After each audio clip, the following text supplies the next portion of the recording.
Well, a very good morning from the Utilita Bowl. First mistake already, forgetting to plug half the stuff in. There's a lot going on up in the camera gantry. But anyway, we are just a few minutes away from getting underway. Day 3 of this County Championship Division 1 match between Hampshire and Yorkshire. And the state of play, as we wait for the 2 umpires to lead the players out, is that Yorkshire in their second innings are 189 for 6. They lead Hampshire by just 61 runs, so I think there's a fair chance, one way or another, we're going to get a result here on day 3, and we're all going to get a day off on day 4. I'm Kevin James. Now we've got one extra here, and we've got one coming back as part of our commentary team. A little later you will hear from Nikki Chowdhury, who was here on day 1. We've also got a brand new voice in Amelia Clark, who I'll introduce a bit later when she's on. But right now you'll have to make do with myself, Kevin James, and for BBC Radio Leeds, Jonathan Doidge. Good morning, Jonathan. Good morning, Jamo. Yeah, Nikki, I think she's already come in here, diva style, stormed along the gantry and said it's a Sunday, I want double time or else I'm not going on air. So we've had all that sort of to deal with before we've even started. Yeah, Vicky, sorry. By the way, I've got an apology to make to Yorkshire listeners, because I've been asking for emails on BBC West Yorkshire Sport at gmail.com for the last 2 days, and transpires that lots of them have come in that I haven't read, because they usually come through on my phone, and I hadn't realised that some glitch or other on there means that they haven't. So I found loads online which I might dip in and out of, because there were some points that may still be relevant as we go forward. So thank you everybody for emailing in. I haven't been ignoring you, and I will get to some of those today. Yeah, and equally so, I've missed a few as well. We had quite a lot, didn't we, especially the first morning on the first day, and almost too many to get through, and apologies if I've missed 1 or 2 of those as well. In fact, 1 or 2 I found this morning have gone into my junk email. No reflection, of course, on the standard of email Absolutely that was received, but I looked and I thought, oh, what are these doing here? So equally, apologies on that one as well. Right, the sun is out again. Amazing, 3rd day in a row, and we are set fair. It's a bit cloudy though today, Kev.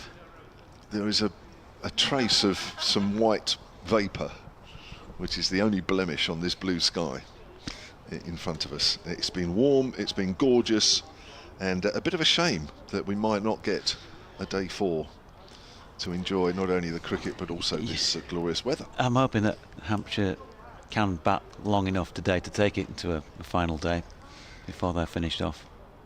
Well, that you may think like that, and others will also think like that as well, Jonathan, but there might be some other people that think differently. But with only a 61 run lead, it very much hinges on Adam Lyth, who's 57 not out, and he's lasted 192 balls so far. Yeah, Adam Lyth, who it is said returned to the dressing room at tea yesterday and kind of apologised to the rest of the team because he couldn't get the ball off the square, or words to that effect. I don't think he was feeling like he was timing it that well. He did a lot of leaving, and I think it was just intent on spending time in the middle, and if anything, there was a bit of a triumph in that respect, because he was still there at the end of the day, 57 not out, and I'm sure if he sticks around longer, well, you don't see too many Adam Lyth innings that lack fluency, so it'll come back if he can stay out there. He's got a partner in Ben Cliff to resume the day. He went in as night watchman last night, and really, I'm not taking anything away from Ben, but the one big partnership remaining probably lies in the man who'll be in next. That's Don Bess, and he'll be hoping that Adam Lyth is still out there in the middle when he walks out. They might have a chance of knocking a few up, but you'd want to be minimum 150 in front to even think you're going to ask some questions and put a bit of pressure on. Yeah, I agree. There's still a little bit out there, isn't there, for the bowlers? It's the pitch traditionally doesn't deteriorate too much here, so whilst we've had 26 wickets so far in the game, and you think, well, if we've had 26 in 2 days, that it's going to be polished off quite quick. If anything, the wicket just gets a bit slower, and slightly easier, but there is movement out there. If they did manage to get to 150, then that, I think, would take the game into a 4th day. It'd be a finish tomorrow morning, probably. Yeah, I'm sure you'd love another night on the south coast, wouldn't you, Doidgy? I may come what may, so yeah. On the Raz. There's nobody out last night. Was it not? No, it was fairly quiet, fairly tame downstairs in Beefy's. Other hotel restaurants available, of course. It's going to be Kyle Abbott to get things underway this morning from the pavilion end. Just directing a few fielders around as he's preparing to bowl around the wicket to the left-handed Adam Lyth. 57 not out, been there since the start of the Yorkshire second innings. Here we go then, Abbott bowls and forward is Lyth. First runs of the morning, back past the bowler, up towards the far end of the ground. It goes over the rope and it is a boundary to start the morning. And I think we had to wait, I think I saw a report this morning. I think Adam Lyth had to wait a good many balls for his first boundary, and he's got one the first one in the morning. Yeah, that looked nicely fluent, didn't it? Just lent on it, just over pitch, wasn't it, from Kyle Abbott? Trying to get the range right first thing in the morning. So the Yorkshire total moves on to 193 for 6 in their second innings, and they've extended the lead to 65. Here's Abbott again. Lyth is forward. More runs here as he just pushes it into the gap on the offside. Scampered through for a single, certainly the first half of it. And he moves on to 62. 5 runs in 2 balls. That was lightning fast for him compared to the way he was batting yesterday. I have to say he batted perfectly in the situation. Put on over 100 with Johnny Bairstow, which was a partnership which was threatening to get Yorkshire into a really decent position. But as always, once a partnership is broken, another wicket follows, as it did late last night. Just set Yorkshire back a bit. Here's Abbott over the wicket this time, outside the off stump to Cliff, who leaves that one alone. Score remains on 194 for 6. Plenty of runs around the country yesterday. Tom Banton at Somerset. Yeah. A new record score for Somerset, and he's still going. 344 he's resuming on this morning. Did you see Ant's post? I saw Ant's Facebook post. Our friend at Somerset, our colleague, our BBC commentator at Somerset, yeah. Anthony Gibson. I didn't see it, actually. Abbott runs towards us once more and bowls. Cliff drives out to point, fielded by Middleton. Dictionaries at the ready. Ant said, what a day at the county ground. Tom Banton batting with a sort of wristy insouciance, making the highest individual score, 344 not out, in Somerset cricket history, with his 371 run partnership with James Rue, brackets 152, the highest 5th wicket partnership for Somerset. It was a privilege even to be there, let alone to be able to commentate on a truly historic day's cricket. He always does come out with a word that I never understand, regularly, each day of a game. Abbott bowls, Cliff's forward, pushes that out to wide middle. Insouciance? Yeah, what does that mean then? It sounds like a bit of a cavalier indifference. You know, I'm swatting it around and I don't really care what it looks like. I'm just doing it. Take it or leave it, supporters. Yeah. Good. I always try and remember some of those words, but I never can. No. There's no point in trying to outcompete Ant in the dictionary stakes, is there? 100%.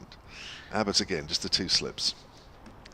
Comes in, Cliff's on the back foot, in behind that one, end of the first over of day 3, 194 for 6. The Yorkshire lead is 66. Email here, suncricket@gmail.com from Matt, who says, looking forward to day 3 and some more great commentary. Thank you. Hopefully we can keep them under a 150 lead, and that would be no more than another 90 currently. Hopefully a win for Hampshire to save us from Southampton's record-breaking Premier League season.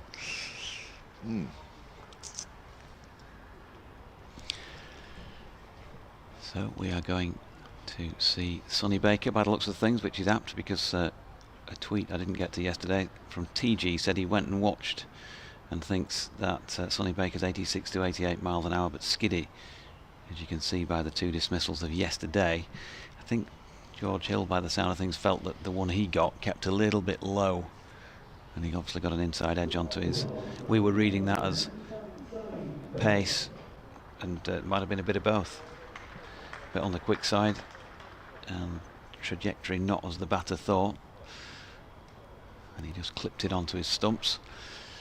So Lyth on strike on 62, and immediately a man's been sent back in front of square on the leg side, about 10 yards in, plus a fine leg. There's a cover sweeper, a third man, 2 slips. Baker round the wicket to the lefty. First ball is radar wrong down the leg side. A up Doidgy, says Peter Keithley. It's PK from Headingley.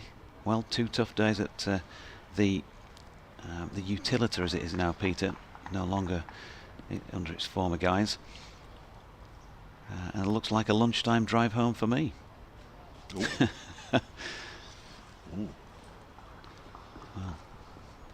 not fancying Yorkshire to last very long then. Here's Sonny Baker.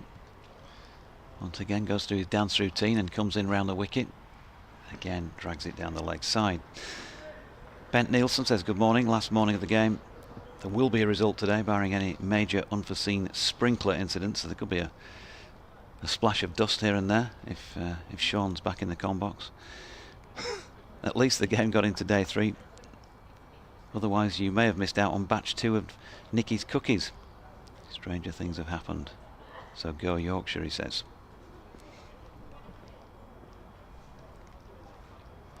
Here's Baker again. 2 slightly wayward dots to start his day, but he's in once more, and pretty much repeat from the previous 2 deliveries. Let's just have a quick flick while I'm on for this over through yesterday and try and catch up. Hello to Lily, to Martin, who sent in a couple of messages, to Gaz Johnson, if you're with us, Bill Kelso, Leo Spate, who says, hi there, I'm new to the game, only just recently started watching county cricket as a progression from limited overs and test matches. How do crowds and the overall popularity in county cricket now compare to the 80s and 90s? More in a moment, because Baker is in, and that is turned square on the leg side by Lyth, who'll get another single. 63 to him, 195 for 6. But of course in the 80s and 90s JMO was playing, so the crowds were huge. That was an immediate 20,000 on the gate when they knew that Kev was turning out for Hampshire. So they have dwindled since he retired. It's only a couple of years ago though, folks, you know. No, obviously crowds are not as big as they were, and there's been a general decline in that.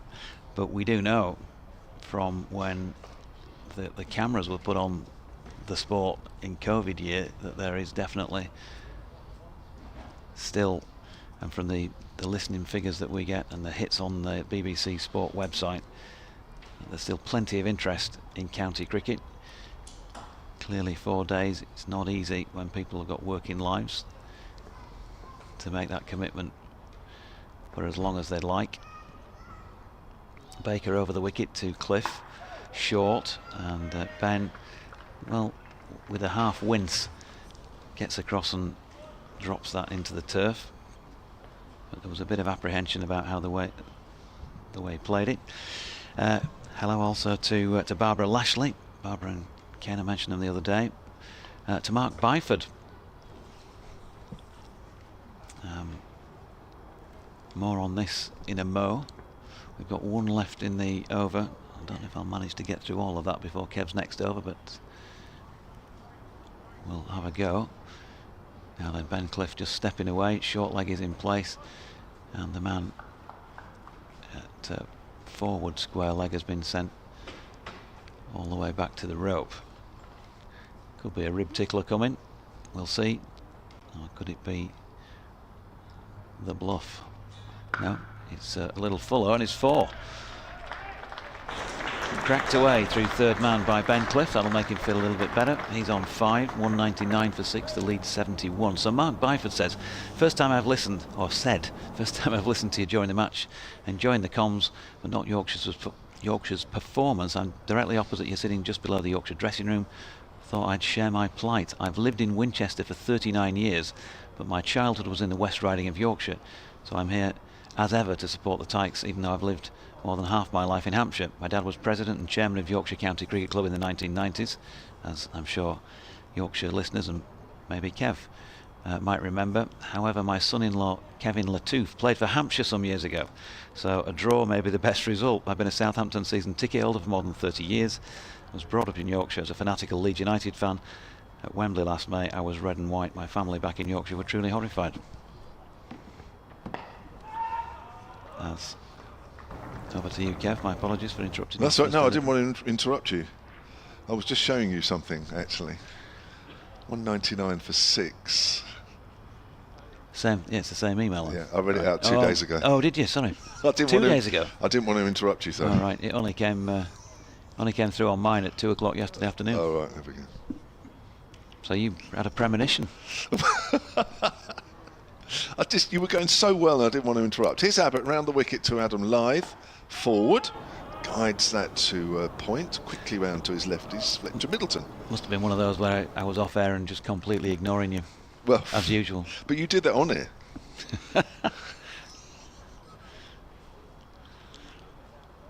Anyway, no, I just didn't have the heart to interrupt. I thought he's sounding so good, so fluent, that I thought I'd just let you carry on. Well, it is a rarity, so you've got to make the most of those moments. The lead for Yorkshire is 71 as Abbott comes in and bowls to Lythe. It's wide and Lythe leaves that one alone. I think that bounced on the second bounce just in front of Ben Brown, which suggests that this ball is a little soft. It's into his 68th over, and also with the sun continually baking this pitch, it's just losing a bit of pace as well. Yeah, good morning also to Howard Ray, Malcolm Palmer, Melvin Gill, Dominic McMullen, Penny Sutcliffe, and we have got a couple of fresh ones this morning, which I'll get to. Yep, now you keep going. I'll just do the action, you do the emails. How's that? What a combination. Lythe is forward, past a diving Fletcher Middleton at point, but there is a man behind him, so it's just a single. And the Yorkshire total moves on to 200. There was a threatening round of applause there, and now a few more join in. In the 68th over, the Yorkshire 200 comes up, and that lead now is 72. Go on, keep going. He's going to set off his. Oh yeah, he is. His run up, yeah. Back over the wicket. 2 slips. Albert and Prest await as Abbott's in. Oh, he's playing a missing outside the off stump there. Ben Cliff, good delivery. So Barry says, loving the coverage as always. Look forward to another lazy day in the sun, watching hopefully an improved Yorkshire batting performance. Really disappointed to hear about Yorkshire's decision to shut the Howard stand for this season. Really annoying, as it's my favourite place to watch cricket from at Headingley, and the club didn't tell us this when selling the membership, so I really hope the club can have a rethink on it, as I know lots of people that love watching Yorkshire from the Howard stand. That's the old one at the bottom, that's right. Rugby stand end. Here's Abbott again. Right arm over. Cliff gets a thickish outside edge, sort of outside half of the bat as the ball makes its way out to point. And that's Abbott's over completed. 16 overs, none for 19, 201 for 6. And Nick Briggs, good morning to you.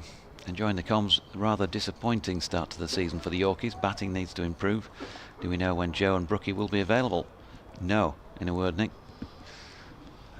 May get some more intel on that, if indeed I'm speaking to Anthony McGrath later today, if this doesn't last the day. See what he has to say to us about that.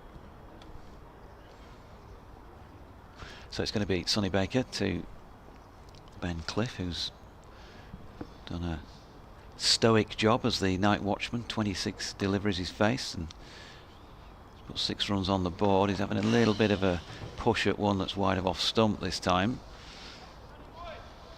You're not going to knock your tail ender for doing that. Doing a bit of gardening. A few words of wisdom from Adam Lythe. Yorkshire back up at Headingley to face Worcestershire this coming Friday. I think they'll be a bit shell-shocked arriving at your place next week. You reckon? Well, they're the ones on the receiving end of Banton and Co at Somerset, aren't they? Here's Baker, wide of off stump, and Cliff doesn't get right across to it and sort of half plays an offering of a shot. I think he's expecting a short one. Yeah. He's just hanging back, isn't he? Yeah.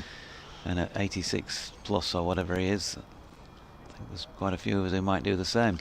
There might be shell shocks. I thought you were going to be having a dig at the Yorkshire weather or something, but apparently it's going to get colder, isn't it, generally speaking, this week. Quite a sharp drop in the temperatures, so it could be fairly chilly. Up in LS6 on Friday. Welcome along Ben Sears, that will be, as that's well wide of off stump from Baker. I don't know if he's trying some sort of setup here or if he's just genuinely not able to get it straighter. But he's got a short leg in place. The man who'd been sent back in the previous over when Ben Cliff was on strike to the boundary just in front of the square leg, he's having a chat with James Middlebrook, the square leg umpire at the moment. How close he is to him. Fine leg is fairly fine. Third man is fairly fine as well. And still the 2 slips. Baker with his hop, skip and a jump comes in again. Ooh. Good delivery this time. There's a bit of nip about it. Amelia's just showing me, who we'll hear from in a minute. The temperatures down here are going to be fine next week, by the way. Okay. Yeah, she's just showing me a whole range of temperatures for the next 7 days. So we're all right. That's good. If you could look at the Leeds ones for us, please, as well, and in the interest of BBC impartiality. You haven't taken the course yet. I know. Well, it sounds like you don't need to.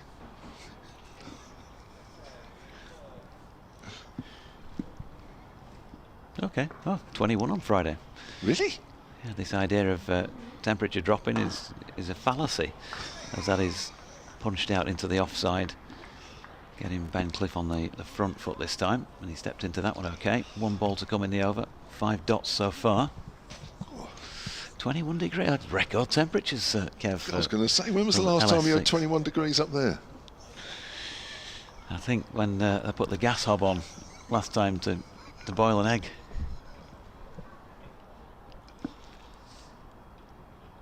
We do actually have gas in the north,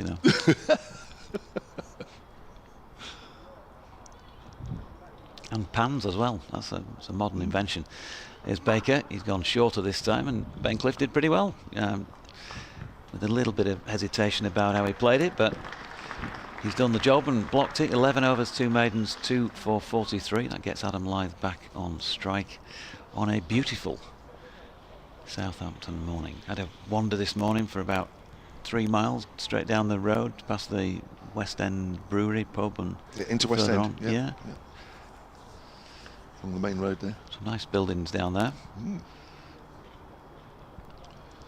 Nice little high street.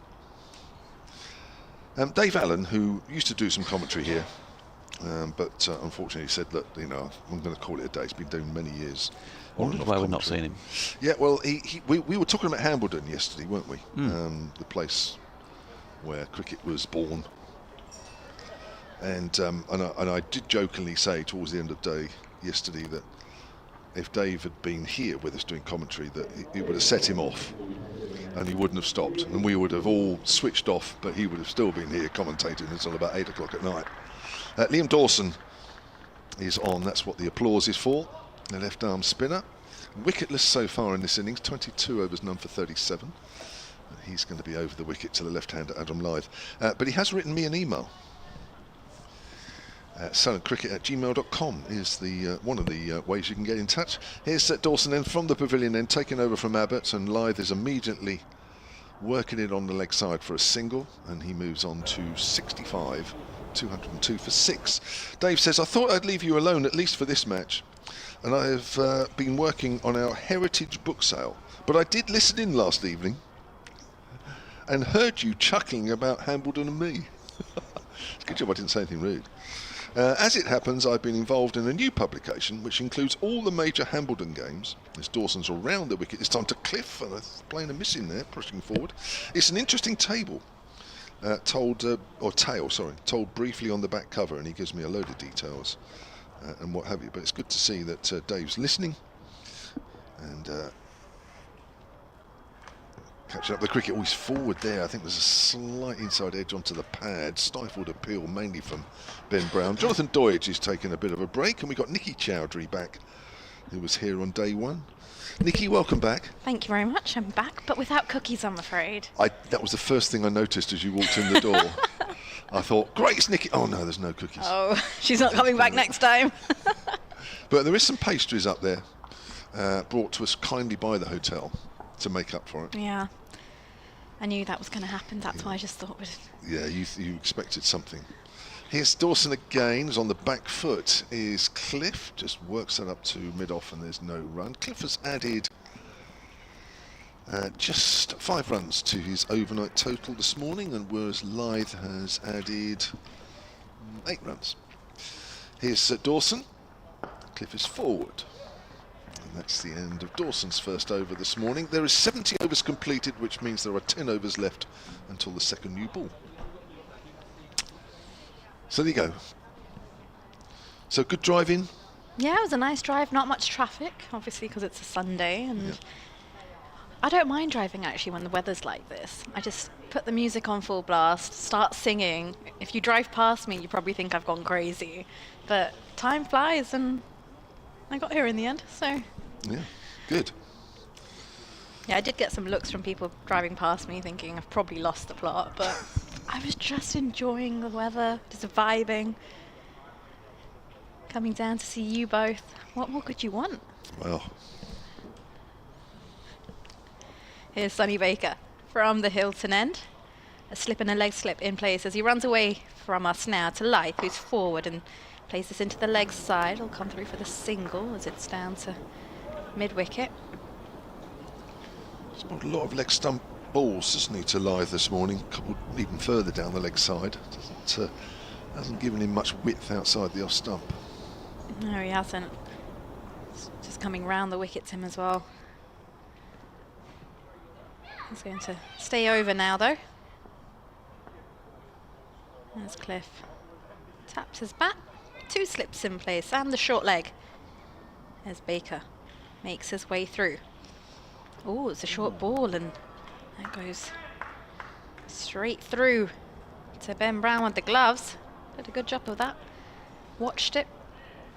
Good bounce, isn't it? Nice and straight. Not a lot of pace though, was there? I mean, there's pace coming out of the hand, but I mean, as soon as it hits the deck, it's... Yeah, not off the surface. No, it's taken a lot of the speed off the ball, but well directed.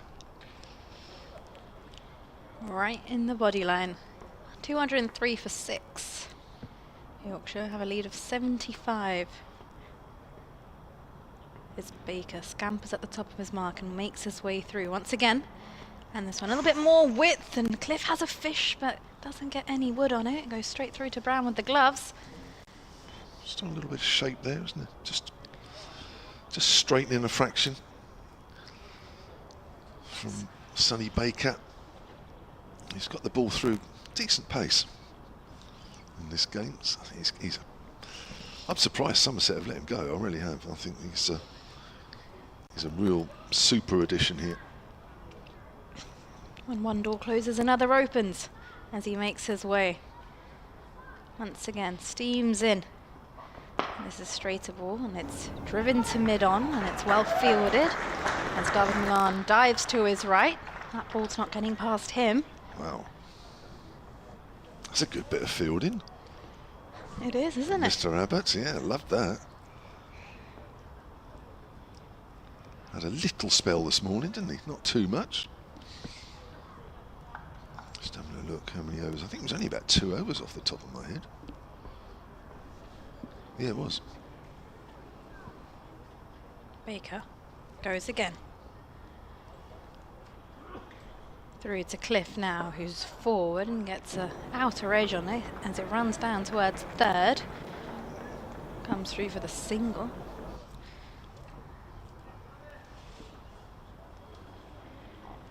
Yeah, it was Abbott. Completely lost the plot. It's a Sunday morning and my brain's not functioning. Well, all the players are quite a long way away, aren't they, to be fair from it? I don't have an excuse. I've bought my glasses today. Yeah, I think. I do. Well, who sold you them then? Whoever they did, they charged me a fortune. I'm still paying for them.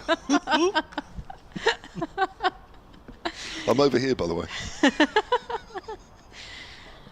We'll get there in the end, before the close of play, as Baker makes his way round the wicket. Short ball, it's pulled away by Lyth.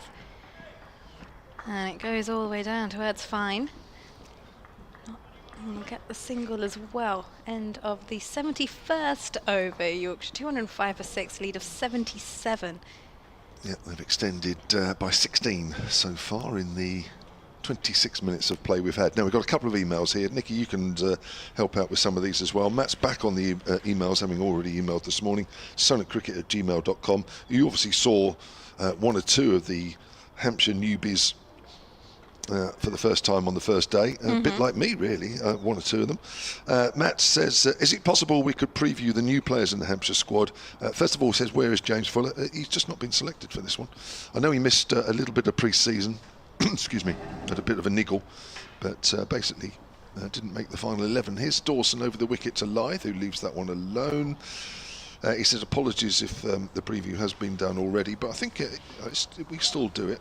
So, in no particular order, obviously a championship debut for Sonny Baker, because he did play in the Global Super League during the winter for Hampshire. Mark Stoneman, who's been around a little bit, making his Hampshire debut in this game. Lyth thinking about a single out on the offside. Dawson's quickly across. And Brett Hampton, the New Zealander. So, well, I'll let you take it. What do you? Let's take Brett Hampton. You saw him on the first day, Nikki, the New Zealand all-rounder. What did you think of him bowling? No, he did a fabulous job. I think Hampshire, all in all, were pretty tight with bowling on day one. Nice pushing it out to point, no run. But I mean, he's not a great pace, but I think he's. But I think people mistake the fact that you need to be bowling absolute rapid to be able to be efficient, and not always the case. He has a knack of keeping consistent. Nice.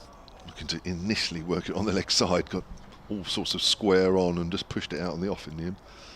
So he just kept at it, kept at those areas, and well, I think Yorkshire's innings kind of speaks for itself at the end of the day, doesn't it? Yeah. I think he'll be a good bowler in English conditions, actually. He's quite tall, bowls back of a length, gets a little bit of extra bounce. So, yeah, he's picked up one wicket only so far in this game, but just give him a couple of games or so. That's pushed out on the leg side. Of course, he doesn't have too many because he's only here for 2 months, but we saw a little bit of his batting yesterday, but not too much. But I think he'll be all right. Mark Stoneman, of course, has been around for quite a while now, averages in the mid-30s. 37 years of age, and he's kicked that away. Or has he actually grabbed his pad?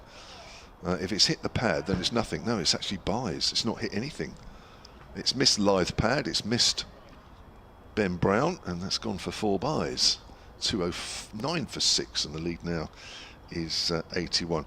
But interesting, talking to A.D. Burrell, the Hampshire head coach, in the lead up to this first game, that he says quite interesting. Hampshire haven't had a senior opener for quite a while. You know, Fletcher Middleton is still learning, still young, 3rd full season this year. They've had Joe Weatherly in the past. Toby Albert did it for the second half of last year. You know, all young players. Ian Holland did it for a little while as well, going 2 or 3 years back. So, the first time they've had an experienced, you know, proper all opener. Sonny Baker from the hotel end makes his way through to Cliff now, shuffles across and a bit of width outside the off stump, and Cliff has a fish. Cliff has a fish, and that goes straight through to Ben Brown with the gloves. Well, he's played and missed his fair share already this morning, hasn't he? Without actually connecting with an edge. Fortunately for Yorkshire, unfortunately for Hampshire. And of course, Sonny Baker, the man we're watching now. And of course, you would have seen him bowl a little bit as well. Oh no, he was bowling yesterday, wasn't he? Or did he? No, you saw him bowl day one. He bowled on day one. He got the wicket of Johnny Bairstow. That's right. Saw that clip got taken all over social media as well, as Baker makes his way through once again. A short ball, and this one's ducked under by Cliff. Brown dives to his left to take that one. He's exciting to watch, don't you think? No, he is for sure. He is for sure. Again, not so much pace, but he has a knack for making something happen, and you can just tell that none of the batters have seemed so settled against him either. He suddenly just pops out with a short one as well once in a while. It's not quick, but he bowls on the right lines. As he's in again now. Shadow running alongside beside him, and this one, ooh, a bit of movement away from Cliff, and it goes through to Brown. And good delivery, that, isn't it? lovely delivery. Good line, and then just pitching and straightening, and yeah, it's like Cliff doesn't quite know what to play at and what not to. And this is what I mean, he just keeps them guessing. Not completely settled. As he stands at the top of his mark, looks at the ball, and decides he's going to get going. Cliff shuffles across, and off the back foot now, punches through the offside. That's a beautiful looking shot. Probably doesn't have the legs to go all the way. It does. It does in the end. And it's a boundary. Brilliant timing there from Cliff. Just use the pace of the ball. Didn't try and hit it too hard. Lovely timing. 213 for 6. The lead now is 85. I know one or two people are talking of a sort of a benchmark lead of 150. Whether that's enough or not, I don't know. But I think Yorkshire bottom line would be happy with that as a minimum. Baker passes the umpire now, and this one is a straight delivery. Brings that line back as it's clipped off his legs down towards deep mid-wicket. They'll come back for 2. Again, just a little bit of width in the last ball, and he decides he wants to bring it back straighter this one. Big gap so they can run 2 with this outfield. I think we even saw 3 being around on the first day. Yeah, there was, yeah. It's too well to run 3 on the right-hand side, isn't it? Yeah. Left-hand side, I can see that happening a bit more. It's massive. As Cliff leans on his bat now. A slip and a short leg in place. As Baker through back of a length. This one stays low, and Cliff watches well, manages to go low with the ball. That will be a dot ball to conclude the 73rd over. Yorkshire 215 for 6. And Baker 13 overs, 2 for 52. A little bit unlucky, I think, this morning. Ralph Brooker has emailed sonandcricket@gmail.com. He says, just want to say thanks to Dave Allen. I mentioned Dave earlier on, and also last night, of course, who has been doing commentary on and off here for many years.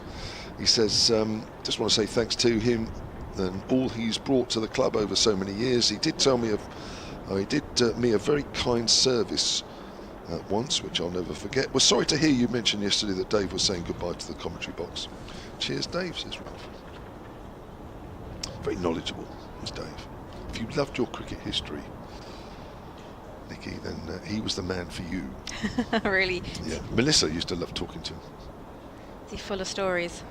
Yeah, I mean, you know, of a very bygone era, but just interesting. You know, Yeah, so. no, for sure. And brought, you know, just when you think of just names from the past, and you think, well, that's just a name, he would have a story about that name. Yeah, it's quite interesting.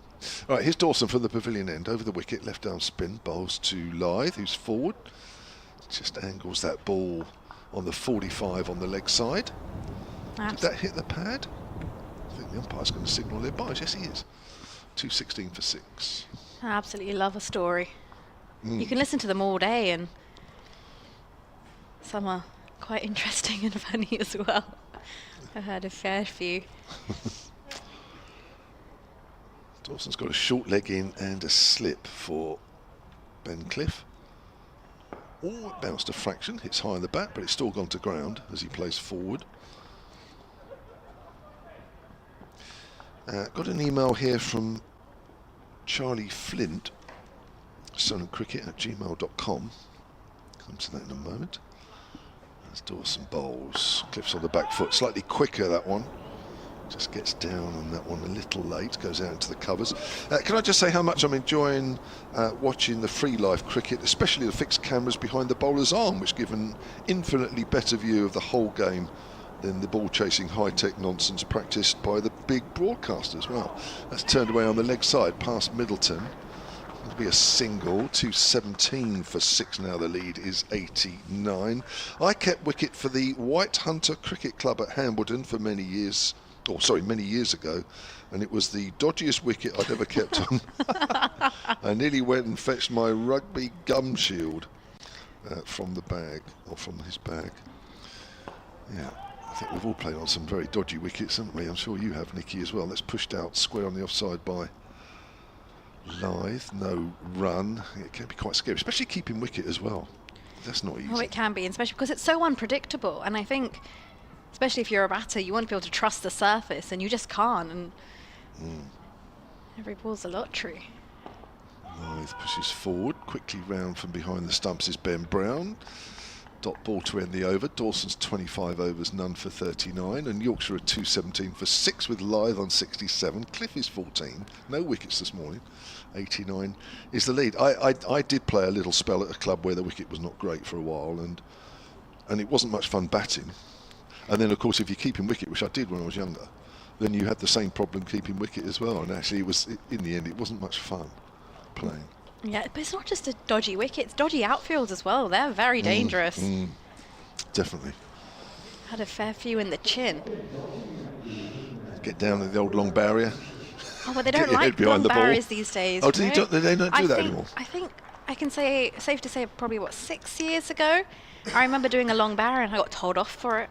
Oh, really? I got told off. We don't want to see long barriers. Like, I got told off and I was like, I'm never doing that again. They were like, we'd rather you come in and attack the ball and misfield it to show intent. Really? Yeah, but we don't want to see long barriers. Wow. Yep. That was my reaction as well, as change of bowling, and Hampton's into the attack, and this one just played into the offside. It's fielded at backward point. So, yeah. But if I was playing a men's game and I was fielding in the ring, there is no chance I'd be doing that. I'm going to get down on one knee, long barrier, and just close my eyes and hope that ball hits me somewhere. I stop it. That was my motto. Sometimes, they can hit the ball hard, can't they? As Hampton runs away from us now, and Cliff is forward. Plays this one to mid-off, full face of the bat.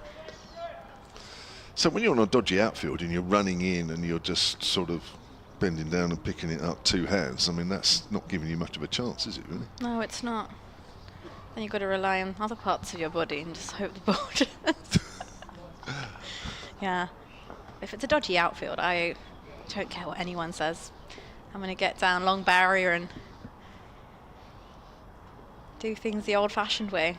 As Hampton in now, and this one squirts into the offside. Fielded at cover. Just going back to stories, though, I remember my childhood. My dad has so many stories, okay, Kev. Like, he could write a book about, like, the different cricketers he's played with and stories he's heard from people he's played with. And I remember as a kid, if we were driving down the motorway and we're going on a road trip, he would always be there. He was like, this junction, there's a club here. As Hampton makes his way in full delivery, it's pushed to mid-off once again and fielded with a long barrier. Yorkshire 217 for 6. And he went, this club, this X used to be a pro in the year 1972 here, and he did this, and did you know this happened? And it would happen for the entire car journey. Did you know he came over here from India and played pro cricket for 7 seasons? And that's what I would hear on a car journey. And I think after a point I was like, I'm not going. As Hampton in now to Cliff, back of a length off the back foot. This goes down to third.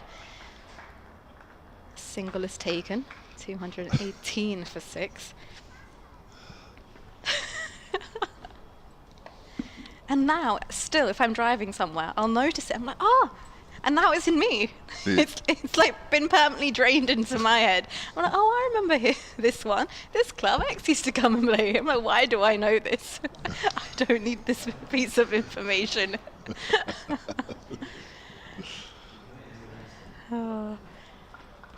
Stories. That's what it's all about.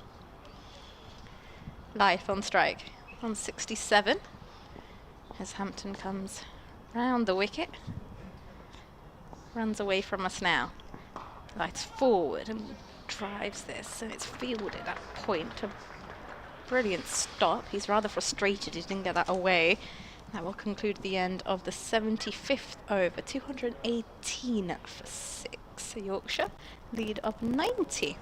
Right, Nikki, you're going to come over to my spot, and Jonathan Doidge is going to take Oh, we're having a your swap, spot are there. we? Yeah, no, he's got to move because I need to talk to somebody. So hopefully Mr. Doidge will be over. Tell him, Amelia. Right, so the lead is 90. It's been a good morning so far for Yorkshire, and it's going to be Jonathan Doidge who will be the next voice that you'll hear, and Nikki Chowdhury will continue.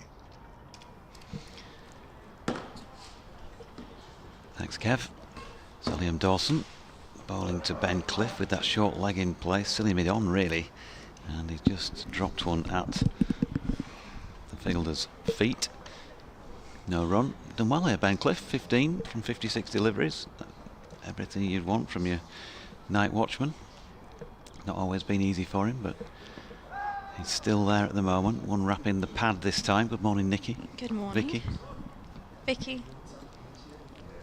Just going by a new name each day. Tricky. I don't know. A tricky Vicky.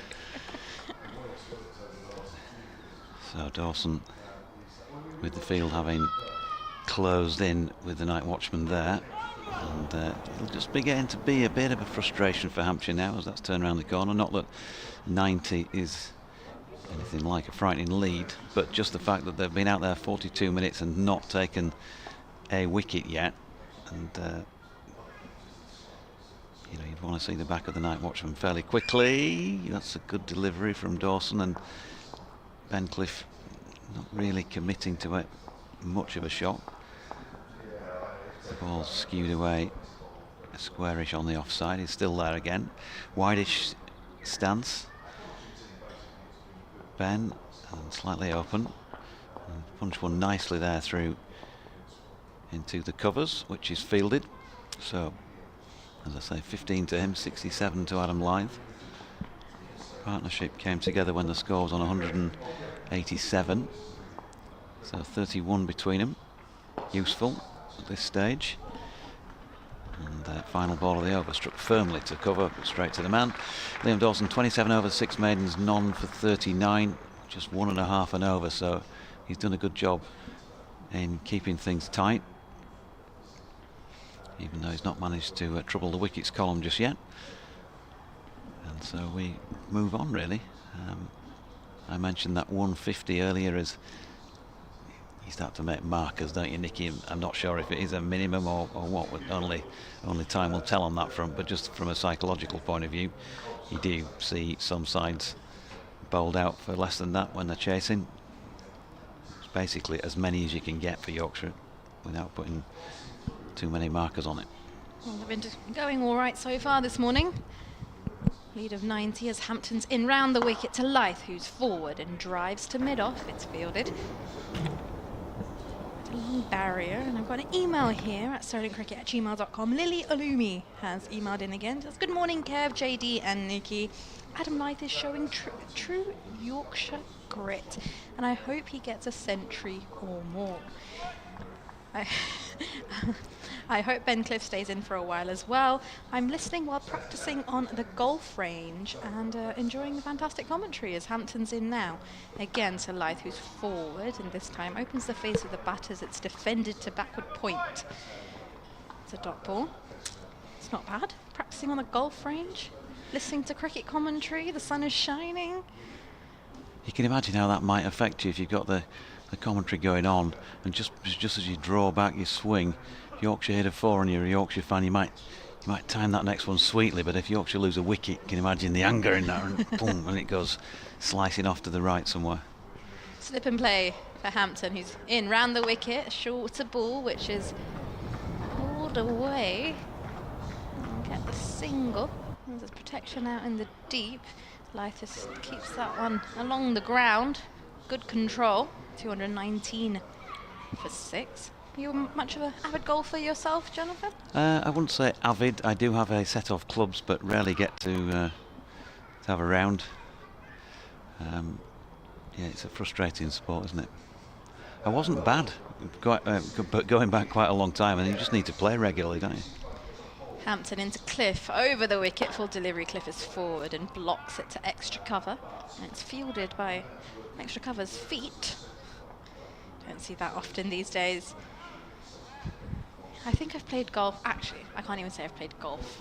I've been to a driving range and I've been to top golf a few times. Safe to say it's quite different from cricket. And is that the indoor thing? Top? no, it's the outdoor. It's still the driving range, but it Okay. has those pockets where you have to get the ball into the pockets and you get points for them. As Hampton's in now and he's forward, a bit of movement, catches the outer edge as it runs down towards third. They'll come through for the 1.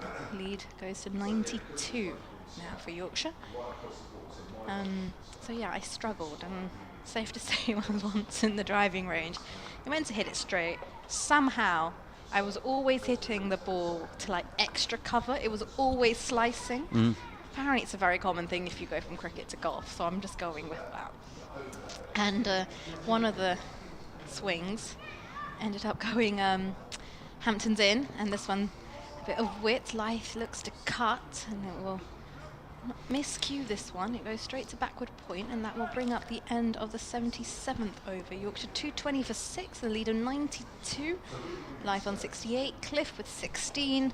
So I was in the driving range and I wanted to hit it straight, and I don't know how, but this ball hits the wall that's next to me and ricochets back at me, and I have not been in a driving range since. 4. And I was like, how on earth did it get there? But I was doing what I was told to do. Maybe it's not my sport. Yeah, it sounds like it could be dangerous being somewhere in front of the ball, in front of the tee, if you've got the club in your hand. Nikki, here's Liam Dawson to Ben Cliff, who defends. Adam Lyth was notably frustrated at the final ball of the last over, by the way. He was trying to play runner 1 so he could keep the strike, and he didn't quite time it right. And I think it was something to do with the lack of pace in the pitch again. He was on his little rundown a little bit sooner than the ball got to him. But Ben Cliff, whatever happens from now, he's done a very solid job as the night watchman here. Big Leeds United fan, Ben, so he'll have been a bit disappointed with that result at Luton Town yesterday. Leeds now in 3rd in the championship. This latest delivery is full, and he turns it to the feet of Silly mid-on. Got another email here on the solentcricket@gmail.com account. Get to it after this delivery from Dawson. Here he is, Cliff again, just patting that one into the offside, no run. Malachi Crawfield Blackthorn, I hope I pronounced your name right, says, morning gang, got myself so sunburnt yesterday during the match that she's had to take the day at home to be safe. I'll read the rest after this one. Short legs moved into Silly Point. And Cliff tries to get rid of him straight away with a bit more venom in the shot, but bypasses him in favour of a cover, who fields it, no run. I've compromised and I'm watching the match on the big telly whilst making more hoops for my next chainmail project. Fingers crossed for the home team. Here's Dawson again round the wicket, and Cliff punches to mid-off. He's seen another maiden out. That's 8 of them now to Liam Dawson from 27 overs, none for 39. The 2 friendlies I came down to watch weren't so great, and I'm desperately hoping this ends better. Have a great day, and she looks forward to watching the rest on the telly. Thanks, Mal. Remember, you can get in touch with us on the emails, solentcricket@gmail.com. What's yours, Jonathan? It is at BBC West Yorkshire Sport. Sorry, no, it's not. It's BBC West Yorkshire Sport at gmail.com. And you can also reach us on X, and it's at JD's Events, JDZ Events. JDZ Events. As we're in for the next over now, as this one's just defended off the back foot by Lyth to backward point. couple of emails on this side as well. Dom McMullen, good morning to you. We need some miracle in Hampshire. The pitch isn't going to be one of them, he says. Cup finals every game now. Good to hear from you. And you can, as I say, get in touch, BBC West Yorkshire Sport at gmail.com on that front. Sorry, Hampton in round the wicket to Lythe, who's forward and pushes this to mid-off. This goes down as a dot ball. Forever Dormo says, morning Dodgy and friends. Lovely sunny weather in North Yorkshire. Hoping for better from Yorkshire today, but it might be verging on a miracle to hope to get something from the game.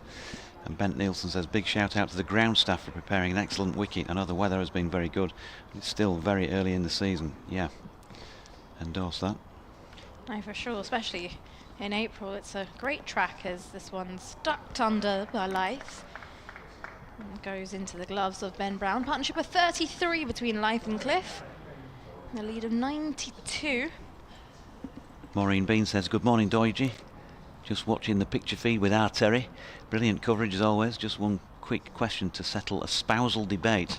Would you rather say lady night watchman or night watcher to include everyone who plays? T and I can't decide what's right. Night watch woman? That's a bit of a mouthful, isn't it? As Hampton's in and decides that he's going to pull out of this delivery, signalled dead ball back to the scorers, and he'll have to go again. Well, you tell us, what do you think? My personal opinion, I've never really been that fussed by the whole thing. I think when I grew up, I was playing a lot of boys cricket where I was the only girl, and I just kind of took it as part of the parcel. As Hampton's in now again, round the wicket, slightly wide of the crease, and this one's dropped into the leg side. There's no one at mid-wicket, so they'll get the single as mid-on comes around to do the fielding. Brings Cliff onto strike, 221 for 6. So I don't think I've really thought about it that much, because it's just, well, Night watch person? Night watch executive? I think if we're executive night watcher. But now we don't even say third man, do we? So we have to say third, so or batter. So I'm guessing I'd rather say night watcher if we have to choose one, as Hampton's in now, and this one's driven through the offside, a fuller delivery over pitch, and Cliff is going to make sure he gets everything as it races down towards the boundary, just jumps over the rope. He's been batting brilliantly here. Yeah, shot of the morning so far, I think that. Little bit of width to work with, right over the top of it. I think he enjoyed that one, Ben. 20 on the board against his name. Nice little feel-good shot as well.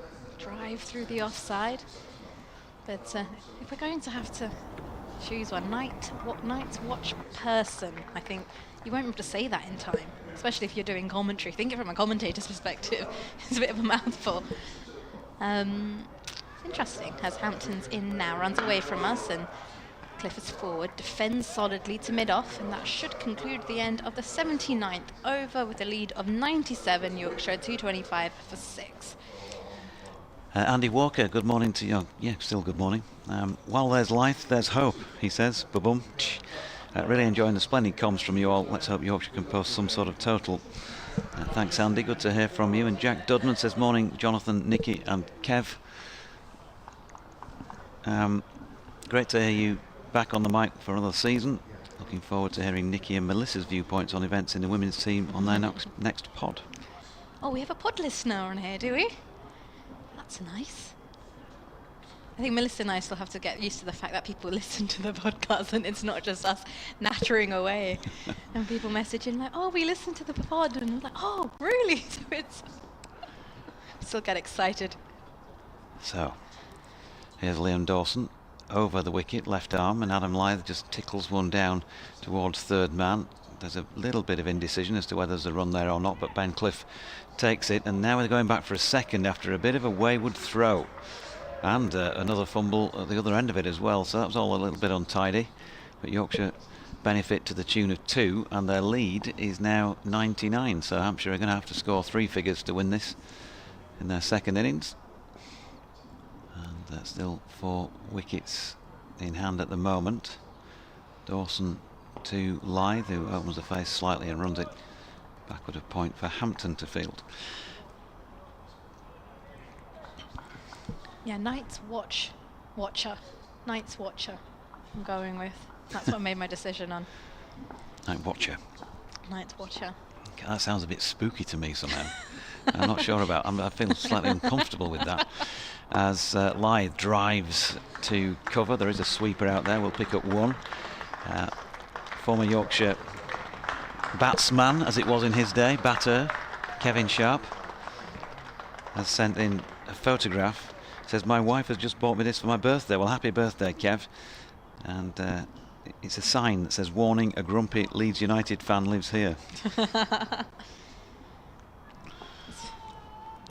Ben Cliff, nice another one of those, back on strike then. Silly mid on, just about on the cut strip. Right in front of the... There'll just be that bit of movement for Ben Cliff. He'll be aware he's there. Dawson bowled that one full and it was turned square on the leg side. And Helen Hoylers sent me a message saying, just watching, listening at Copley CC's working weekend, getting ready for the forthcoming season, Ben Cliff's former club, which is of course. So good luck with the pre-season preps. It's that time of year when the whitewash will be out, painting the walls everywhere, and the benches will be getting spruced up round the ground and all of that. Bit of grass being cut probably that's been growing under those benches. Another dot ball there. That sort of community spirit that gets clubs going again for the season. I love the atmosphere at a club on a Saturday afternoon. Yeah. Cliff pushing forward again here to complete that over. He's done well. 3 off the over. 228 for 6. The lead is now precisely 100, and the doom and gloom mongers, well, Yorkshire may well still lose this game, but they've survived 57 unbroken minutes out there this morning, this partnership. And if my maths is reasonable, I reckon that's 41 they've put on now between them. Good effort. Yeah, good effort indeed, and good partnership built between Lythe and Cliff as well. Another email in on solentcricket@gmail.com from Dan Pickford. Says, normally it'd be freezing this time of the year, heating on, watching the start of this year's county champs inside, but instead this year I'm outside revising in the sun for my upcoming A-levels with your wonderful commentary as background noise. So lovely to have the free live streams back alongside with our commentary, of course. Thanks for providing the soundtrack to my revision. Well, all the very best, Dan, for your exams. Gosh, A-level seems like a lifetime ago. Stop it. Stop it. By the way, we just had Richard Hoyles up in the commentary area. Those of you who, like me, love your racing, he was the man who was calling him home on ITV yesterday that I was banging on about with the Grand National. He was there at Aintree, just been on the gantry up here. Change of bowling from the hotel end. Abbott's back into the attack on day 3 as this one catches the thigh pad and I'll come through for a single. Just been signalled leg by. Cliff on to strike now. Lythe is on 72, Cliff on 20. The lead is 101. It seems like a lifetime ago in my time frame.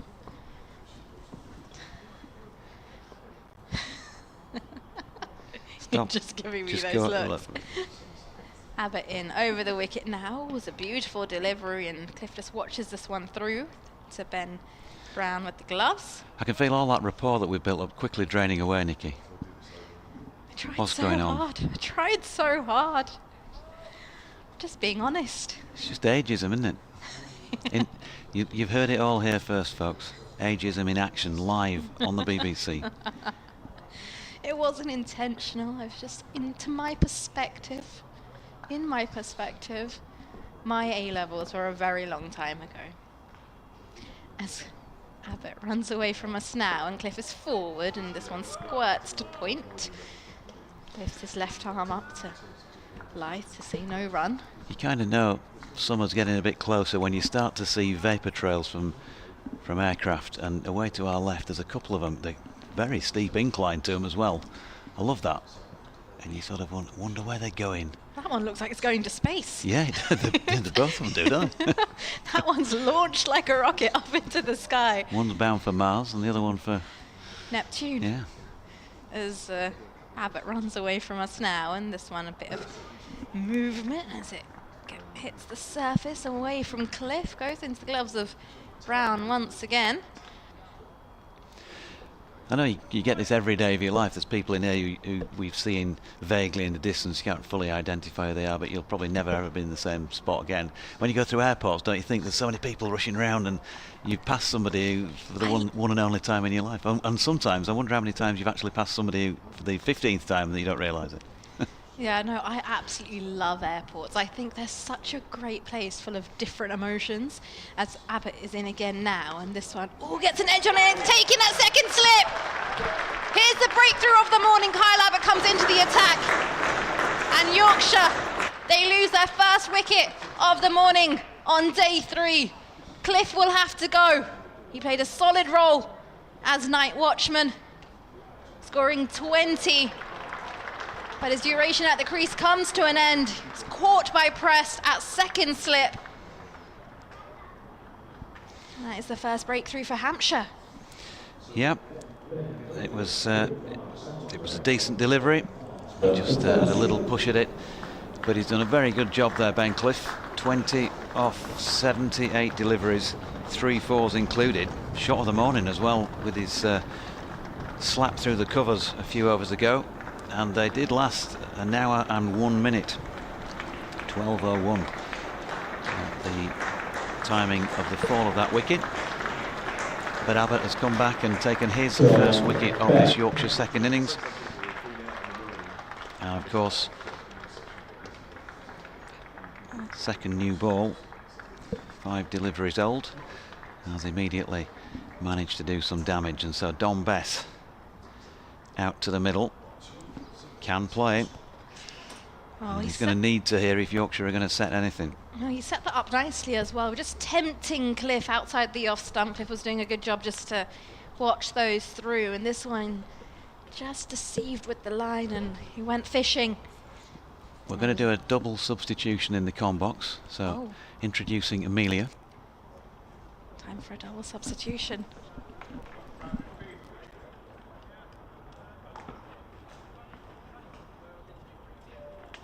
Thank you, guys. We thought the wicket was the opportune moment to choose. I must admit, I didn't think Hampshire were going to take a wicket. Didn't feel like it. Right, I'm Kevin James, and for the first time, and it certainly won't be the last, this is introducing Amelia Clark. Hello. Hello, Amelia, who used to play a bit of cricket, or do you still play? Used to, but yeah, I sort of fell out of it a bit, but hopefully I'll get back, find a nice team soon somewhere. And you played a bit in the Portsmouth area? Yep, yeah, Right. absolutely, yeah. So Amelia knows her cricket, and she started working with the BBC. Is it like an apprentice? Apprenticeship, yeah. Apprenticeship, right. Yeah. And when we realised during the winter, and this is with BBC Solent, Kyle Abbott's coming in and bowls to Dom Bess. Bess is forward. That's a pleasant looking drive, and that's a great stop at mid-off to make sure he stays on no score. And I think that's the end of the over. Yes, it is. So finally, Hampshire have a wicket this morning to show for their efforts. And Abbott's first wicket of the innings, 1 for 19 from 17. So Amelia started working during the winter on this apprenticeship course. And when we found out that she'd played a bit of cricket and she does a bit of sport, we said, we'll nab her. We'll grab her to do some cricket commentary in the summer. So hence why Amelia's here. So welcome. Thank you. So we're going to have a bit of a chat and just talk about her, and then a little bit later we're going to get you to do a little bit of commentary, and we're going to build that up over the summer. So get used to that name, Amelia Clark, because you're going to hear it on many occasions actually throughout the summer here at the Utilita Bowl. What have you made of the first hour's play this morning? Yeah, I think Yorkshire got off to quite a nice start. I think Hampshire was sort of somewhat slow in their attack. I don't think they kind of took quite the opportunity they could have done to get an early wicket. But yeah, I think that wicket now, that last one that's just gone off Cliff, I think will hopefully turn the tide for them. Well, here's Brad Will from the pavilion end, bowling to Lyth. It's down the leg side. Good diving stop from Ben Brown. Now, I'm just looking at the scoreboard because I was talking to Amelia just before we came on commentary. And there's also somebody I'm going to introduce in the afternoon session. I was chatting to him as well. So I'm assuming being the 82nd over, the new ball has been taken, so the actual wicket was taken with the second new ball, which I think is fairly obvious. And I'm looking at Jonathan Doidge, and he's just nodded approvingly. So thank you very much. I didn't really note that because I was deep in conversations. 2:29 for 7 then. The lead is 101. And Lyth has pushed it up to mid-off, and there is no run. Jonathan's telling me something. 5th ball with the new ball. Thank you very much. There we are. So we're all up to date. Mainly me, fortunately. So, well, tell us about, because I mean, you're still young. So you say you used to play a bit of cricket. So what happened? Why are you still not playing cricket? Well, I played a lot of school all through my schooling career. But the problem is I was a bit of an all-rounder of all sports. Was the problem? Ooh, how handy. That's a length ball, nicely punched up to mid-off by Lyth. No run.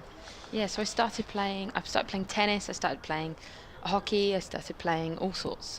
So yeah, I think unfortunately as I got older, I sort of went towards tennis a little bit. I became a tennis coach as well. Okay. And yeah, I think I struggled to find a girls' team as I got older, or a women's team. And then my tennis sort of took over, and I went from there. But I've always loved cricket. I've always come here from a young age, so this is quite nice to come back from a different perspective. Okay, right.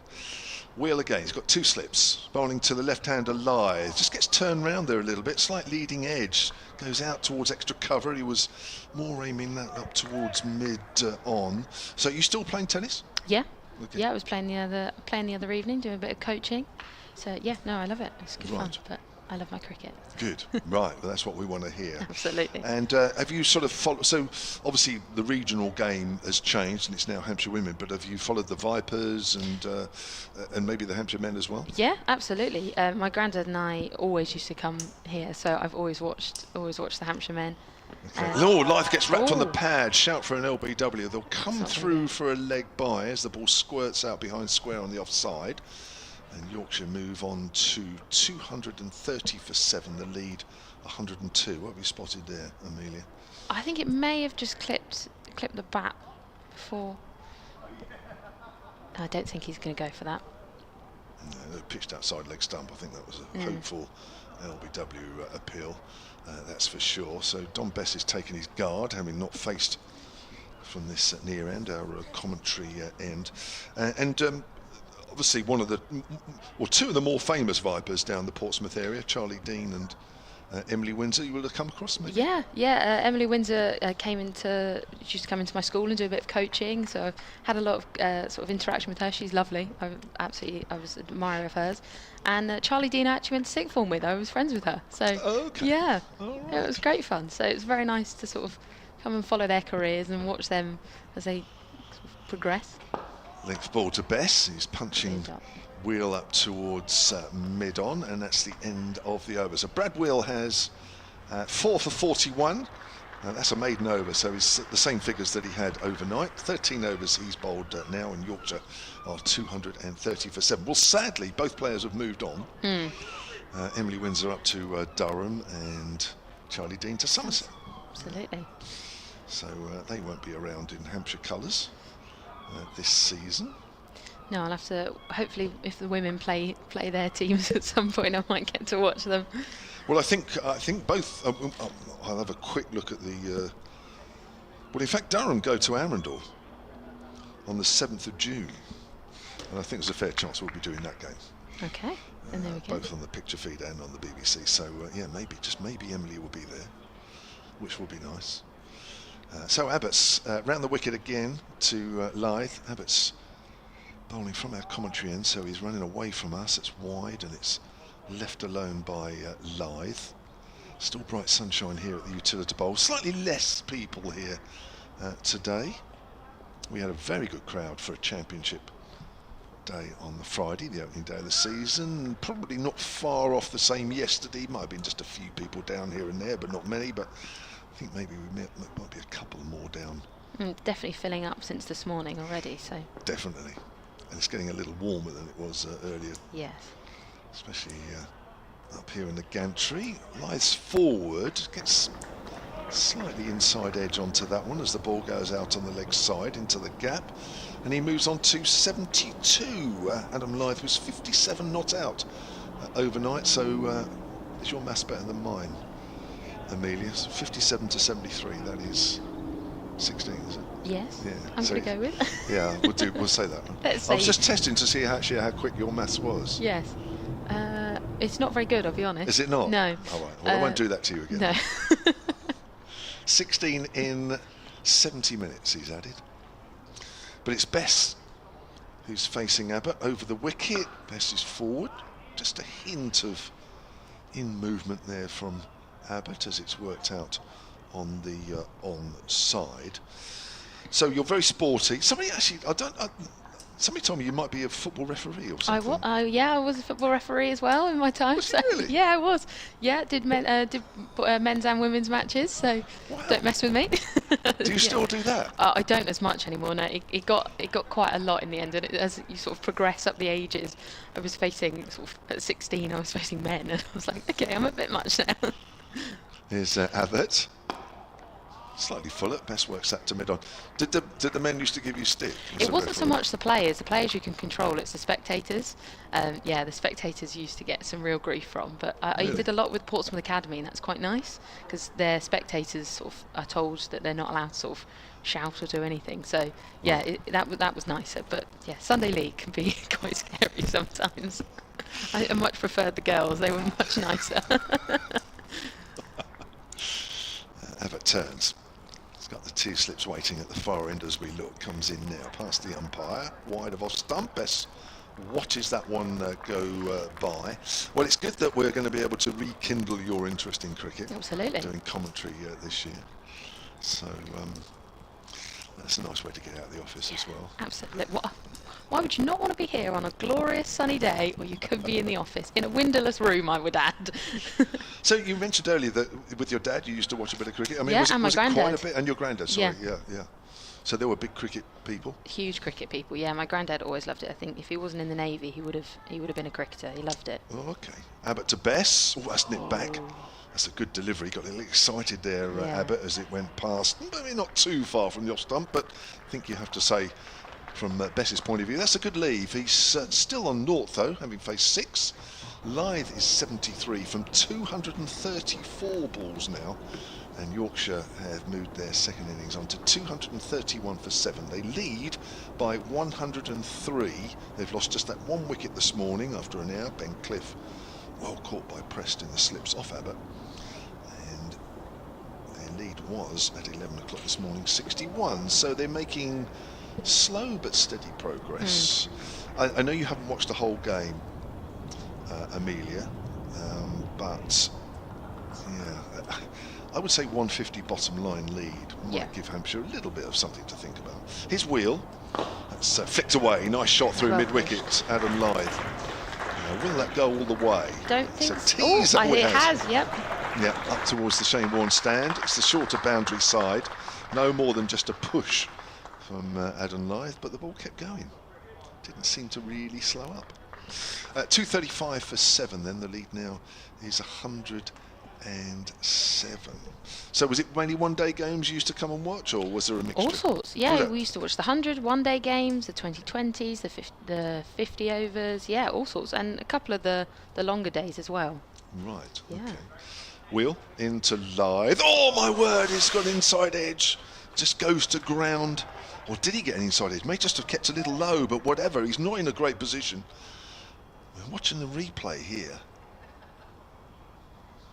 Wheel bowls. I don't think he touched it. No, just kept low. Yeah. Good stop, Ben Brown, bouncing just in front of him, and he's moving to his right.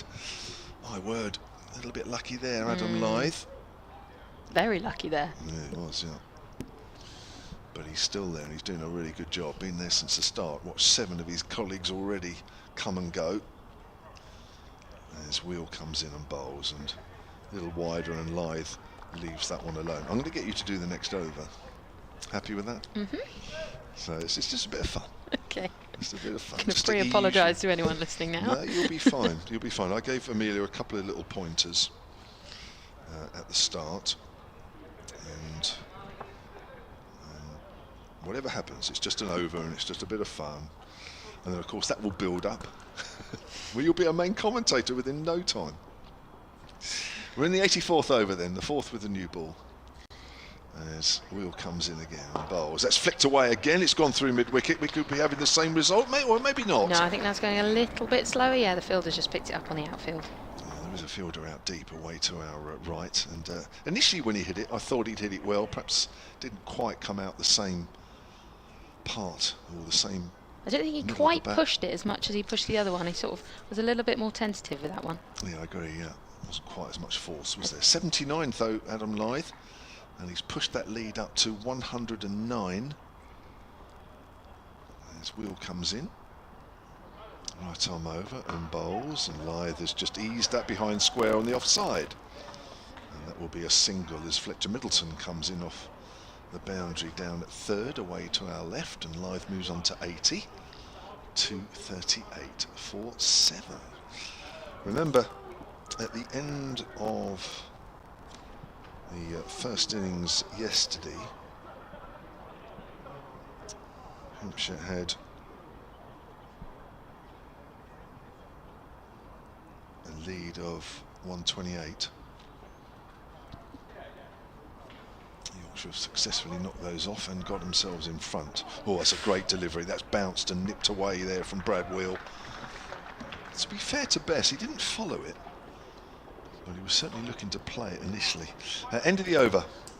So Amelia Clark, first time she's been on commentary, and she's going to take over for this next over. So Abbott's going to come in to bowl from the Hilton end. Just having a changeover in fielders, moving around. The batter's having a little bit of a chat in the middle. Kev, I have to admit, you know, you were talking about the home of cricket earlier. Yes. I've actually been to the pub right by that ground. Hambledon? Hambledon, yeah. I don't live too far away from there. Oh, you around that bit, are you? Yes, yeah, I'm out sort of Chichester, but that way, kind of. Oh, right. Yeah. The Bat and Ball. The Bat and Ball. It's a great pub, my if anyone word. ever goes. It is a Yes. fabulous pub. Oh, my word. All right, so we have Abbott just coming in now, going to bowl from the Hilton, running away from us. Just tapped off out to the far wicket, and they're going to run 4-1.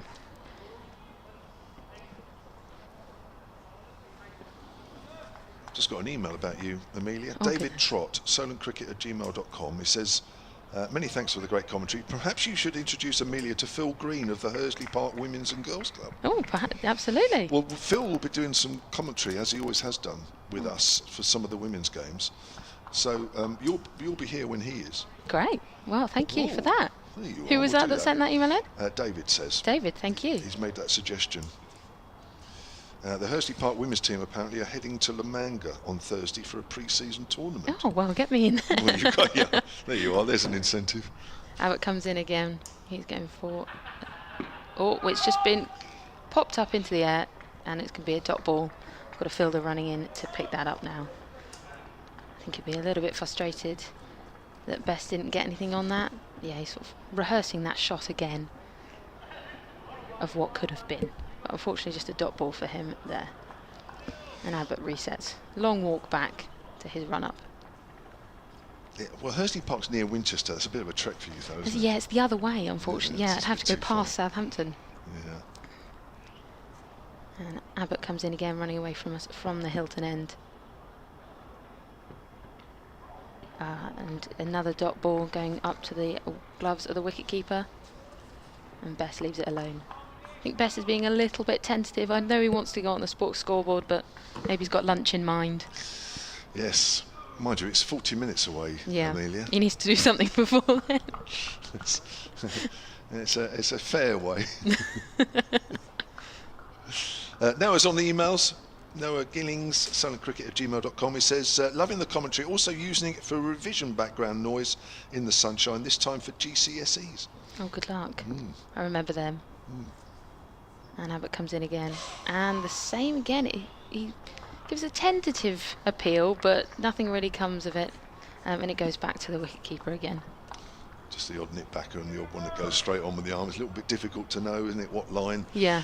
to place the bat down. It wouldn't have been so long ago for you, GCSEs, would it? No, it was only about, what, 5 years ago, I think? Is that Maybe long? about 7 years, yeah. Okay. Yeah, no, I think it was 7 years with GCSEs. Yep. Good luck to you, because they were very not fun. Really? The A-levels were worse. Sorry.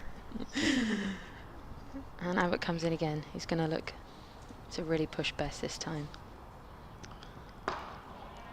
Best blocks, and it's picked up by the infielder. Again, another dot ball. I think he'll be annoyed by that, really. I think he wants to get on the scoreboard, but... Well, Abbott's been, when you look at Abbott's figures, I mean, there's been a lot of dot balls.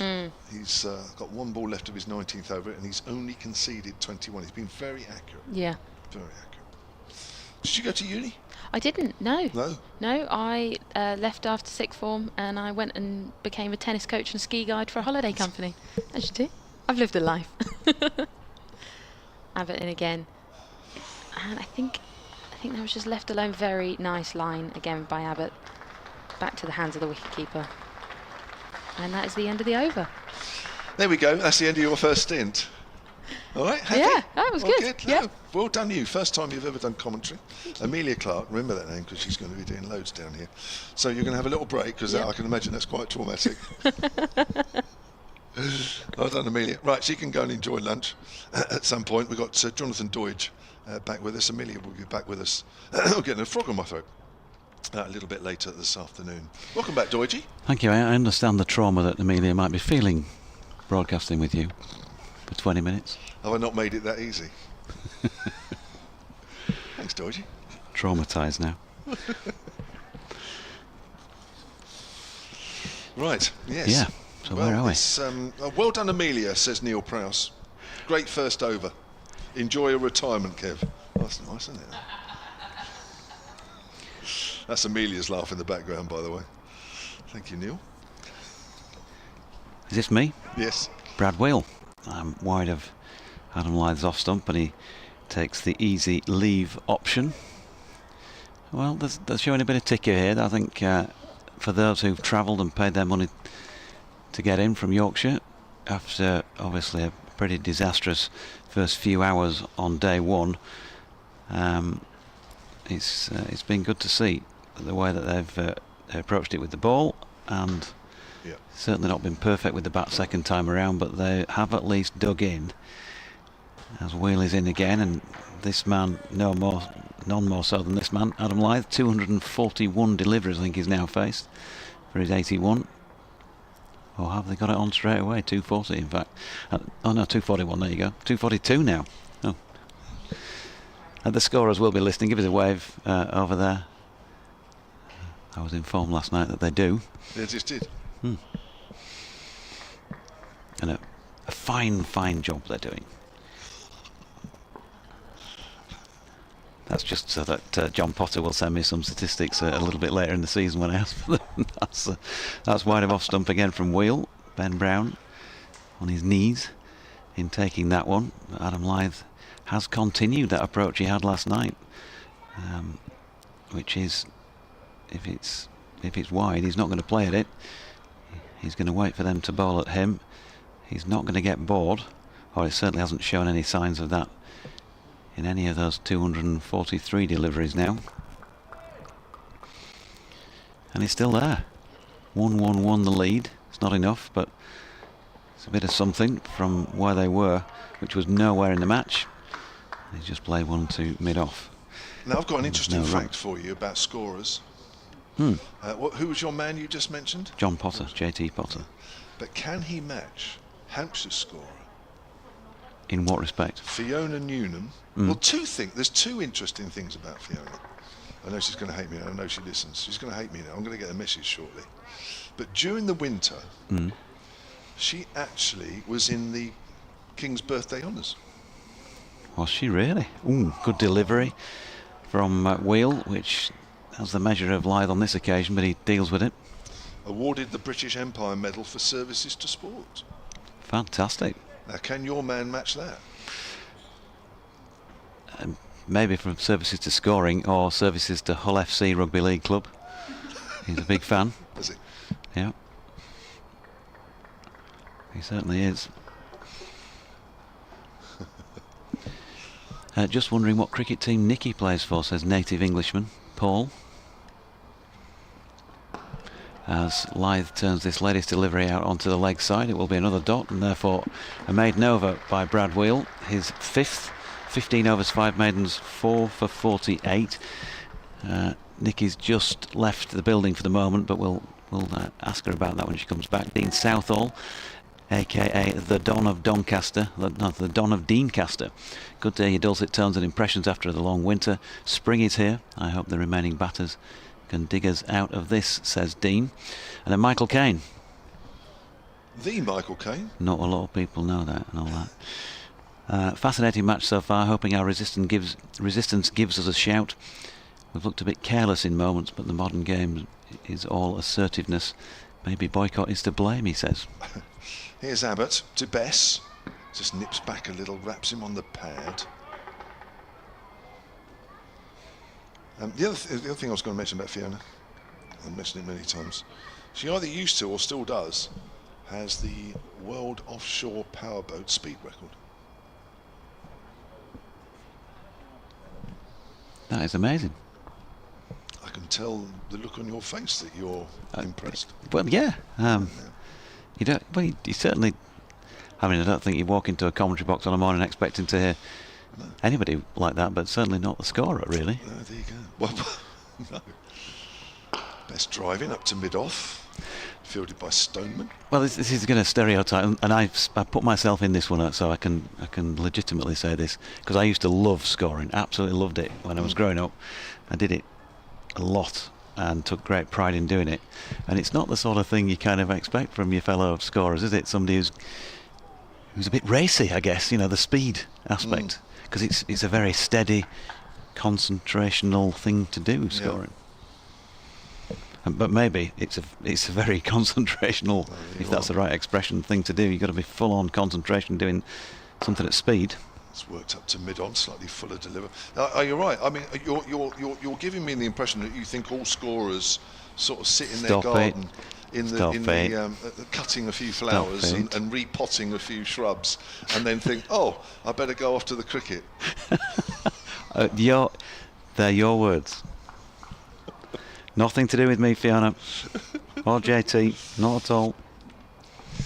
Quickly move on. Ralph Brooker has emailed again, sunandcricket@gmail.com. He says, welcome, Amelia. And I think Lyth has felt very frustrated. I'm not sure. It's a length ball, which Best just pushes up to mid-off. He's still not yet off the mark, having been out there for well over 25 minutes. Ralph says he hasn't been timing it in either innings, but this dogged knock is keeping Yorkshire in the match. That's the true phrase. He certainly is keeping Yorkshire in this game, and he's still out there and might bring them back even more the longer he's out there. Hampshire really do desperately need to get him out, because anybody that sticks around with him for any length of time, of course, will prolong this second innings and increase that lead. By Moyes bowled! Oh, yes! Off stump, knocked out of the ground. Forward prod from Dom Bress. He wasn't quite sure what line to play, and he's just gone past the outside edge. And Dom Bess's innings, which lasted 17 balls, has ended. Yeah, his feet have gone nowhere, really, have they? Not able to get to the pitch. And you've just got to congratulate the bowler, I think. That's a good delivery, and you were referring to the fact that he's only going at just over 1 and over, and that's the pressure that you build, isn't it? Yeah, which is what Yorkshire did really well, didn't they? Towards the end of the first day, when they hadn't batted particularly well, and maybe even the start with the new ball, there wasn't much happening, but they got better, and they really did squeeze the Hampshire innings for a good 3 hours, and then maybe into the next morning as well. So they'll certainly be looking to do the same. But yes, it's amazing what it does, even if you're not getting wickets, as Carl Abbott hadn't done for quite a while. Hadn't actually taken a wicket yesterday after 14 overs, and here he is now coming towards the end of his 20th, and is now starting to get some reward. But you've got to have a base in which to change your luck. And Abbott has just toiled away, and that luck has started to change. Yeah, Ben Code coming out at 10.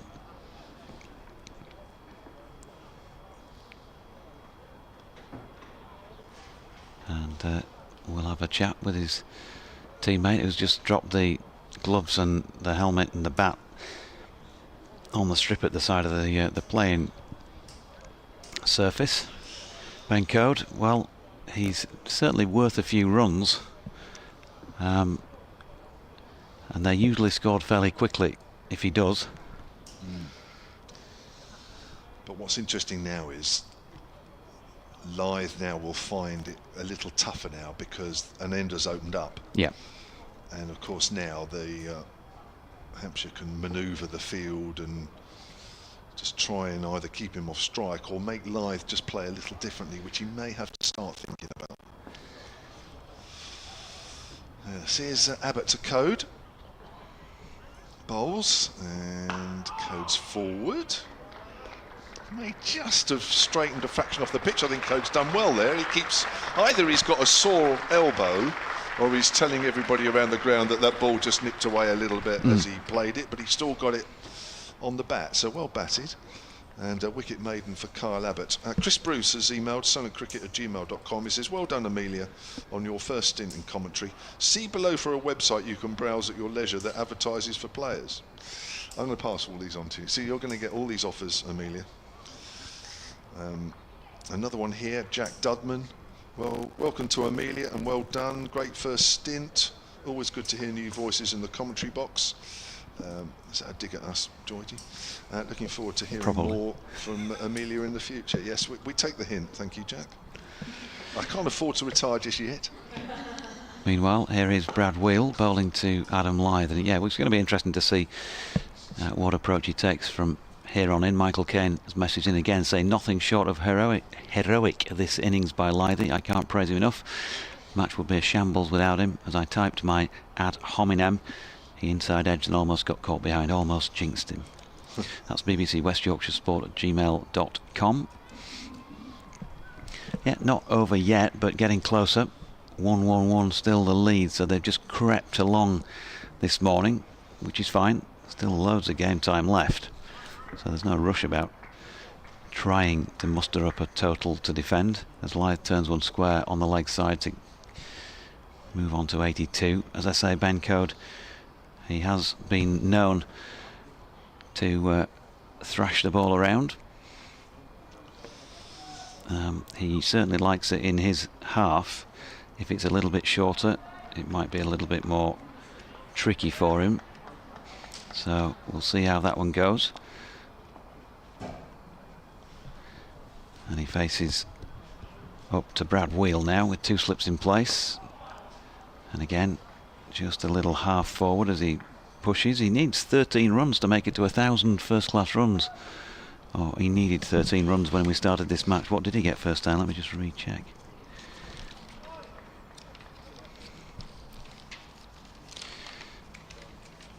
He didn't first time around, so still needs 13 runs. He's on a pair at the moment. He averages 15. 69 his highest score. He's had a few 40s. 40 pluses. And he punches one back this time to the bowler. But yeah, generally speaking, if it's up there to drive, he'll take it on. And mid-off, extra cover, that sort of area will be fruitful. Well, even if he just gets his 15, his career average, I mean, you know, with Lyth at the other end, you know, you are getting close to that 150 mark then. Here comes Wheel running towards our commentary position again then. Right arm over. Ooh, and again, not getting fully forward. And there is a bit of a rap on the pad and a stifled appeal. Maybe a bit of bat involved. Two players disappear out into another postcode. Either side of the wicket. Just to allow Ben to push a single here. With one ball remaining in the over. Will Adam Lyth try and go at it? He's 18 short of a ton himself, won't want to give that away, but he needs one of these last pair to stay with him for a while. And Code just flicks its final ball of the over to mid-on, so still on naught come the end of the 88th over of this Yorkshire second innings. They're 240 for 8, and lead by 112, 25 minutes before the lunch break. So in terms of increasing the lead, 39-41, 51 runs they've increased it today for the loss of Ben Cliff and Dom Bess. Very much key is Adam Lyth. He's added 25 to his overnight total in an hour and 35 minutes play. It's effective in terms of keeping the innings going, and that's really what Yorkshire want to do, just keep it going. Even if the runs are not exactly flowing, it doesn't matter, just any way to increase that lead, which is currently 112. Another email here about Amelia. It's all about Amelia this morning. Here comes Abbott again. Forward is Lyth. Now he might look for 2. In fact, he's going to get 4 as he drives. It goes past backward a point. It's gone for 4. Short boundary side. 2 men out there, but that split them. And Lyth moves on to 86. Judith Squires has emailed sonacricket@gmail.com. He says, listening to you and Amelia on the live stream, if Amelia lives Chichester Hambledon way, she could come down to Petersfield. She's nodding her head, Judith. We're restarting our women's team again this year and have several girls and a W10 team as well. Yeah, she's nodding approvingly, Judy, which you never know. That's worked down to 3rd by Lyth, and he'll pick up a single. Moves on to 87, 245 for 8, and that lead is up to 117.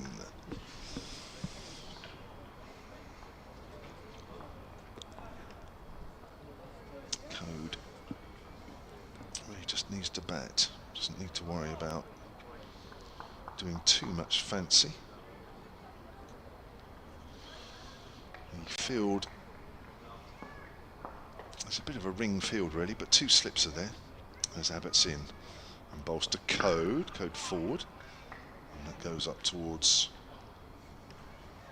extra cover. Martin Digweed has emailed sonacricket@gmail.com. Great commentary once again. It's very nice of you. Nice of all these comments, by the way.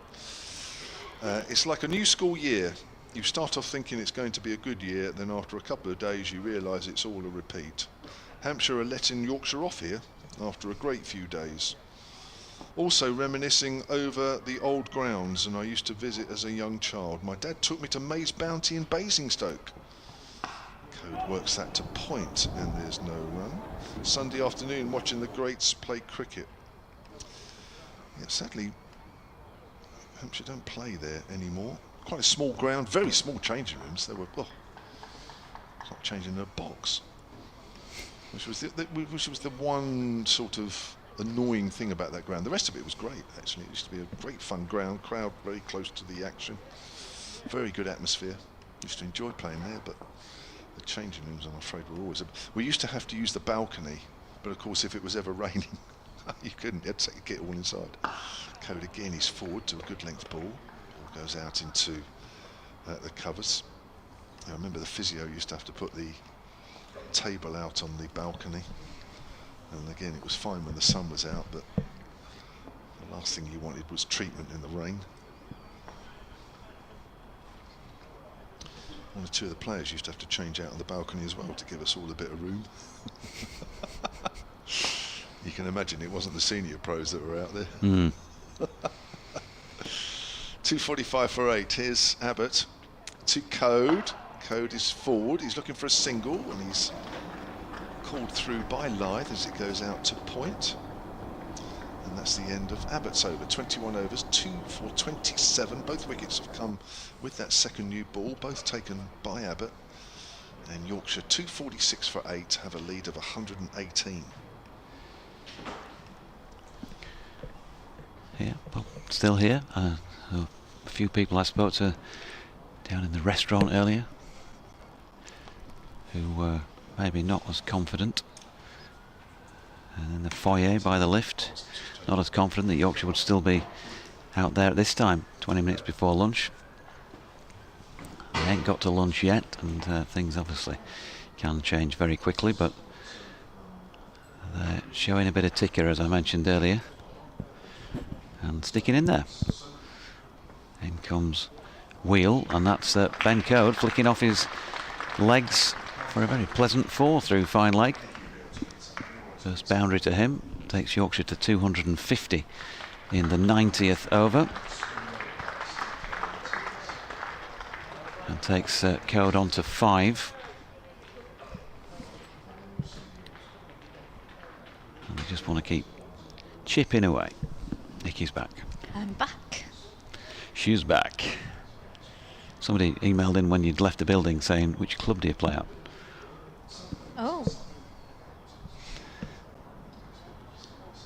Or are you affiliated with? I was affiliated with Guildford. I'm not sure if I'm going to get the chance to play as much. We'll see. Here's Wheel again. Oh, has he got him? No, he's dropped him. Second slip has put that down. I think it was looked like he might have got both hands to it. And it's ended up on the grass. Tom Prest, the man in question. Just for those of you who can see a replay. Ben Code shuffling back, not wanting to come forward. And it's a pretty bog standard chance really at second slip. Oh, So disappointment. you'd have taken that any day of the week. Yeah. Brad Wheel missed out on a 5 for the moment at least, and Code again not quite getting forward and punches back to the bowler.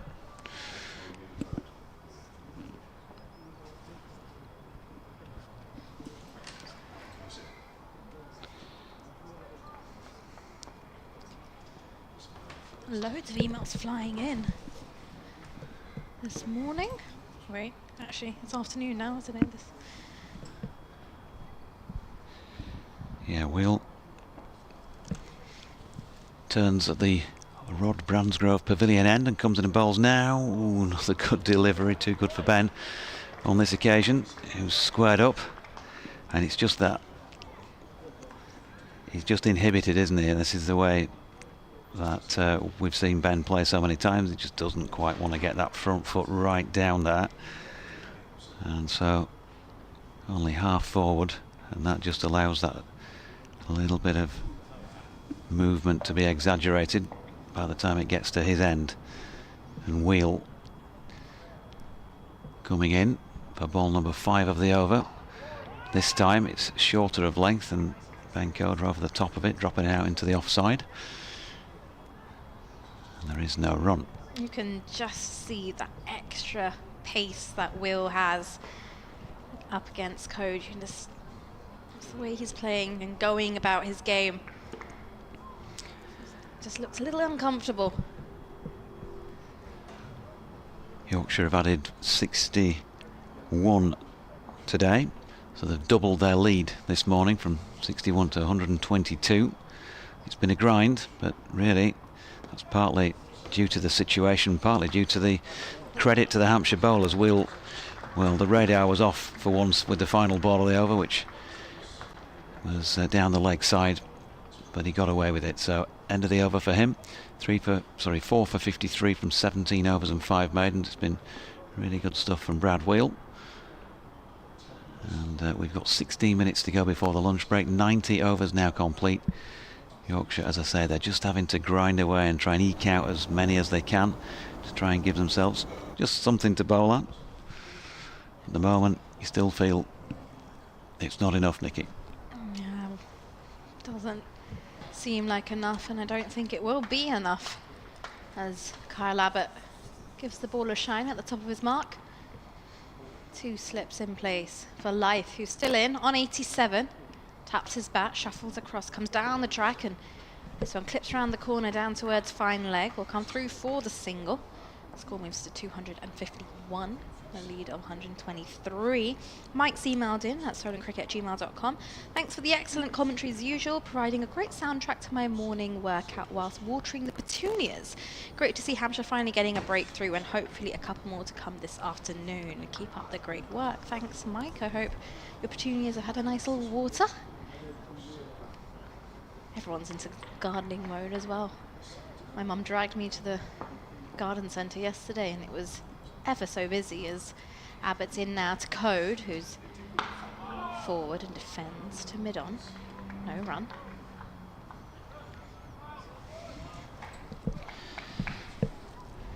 garden centre. Yeah. I went yesterday, I didn't realise it was such a happening place. Oh, It was all sorts were going on. these days they're more like leisure centres, sort of. There's all sorts of stuff on sale. They're just like general shops, really, with a bit of gardening stuff going on. He said as if he goes to them very often, which he doesn't. Nor do I. Abbott runs away from us now, and this time Code is forward, defends. Squares up a little bit as the ball goes to point. Yeah, where are you going? I'm just going to the garden centre. All right, what sort of plants do we need? Oh no, I'm just going for a coffee. You know, it's that these days, isn't it?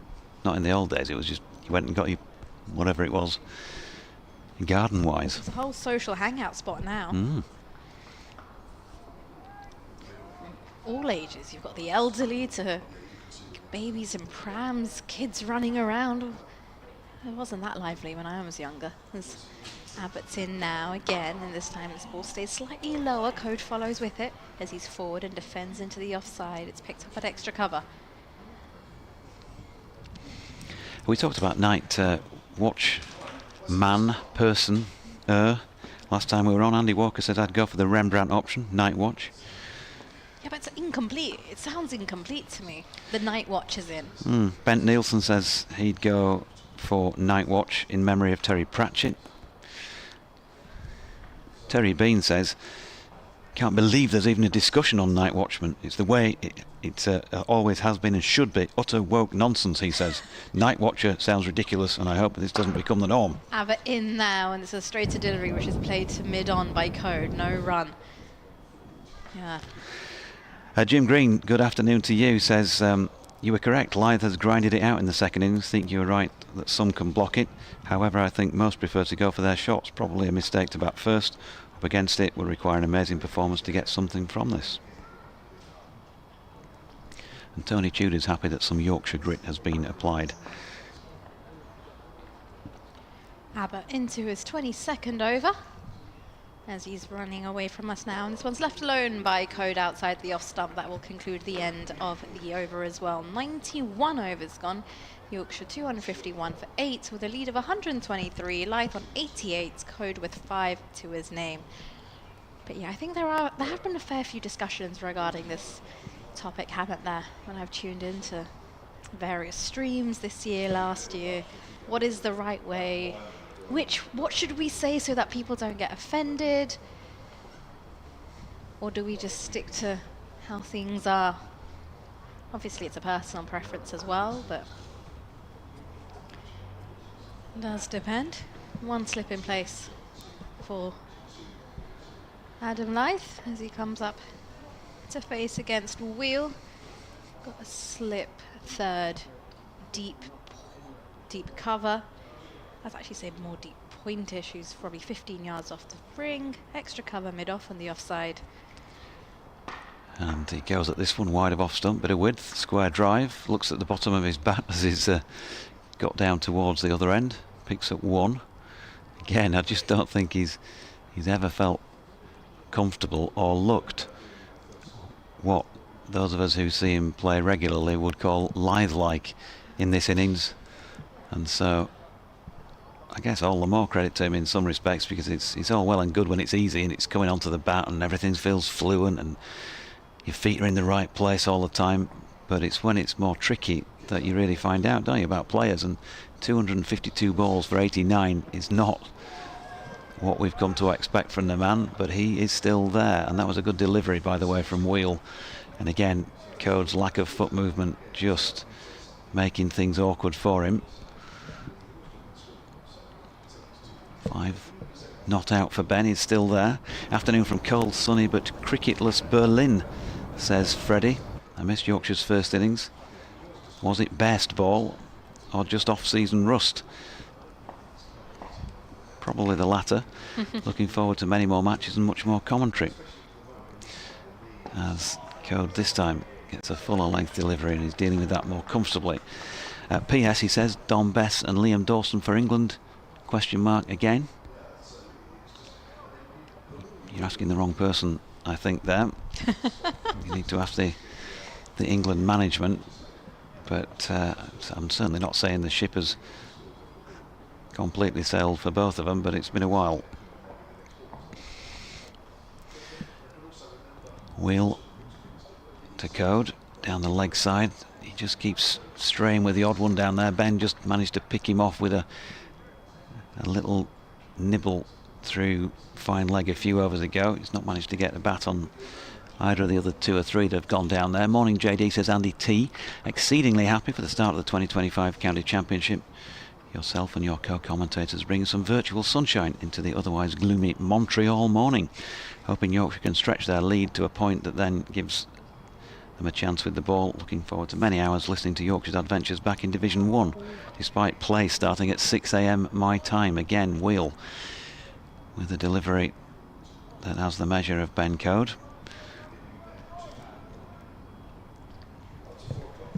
You almost want to spray a footmark on the pitch and say, just put your foot there each time. Just put your foot there each time, but he's not quite going that far. Put across there, that's where you want to be. It's like the cone drill that you teach kids. So you want to take your front foot. He waits again, in comes Wheel once more, and this time he's nudged it away square on the leg side. Dealt with that well. Picks up 1, takes him to 6. And at the end of the over that cost Wheel 2, Yorkshire are 253 for 8 and 125 ahead. So they're not a million miles away from that notional 150 where you think, well, you know, if you bowled really well and Hampshire weren't on it with the bat, if they lost a few fairly early, there might just be a few nerves around.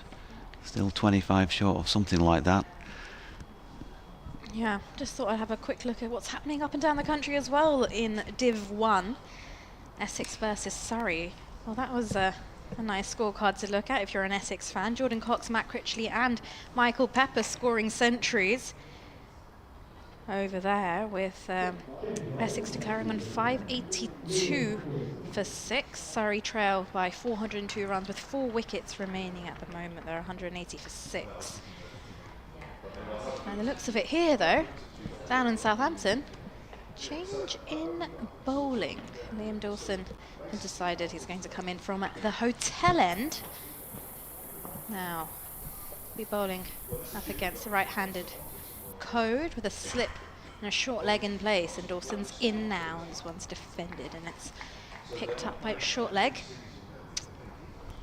Nottinghamshire versus Durham. Not to lead Durham by 25 runs with 4 wickets remaining. 404 for 6. Durham bowled out for 378. There's Dawson in now. Back of a length of the back foot. This is pushed straight to short extra cover by Code. No run.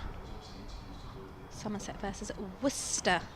Worcester trail Somerset by 463 runs with 8 wickets remaining.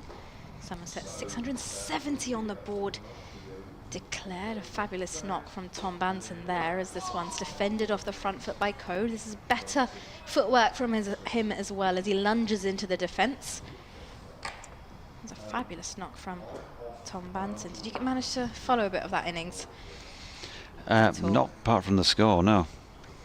There's Dawson in now, and slightly... But I felt there was an insouciance about how he played, didn't you? Yeah, back of a length. This one's defended into the offside. Yeah, 371 with the bat. That's the highest score by anyone ever representing Somerset. Absolutely phenomenal. Must be sore today, though, as Dawson in again, and this one defended by Code cautiously. Picked up at extra cover. Dawson with his glasses on at the top of his mark, ready to go. To Code. Off the back foot again.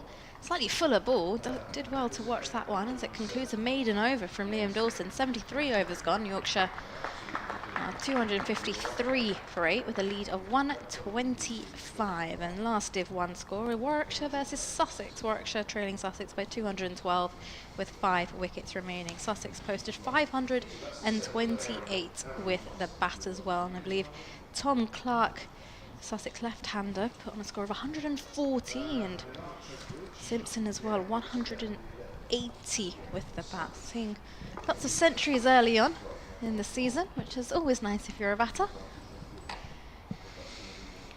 Lovely. So Lythe on strike, and he's within sight of one of those, but not yet into the 90s. 89 to him.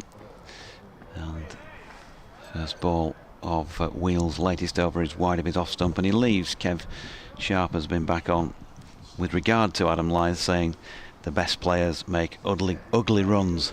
Good on you, Lythe.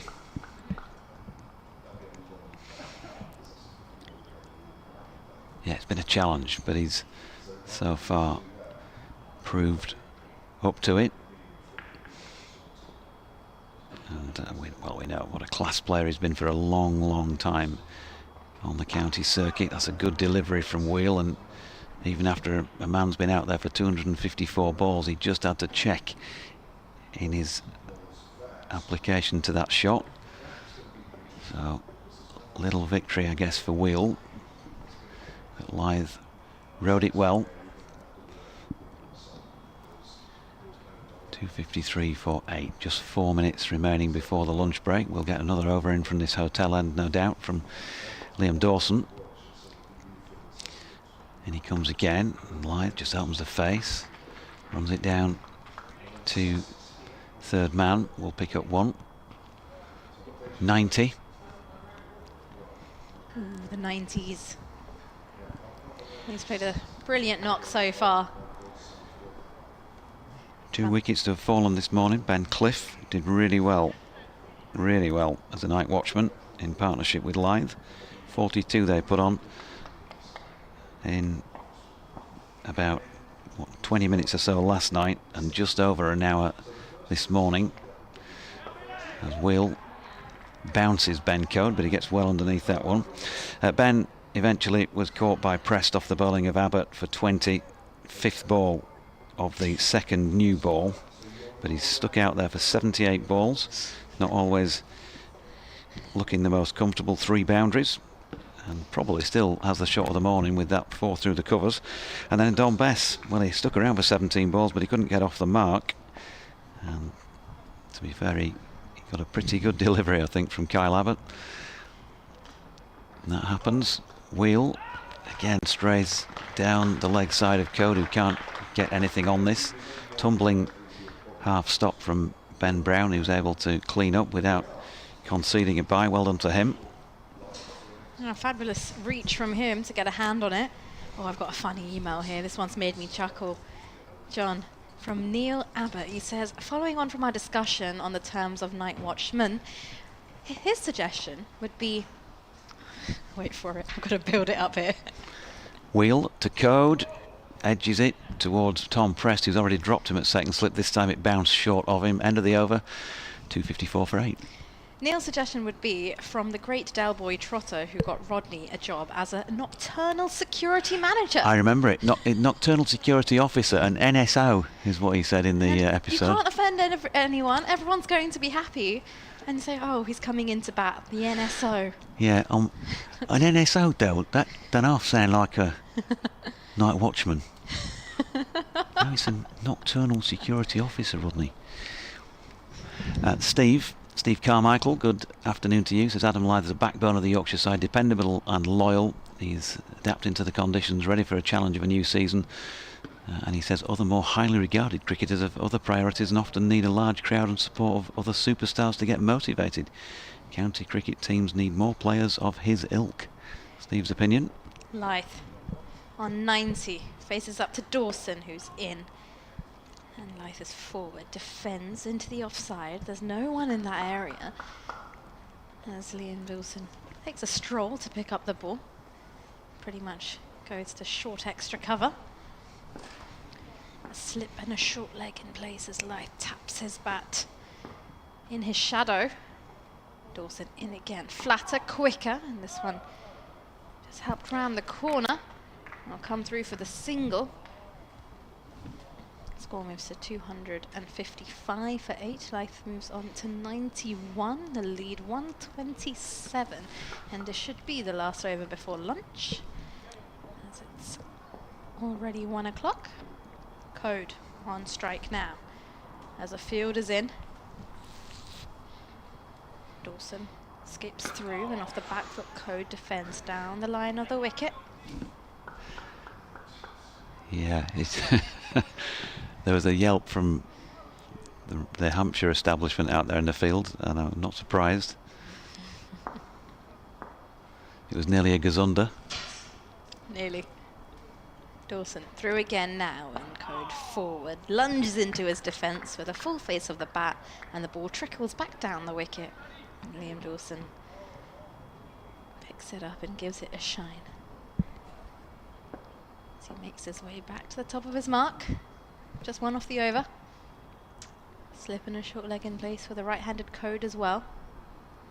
This one tossed up a bit of flight, trying to tempt him, and this one just miscues it as it gets played to mid-on.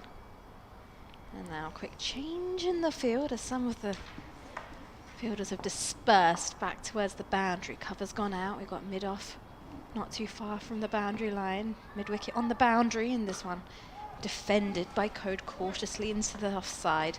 And that will be the end of the over. 95 overs gone. Yorkshire 255 for 8. Admiral Lyth on 91. Code with 6 to his name with a lead of 127 as the players make their way off the pitch for some lunch. Yep, just Ben Cliff for 20 and Don Bess without scoring. The 2 wickets taken this morning. Excellent stuff from Brad Wheel, 4 for 56 off 19. But from the 4 of us, we'll say goodbye for now, and we'll be back with you for more ball-by-ball coverage in about 40 minutes' time.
Well, welcome back to the Utilita Bowl. Just ahead of the start of the afternoon session on day 3 of this county championship Division 1 match between Hampshire and Yorkshire. And Yorkshire, who started their second innings this morning on 189 for 6 with a lead of just 61, are still batting. It's slow going, but they have extended that lead to 127. They are 255 for 8 currently. They lost Ben Cliff for 20 and Dom Best for no score, both to Kyle Abbott with the second new ball. But Adam Lythe is still going. He was 57 not out overnight. He's 91 not out currently, and he would seem to be the key towards getting Yorkshire to a decent lead and maybe putting some pressure on Hampshire. Here we go then, start of the afternoon session. It's Brett Hampton, the Kiwi. It's a full delivery to Lythe, who, like this morning, is off the mark with a straight drive for 4. So a good start for the visitors here, Amelia Clark. I'm Kevin James. Amelia, who's doing her first commentaries ever, did a stint just before lunch. She's with us again this afternoon. Good start for Yorkshire. Yeah, absolutely. That was a near carbon copy of how it kicked off this morning. It was quite amazing, really. That's right, yeah, same shot, same result, different bowler though. True. But yes, but that was about all. So, Ben Code was dropped as well in the slips earlier, which much to the annoyance of not just the Hampshire players but also the fans. That's turned away behind square on the leg side. There'll be 2 for Lythe, and he's getting close to 3 figures here. There's the total for Yorkshire, moves on to 261 for 8. Don't worry about what's on your picture feeds at the moment. It looks like things have just stuck a little bit, as has the scoreboard on the ground. Someone's a little bit sleepy after lunch. Yeah, somebody's had too much Masaka in the digital scoreboard situation and on the picture feed. They're probably on their second helping of Masaka and have not realised we've started again. It has moved up now to 259 for 8. That's pushed out to the covers and there's no run. In fact, it's gone up to 261, which is where it should have been. So the Masaka has been polished off and everybody is back in their place. Fortunately, we didn't have too much lunch, Amelia. That's why we were here on time. Absolutely. So Amelia, as I was saying earlier, or as we were saying, or as she was saying earlier, introducing herself for the first time. She'll be with us for all the season, doing regular commentaries as Hampton comes in. It's a full delivery, almost a Yorker, dug out by Lythe. Back to the bowler. Used to play a bit of cricket. You had, after your stint, you had a few emails suggested, "Well, come and join this club." Come and join that was very kind of everyone. Thank you, and I'll definitely I'll have a look after the game, and yeah, maybe get in touch with a few, which is very nice. Yeah, Amelia's got access to the emails, so she'll be able to go through them at the end of the day. Yep. And you might have a pick of clubs I in might, which to yeah. join. This is nice. One down in Petersfield, one at Hursley. Yeah.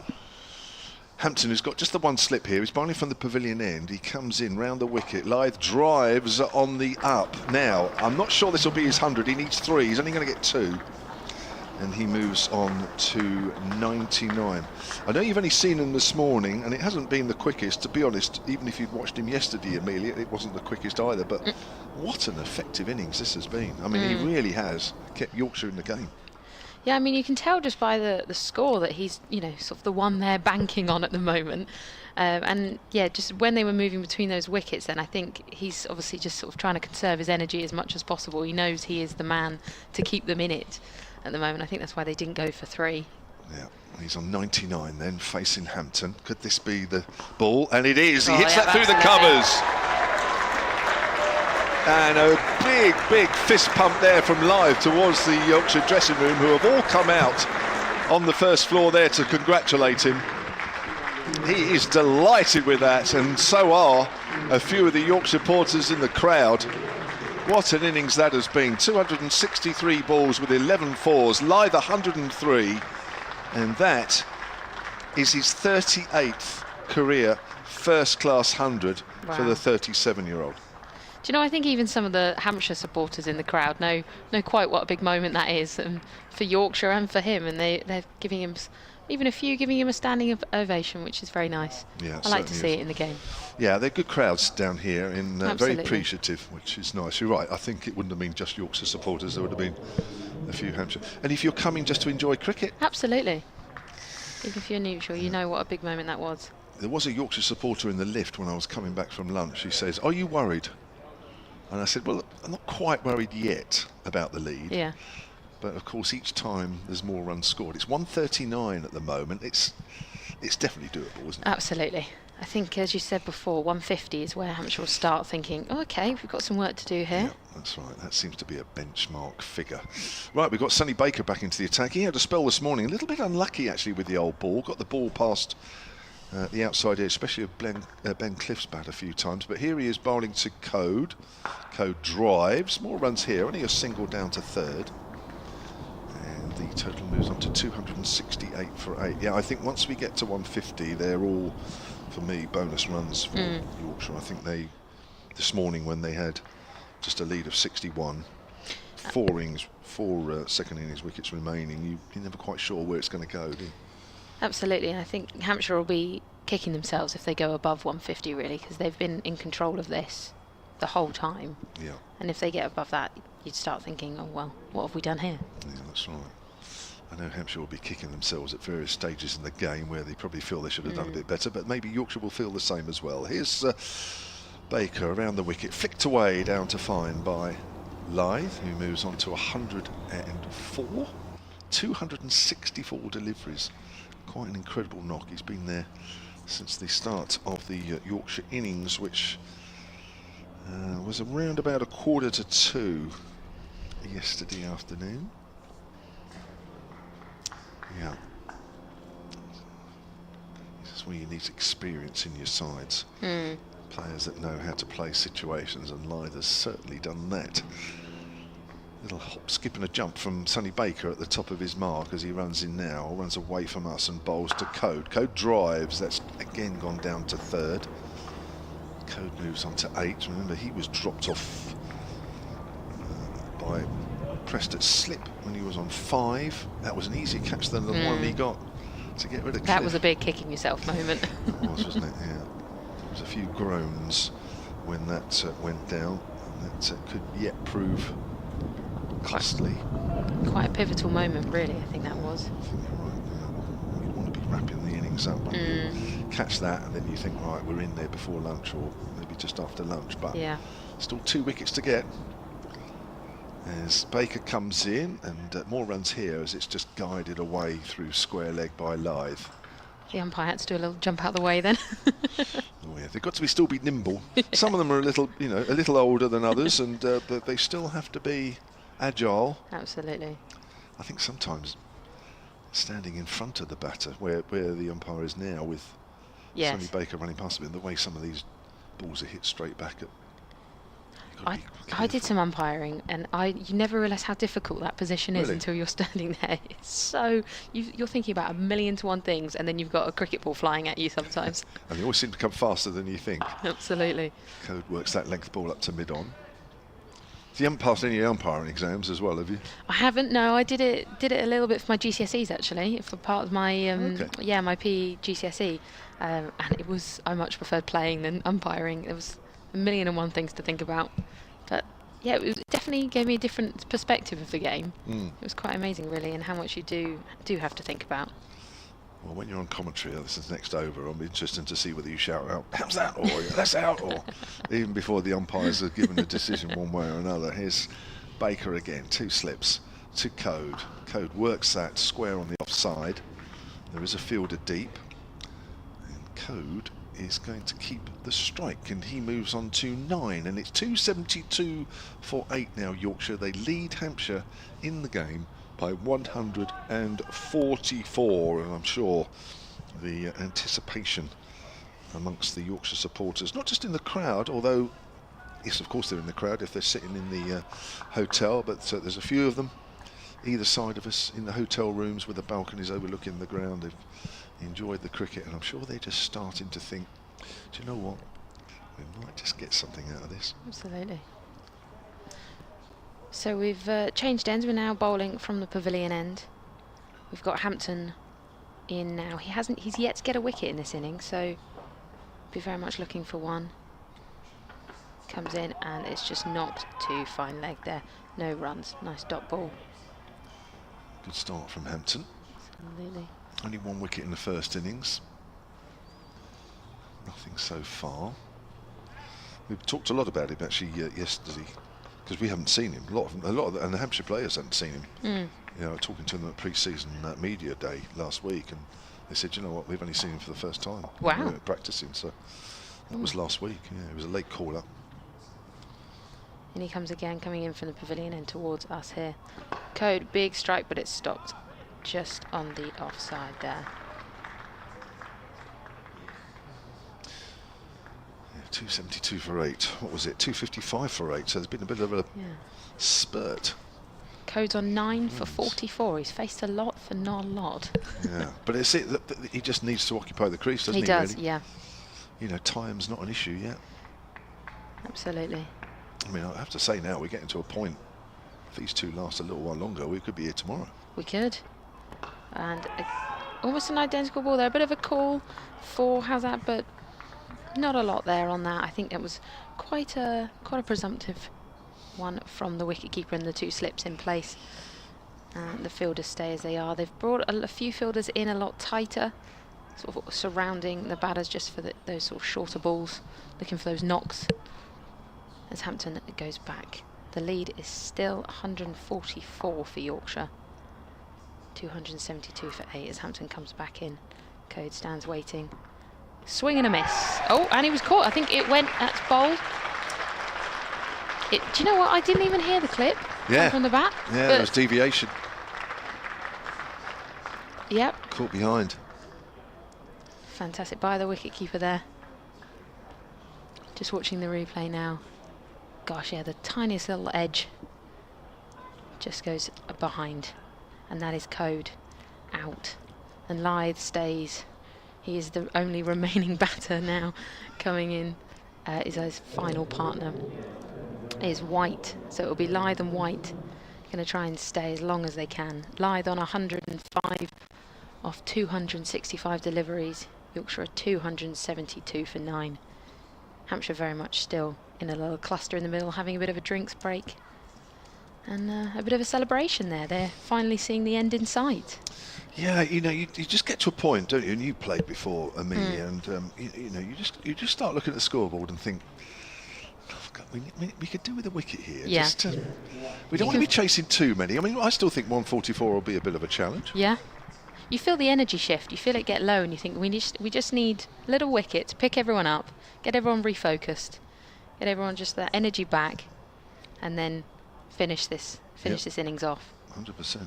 Well, Hampton will be thrilled as he's finally got his first wicket for 1 for 59 is Hampton. And as you say, a late call up, so Hampshire will be quite impressed with him in this innings at the moment, getting that.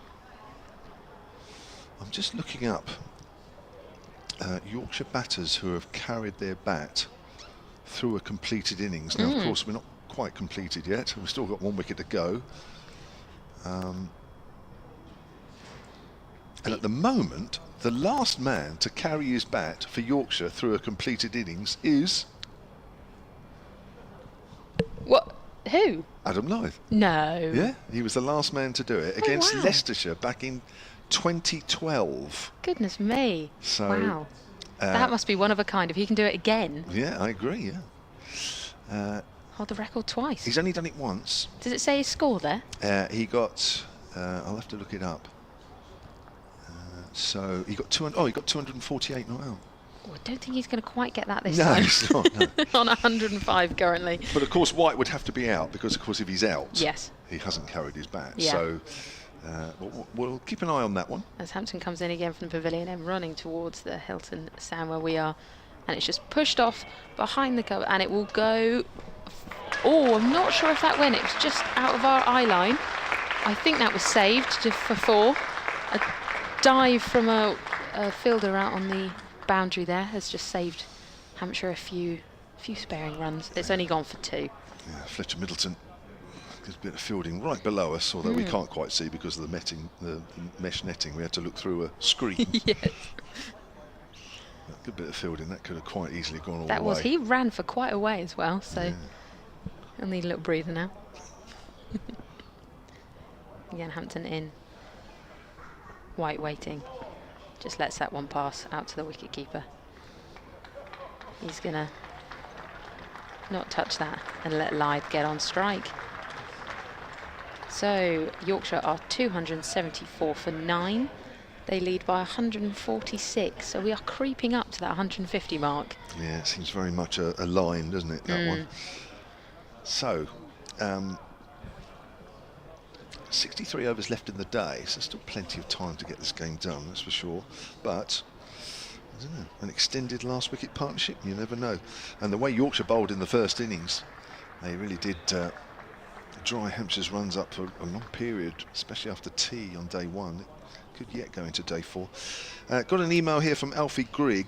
A couple of these are going to my junk folder. I don't quite know, or the junk folder you've got as well. I don't know why some of them are going there. It didn't used to, but this season some of them are going in. I don't know why.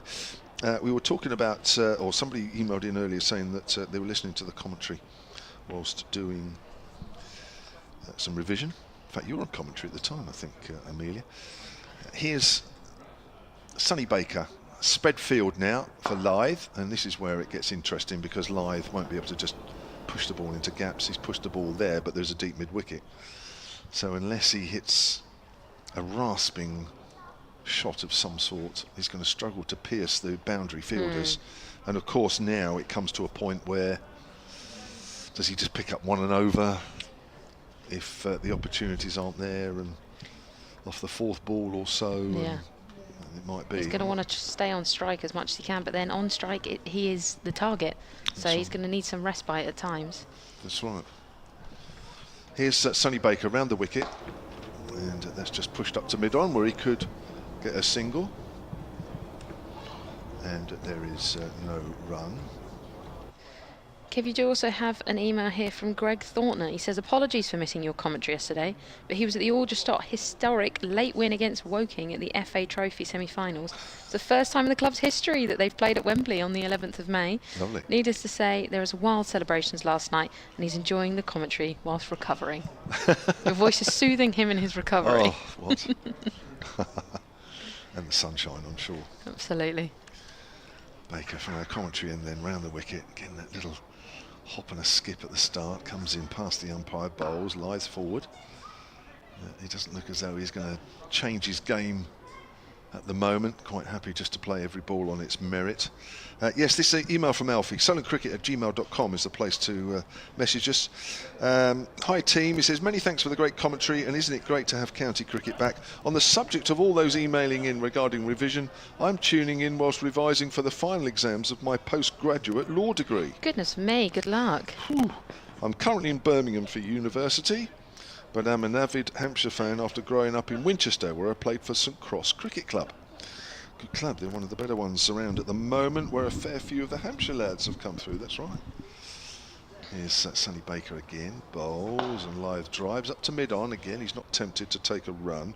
I have enjoyed my trips to Edgbaston, says Alfie, to watch Warwickshire during my time at university, but have the deeply unsettling prospect of moving to London for a graduate job in September, where my nearest ground will be the Oval, and I'm not sure whether I can stomach having to follow Surrey as my local county.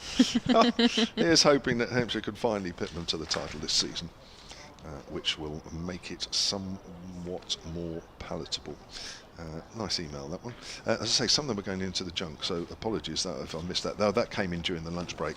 Right, there's a bit of a chat going on between the batters and also Stoneman and Abbott and Baker himself. Not sure what the chat was all about as I was reading that email, but it looks like we're Well, just I don't think there really was, because the fielders didn't move. It seemed to be that they were almost waiting for the batsmen to finish their conversation, so they decided to have one as well. That's true. 2 balls left of this over, so the fielders come in. What does Lyth do here? Baker comes in, round the wicket again, bowls, tries to pull that away, it's in the air, but safe as it goes out, loops out to square leg. He gets the single that he wants. Hampshire don't quite get the result they want, and Lyth bangs his bat in frustration. Probably expected that ball to go a lot further away than it did, but it got high on the bat and really didn't travel too far in the air. No, I think, again, that was... I mean, he placed it well, but that would have been another missed opportunity that I would have liked to have just closed that there and then, get Lyth out and really turn it over and get batting themselves now. That's right. So the field changes for the left-hander Jack White, and this ball becomes very, very important indeed, as if the others haven't. But just all eyes are on this delivery, because Hampshire, of course, have this one chance in this over to knock over the number 11. Sonny Baker's in, 2 slips in the gully, bowls to White. White defends, not completely behind it, but he defends it nevertheless, which is job done. And that's the end of the over. Thank you very much, Amelia. Thank Amelia's you. off for now, Amelia Clark. And we have a different voice coming on for the moment, for the next 20 minutes to join me. He might be a familiar voice to some people in a certain sport, Richard Hoyles. But good afternoon. Good afternoon. How are you? Very good. All the better for this weather so early in the year. It's Yeah. rather unusual, isn't it? Well, I mentioned another sport that you're more famous for, and people might have already, just in that short sentence that you've been talking, have already guessed. But you had a busy day yesterday. Yes, up at Aintree for the National, which was running similarly unusually clement conditions. So I think the people of Liverpool had a very enjoyable 3 days. It was a really good atmosphere. It's a city's race, and it was a lot of fun actually. And I think the news this morning, the all horses were well, etc. It was well received. Important these days. So yeah, really enjoyable. Good. Well, I'll tell you what I'll do. I'll do this over commentary, and you can do the next over. How's that? And we'll swap for the Absolutely next 20 fine. minutes. Right. Here's Brett Hampton, the Kiwi. Bowls to Lythe. Lythe just guides that down to back with a point. It doesn't really matter what happens for these first 3 or 4 balls, I think. Lythe is just going to pat them away, guide them away as he has been doing, and the ball's going to trickle out to a fielder in the deep, and nothing will happen until about the 4th ball, and then all the action will start. Yeah, it's always a balance, isn't it? How much do you trust your partner? Yeah. So obviously horse racing is mainly your sport, Richard. We'll come to that in a moment as Hampton comes in from round the wicket again. Always beaten outside the off stump, keeps a little low. Goes through on the second bounce to Ben Brown. But cricket is, part of you as well, isn't it? Yeah, very much. When I was a youngster, I was a junior member at Surrey for many years, and when I was 9, 10, 12, 11, up to about 13 really, used to catch the bus up, the days of Red Ken as Mayor of London, 10p flat on the bus, all the way up from Croydon, 109, up to the Oval. Those days playing on the outfield, of course, under the stands when it rained, and yeah, very much so. Yeah. So you know your game. Here comes Hampton again. Bowls. Lythe on the back foot, just steers it past the bowler, but again it's rolling slowly up towards deep mid-off, but there's no interest in the single. The score remains on 275 for 9, and that lead for Yorkshire is currently 147. So when you played, what sort of player were you? A stopper as a wicket keeper, a okay bat, and can't bowl to save my life, but thankfully never really had to. I did just enjoy the game from a young age, so I played a little bit above my level because I was captain. Okay. Hampton again, no slips, everybody on the boundary, just gets turned around a fraction there, Lythe, as the ball makes its way back to the bowler. So how did the horse racing come into it then? It was numbers that got me into both sports really, both in terms of the form from the horse racing perspective, and these days we take for granted, don't you? Just look up all of the averages with a click on the mouse. But in those days, I had a throwback. I went and bought the Playfair Cricket Annual this morning. So for years and years, that was a part of my childhood. So yes, it was the averages. It was, I'd score. I scored for the first 11 at school when I was sort of, first year in senior school. And yeah, it grew from there really. Hampton in again, bowls. Lythe goes for the big swing, it's up in the air. This could be out at mid-on, and Abbott takes it. And that is the end of the innings. He went for the big one, Lythe. It didn't come off. And a steepling catch there. Abbott having to watch it into the hands.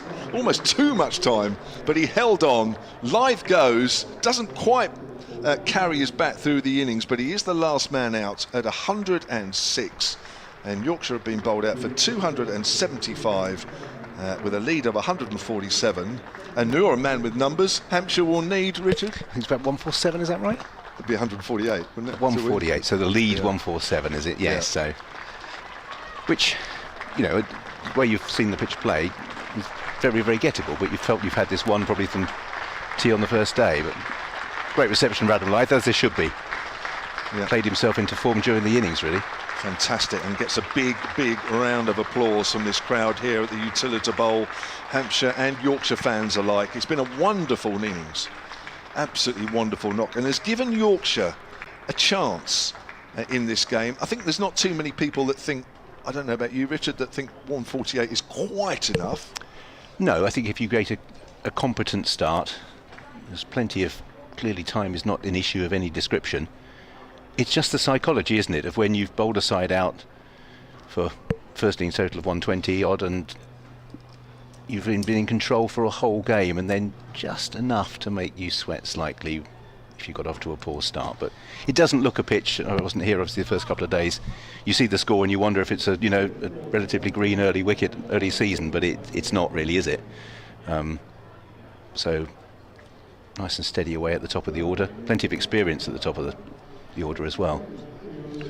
So the innings closed. Brett Hampton picks up his second wicket of the afternoon, and the Yorkshire innings, as I say, has closed on 279, and with a 147 lead, it means that Hampshire will need 148 to win.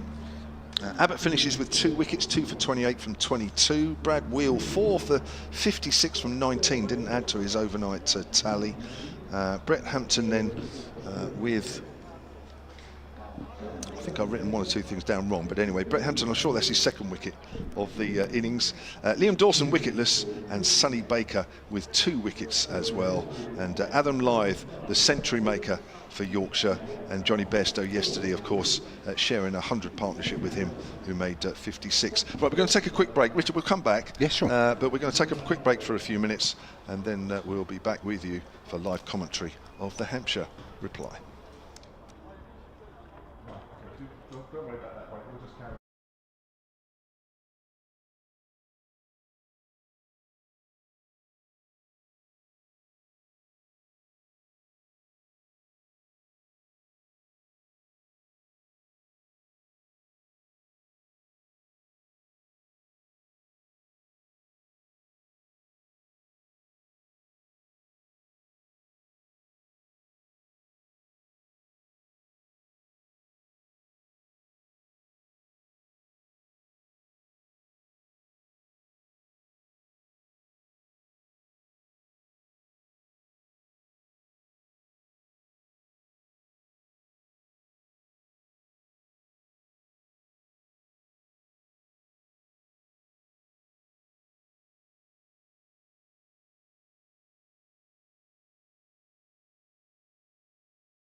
The second innings has just finished. Well, it has done in the last 5 or 10 minutes or so, with the last wicket of Adam Lyth, who almost carried his bat throughout the innings.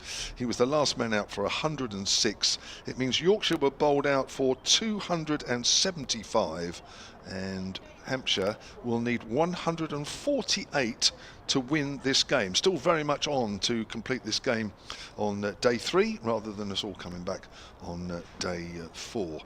I'm Kevin James. Commentary team a little later. They're still here with us. Nikki Chowdhury, Amelia Clark, and also Jonathan Doidge. But alongside me, the voice of racing, Richard Hoyles, who's going to try his first over of commentary. Just turn you on. There we go. Thank you very much indeed, yes. So 148 to win, no time pressure, and Yorkshire obviously in the hunt for early wickets. Field, couple of slips, Scully, just backward point, cover, mid on, mid off, and mid wicket. Opening ball, and just tucked through to mid wicket, quick single taken, no danger, and first run on the board to the approval of the locals. Mark Stoneman off the mark. New recruit this year. Yes, he's been around the circuit, as you probably know, Richard, Durham, Surrey, Middlesex most recently, and with the decision by James Vince during the winter of saying, look, I don't want to play any more red ball cricket. Mark Stoneman, well, he was available, and why wouldn't you have him? A good average, still averages in the mid-30s, not quite as high as James Vince, but you know, it's a decent replacement. Although he will tell you that he's not a replacement for James Vince. That's the challenge, isn't it, to try and provide the runs, as we have Ben Code coming in, and forward defensive. Interesting to see how the pitch plays and whether or not that 120 was an aberration in the first innings, and whether or not it'll be any sort of challenge in knocking off 148. Yeah, I don't think it'll be easy. I mean, you know, Yorkshire did bowl well for long periods in the Hampshire first innings. They did make them work hard for runs. I don't think this will be a walk in the park by any stretch of the imagination. I think this might take a while. So third ball of the innings. Ben Code coming in and just allowed to pass outside the off stump. A little bit of shape just away, but wide enough for it to be comfortably left by Fletcher Middleton. He's got one more player fielding wise on the leg side than that opening over to Mark Stoneman. He's got a square leg as well as the mid wicket.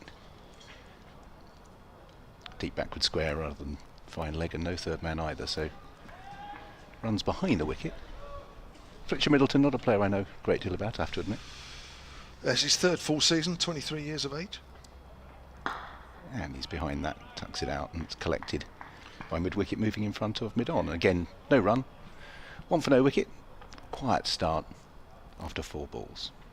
Yeah, I think he's one of those that Hampshire are looking, you know, for a decent decade or so from him, up the top of the order. Last year averaged 30 with a couple of hundreds, averaged 25 in his first full year, so he is improving. Yes, names on that team sheet from Toby Alpert and also Tom Prest, I suppose, are looking for similar development as Ben Code. Just the first time has Fletcher Middleton just dealing with a rising ball, but he got on top of it. The first element of discomfort. Bottom hand just came off the bat briefly, but he rode the bounce, dropped it down in front of him, and it went to point, and no run. Yeah, both these openers scored 40s in the first innings. Stoneman 46 and Fletcher Middleton 45. 70 for the first wicket. My word, that will settle a few nerves if they can do something similar this time around. I think that's the challenge. When you were 69 or 70 for no wicket in the first innings, having bowled your opposition out for 121, I won't say you're quite looking forward to nets in 2 days' time, but you were, and when you suddenly got to knock off 148, it just looks slightly different. And nice shot. Drive off the back foot. And may just screech the boundary. It does. And how much that's dried out. It was across the square for a good part of it, so that helped its momentum, but couldn't be pulled in. So 5 off the first over. That's exactly what Hampshire would have liked. Wasn't a bad ball, just short of a length, and punched off the back foot for 4. Yeah, lovely piece of timing. Getting that weight in the right area, the head behind the ball. Ball just seemed to gather pace over the last few yards. Yeah, I thought it was going to be pulled in relatively swiftly, but racing needs it, and I don't know what cricket groundsman at this stage. You want a little bit more just to promote that grass growth? I don't know. Well, it was interesting. I talked to Simon Lee last year, the head groundsman here, and all he talked about was how we can't get on the square. It's too wet, and we've got about 2 days to get everything ready. This year, it's like he's had almost like too much time to get things ready. Incredible, isn't it? And Jeff Arnold was here, former Surrey. And yes, now that is the era of my. Yes, well, it would. Yes, my just over that sort of time. It's funny you remember those. Yeah, he those still looks betting fit, orders, does he? Yeah, he was sitting up here watching, 1 or 2 because he's working for the ECB these days, and I'll come back to that. Do you want to do this over as well? Yeah, why not? Okay, so White from the pavilion end, and allowed to pass outside the off stump. Yeah, G.G. Arnold on my scorebook. Horse. Yeah. And he was saying, he said these cricketers must be knackered already. He said the amount of pre-season work they've got through, there'd have been nothing missed with the weather, nothing missed to the rain. He said they'll all have played their full pre-season matches and nets, and he said, I'm surprised there's not more people injured. So Jack White, second ball from the pavilion end, bowling to Mark Stoneman. Oof. And a little bit, umpire just has a look whether he was going to give a wide there. Started wide, moved wider, taken in front of first slip. No run.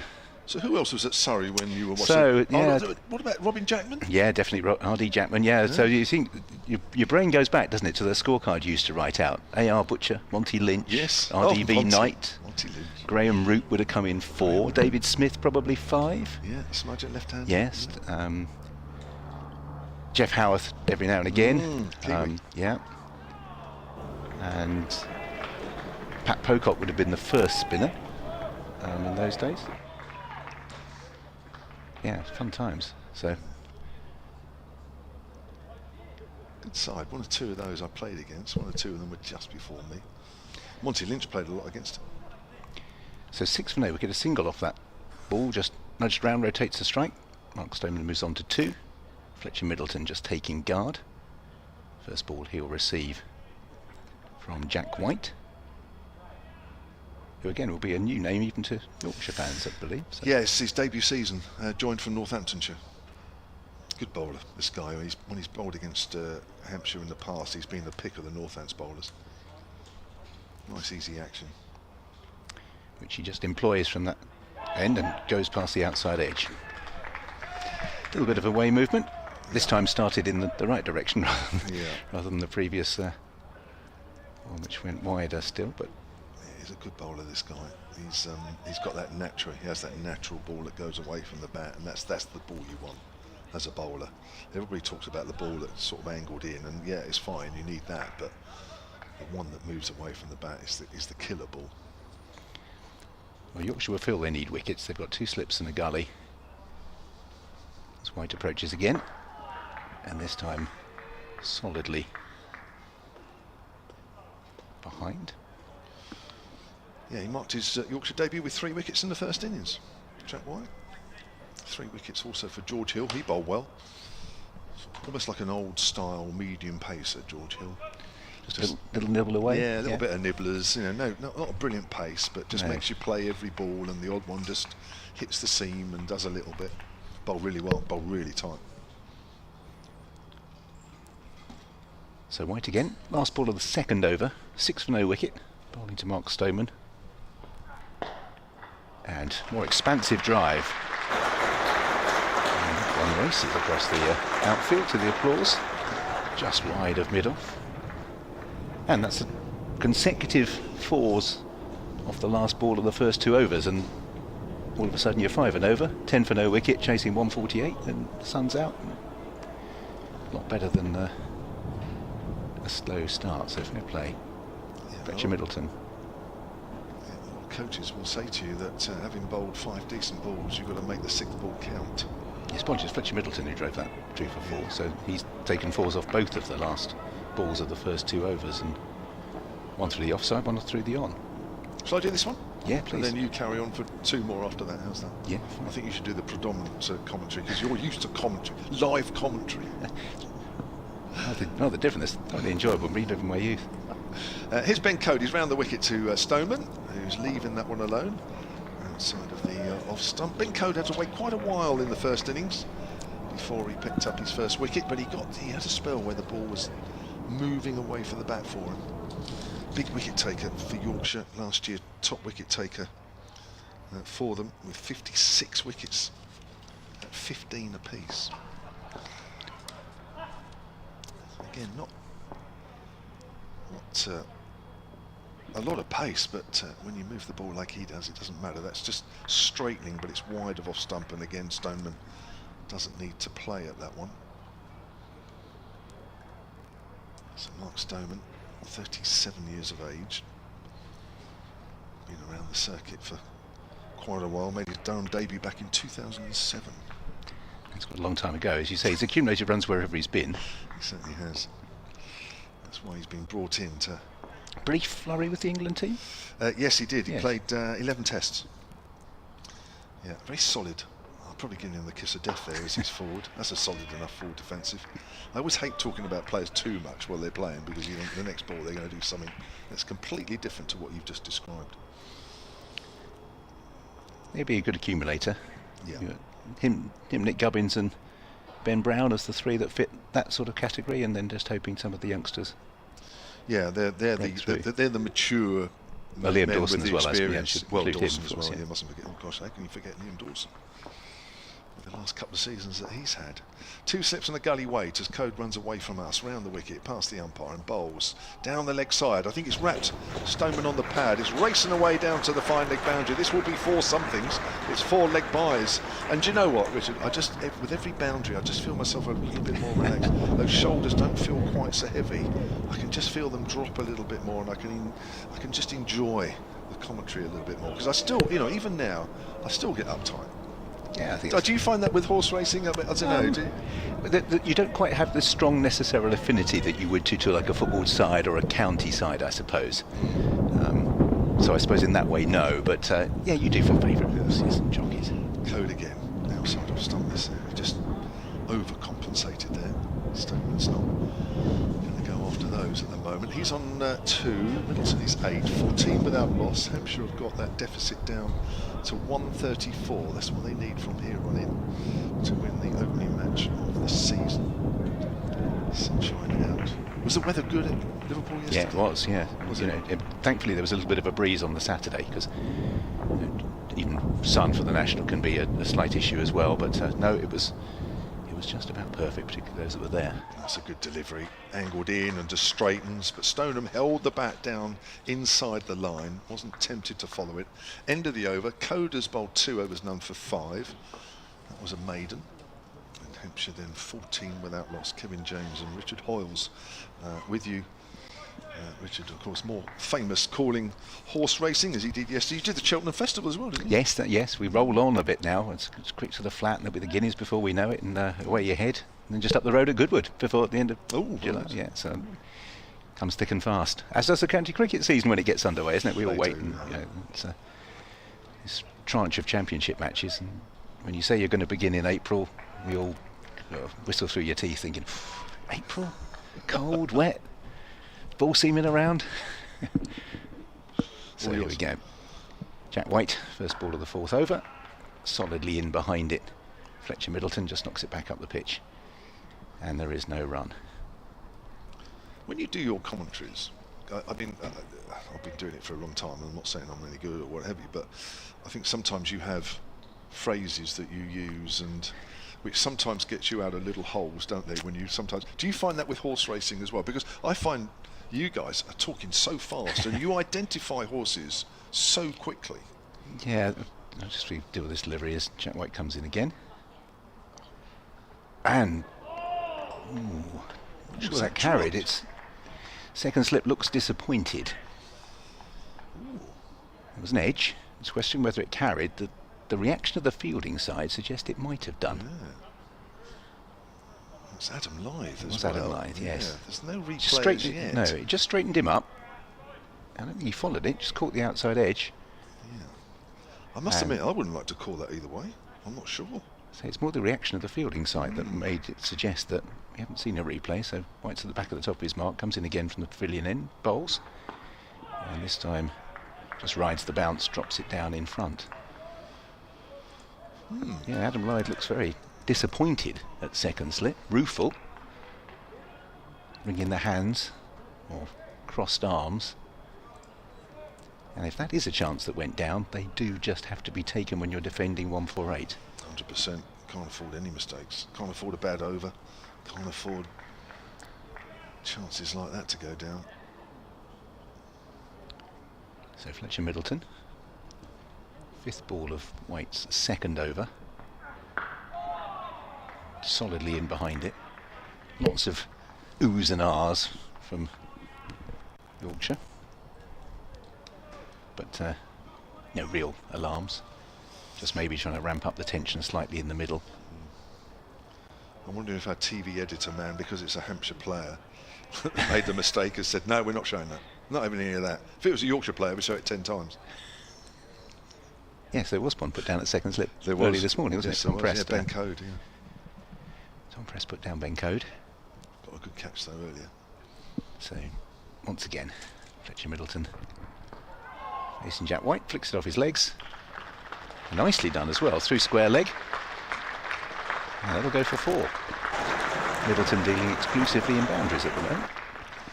But continuing to take the pressure off, and if you're the fielding side, you put him down. A few balls later, worked through for 4. I've just seen a replay actually. It didn't quite carry. Didn't quite carry. No, so we're okay. Yeah, we're all right. It's interesting because you get 2 reactions sometimes with slip fielders.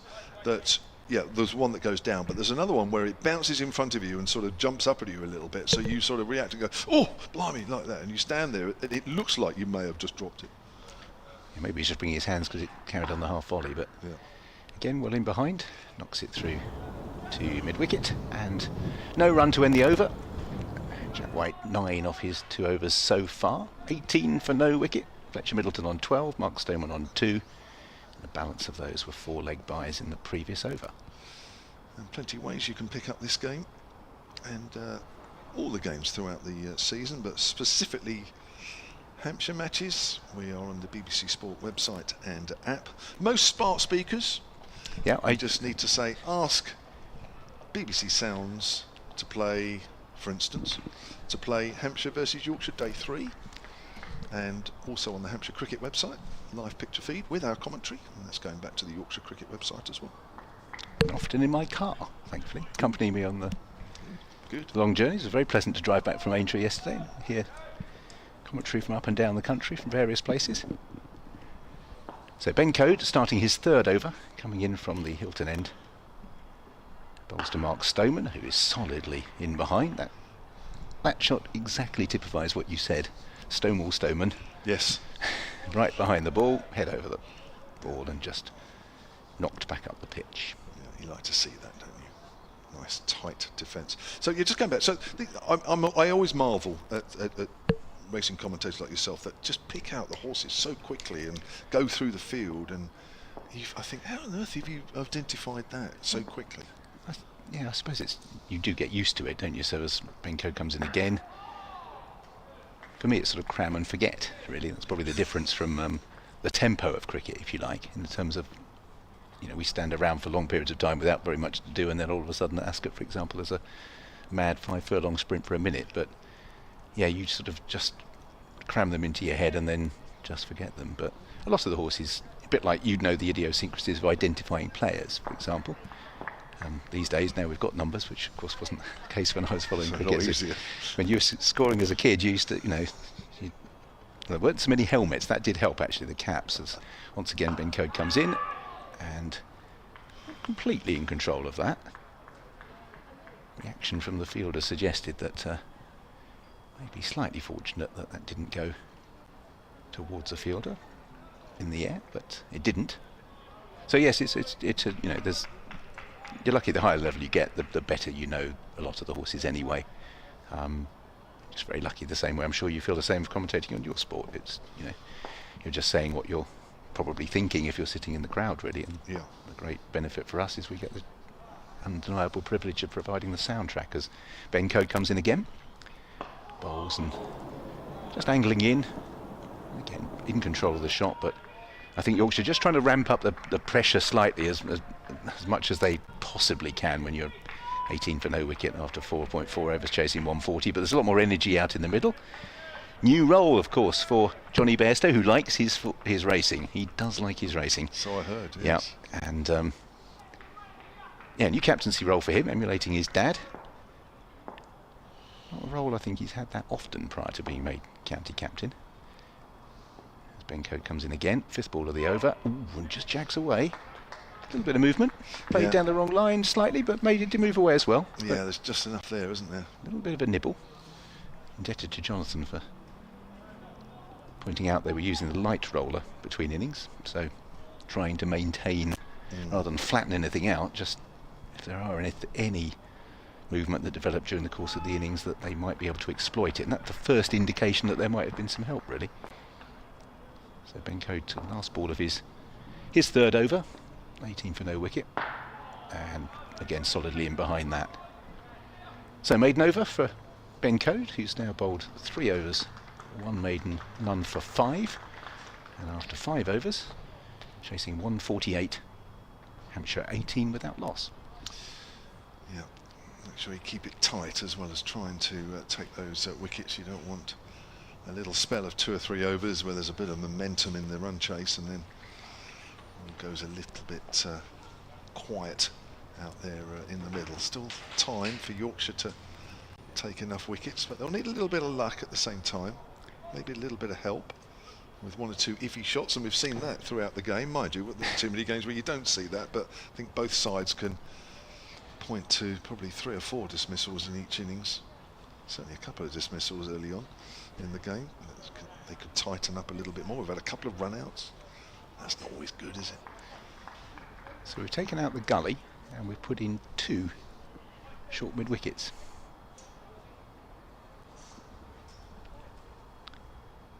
Jack Whiting again, nudged into the offside. The difficulty, I suppose, with such a fast outfield is how much you attack. And we've already seen 2 race to the boundary. All you have to do is time the ball, and if you can't defend those boundaries, 148 gets away from you very, very quickly, but you do need to take wickets. So, as I said, a notable change in the field. Gully's come out.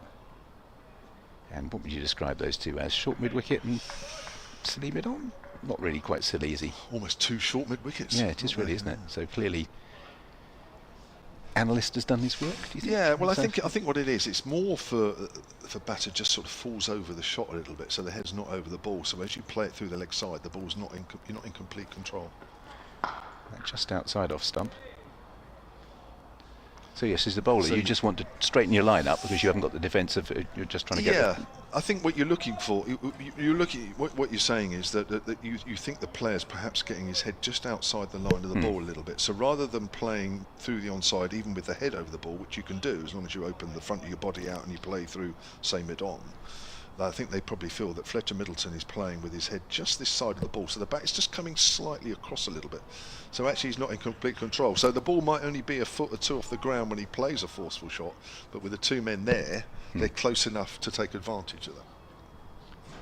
So let's see what line Jack White bowls here. 3rd ball of his 3rd over, and that is the line that it trundles out along the ground, but that is the line that induces that shot perfectly safely in that instance, but that's clearly bowling to your field. Yeah, so I mean, I don't think Fletcher Middleton would be tempted there because it's a good length ball, so you're naturally defending. Now he's got to make a decision that if that on that same line is a little fuller, where you then start to play a bit more of a forcing shot, he's then got a decision to make. Does he say, well, actually, I am not going to do that? Or does he say, no, I'm still going to carry on playing and still try and hit that with a bit of power through the leg side? Once again, White comes in, and once again, it's just turned to one of those 2 fielders, but a little similarly in the sense there was never really going to go the aerial route. Yes, you find you get out, you score runs with your best shot, but you can get out to it as well, particularly these days of everyone analysing exactly where you score your runs. That's one area where cricket is vastly superior to racing, actually, is the statistics and the pie charts and where players score, and the fact that I can find out, take a random side that playing in a Cricket World Cup, I can find out where their number 7 scores their runs. It's something that's really attracted me to cricket, and probably does a lot of other people as well. White comes in again, solidly behind it, and once again the ball ends up at the straighter of those 2 short mid-wickets. we're going to do a double change at the end of this ball, if that's all right. Of course it is. Thank you very much indeed for the opportunity. Very enjoyable. No. So enjoy this last ball for now. So it's been at least 11 balls, hasn't it, since Hampshire have had a run. This is the tightest squeeze in inverted commas that Yorkshire have been able to try and squeeze Hampshire, but a relative term when you need another 130, all wickets intact. White coming in to complete his third over, the 6th of the innings, bowling to Stoneman, who just angles the bat, but all that does is move the ball to cover. So after 6 overs, chasing 148, 18 for no wicket, Fletcher Middleton the dominant partner with 12, Mark Stoneman not out 2. Richard, thank you very much. Thank you Really very much enjoyed indeed. that. Thank you. Richard Hawes, better known, of course, as a racing commentator, but I think very shortly you're going to be just as well known as a cricket commentator. Flatter me much there. Thank you very much. Right, we're going to double change, as I say. So we're going. Richard's going to make way for Jonathan Doidge from BBC Radio Leeds, who's had far too long off, really. And he's also a bit of a racing man as well, so they've been nattering away in the background when neither of them have been on commentary. And alongside Jonathan Doidge, it's going to be Nicky Chowdhury. I must say that the man who's just had the microphone is brilliant at what he does.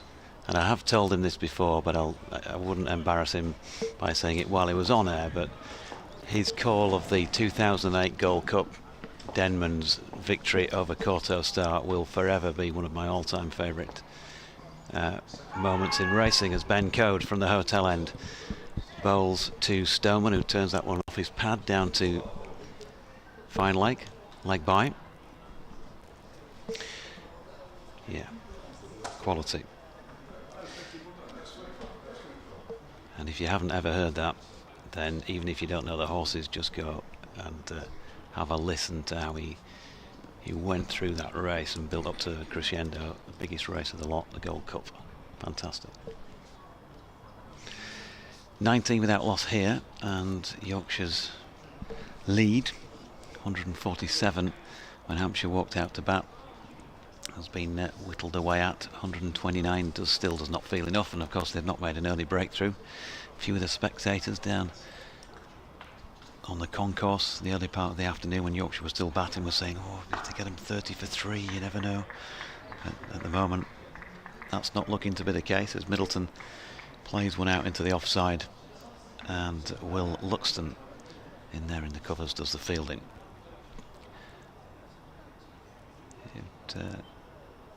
It'd be good for the sake of the game, I guess, if they managed to pick up a few and there was a little bit of tension. But I know you Hampshire supporters listening to me saying that will be saying, don't be ridiculous, Doidge. Let's breeze through to a 10-wicket success before tea. Here's Code over the wicket. 2 fielders have been brought into interesting positions on the leg side. One of them, Finlay Bean, fielded that. He's positioned really just for probably a lazy flick where the right-hander might just be a little bit on it a little bit too soon, gets underneath it, and to his right James Wharton would be only a couple of yards further back from the bat, and they're both assuming the crouched position as the bowler comes up, which you can therefore say is in a catching position. Code is in, and that's up there to drive. Invitation accepted. No further than Don Bess at mid-off. We've had a bit of a breather, Nikki. Yeah, we have. I had the pleasure of going and sitting down in the stands just below the gantry, and I've got a question for you, actually. As I was sat there, started having a think.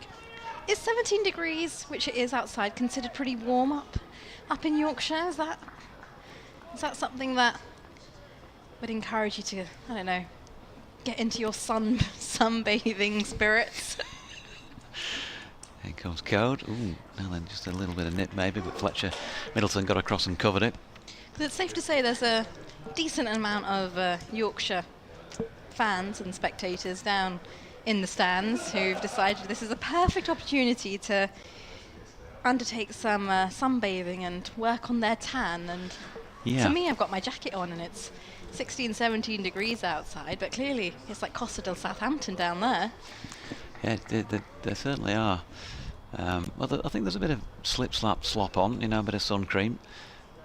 So they're doing the right thing in that respect. But yeah, there are a few shiny bodies as Code's last delivery of the over is turned into the leg side, and there's no run. So still 19 for none. 129 needed by Hampshire to win with all 10 second innings wickets standing. Well, I mean, look, you can buy into the myth for as long as you like, but go up north and try it. See what temperature it does reach. I've not actually been up to Yorkshire. I've actually, not been to Yorkshire. I've been to You Durham. don't know what you're missing. I've been to Durham, and it wasn't very warm when I went to Durham. I can tell you that. But not Yorkshire. But there's going to be a change in bowling.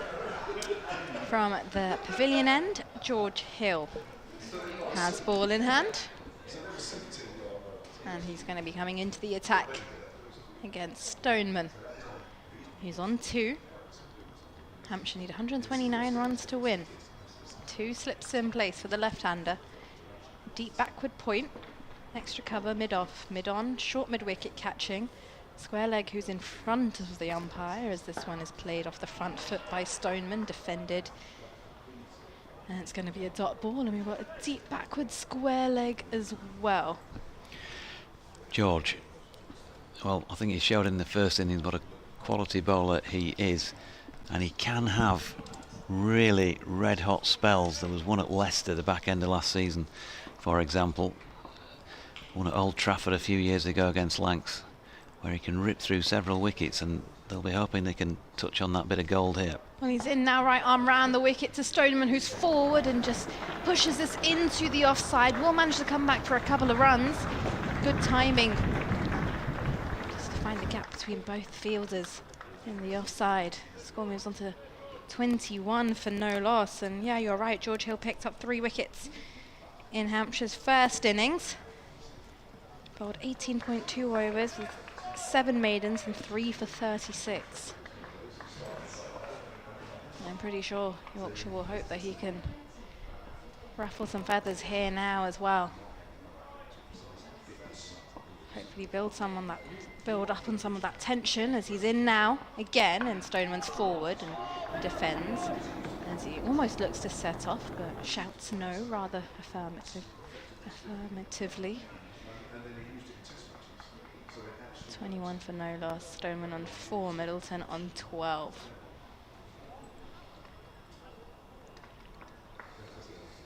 But yeah, the spectators seem to be enjoying themselves down there, and Amelia and I went and had a sit down. It was glorious. As in runs Hill now around the wicket. Stoneman's forward. Ooh. Good delivery. It's a beautiful delivery. I'll watch it back on the replay as well. I think you know you bowled a good one when the batter loses his balance as he did there. He almost took on the appearance of somebody falling over after the ball had gone. So there's clearly some nip or some swing there. It's not easy for us to tell precisely because we're not quite straight on here, 5 or 6 pitches away from the straight. Hill in again, runs towards us. Stoneman's forward, and this time opens up as he defends to mid-on.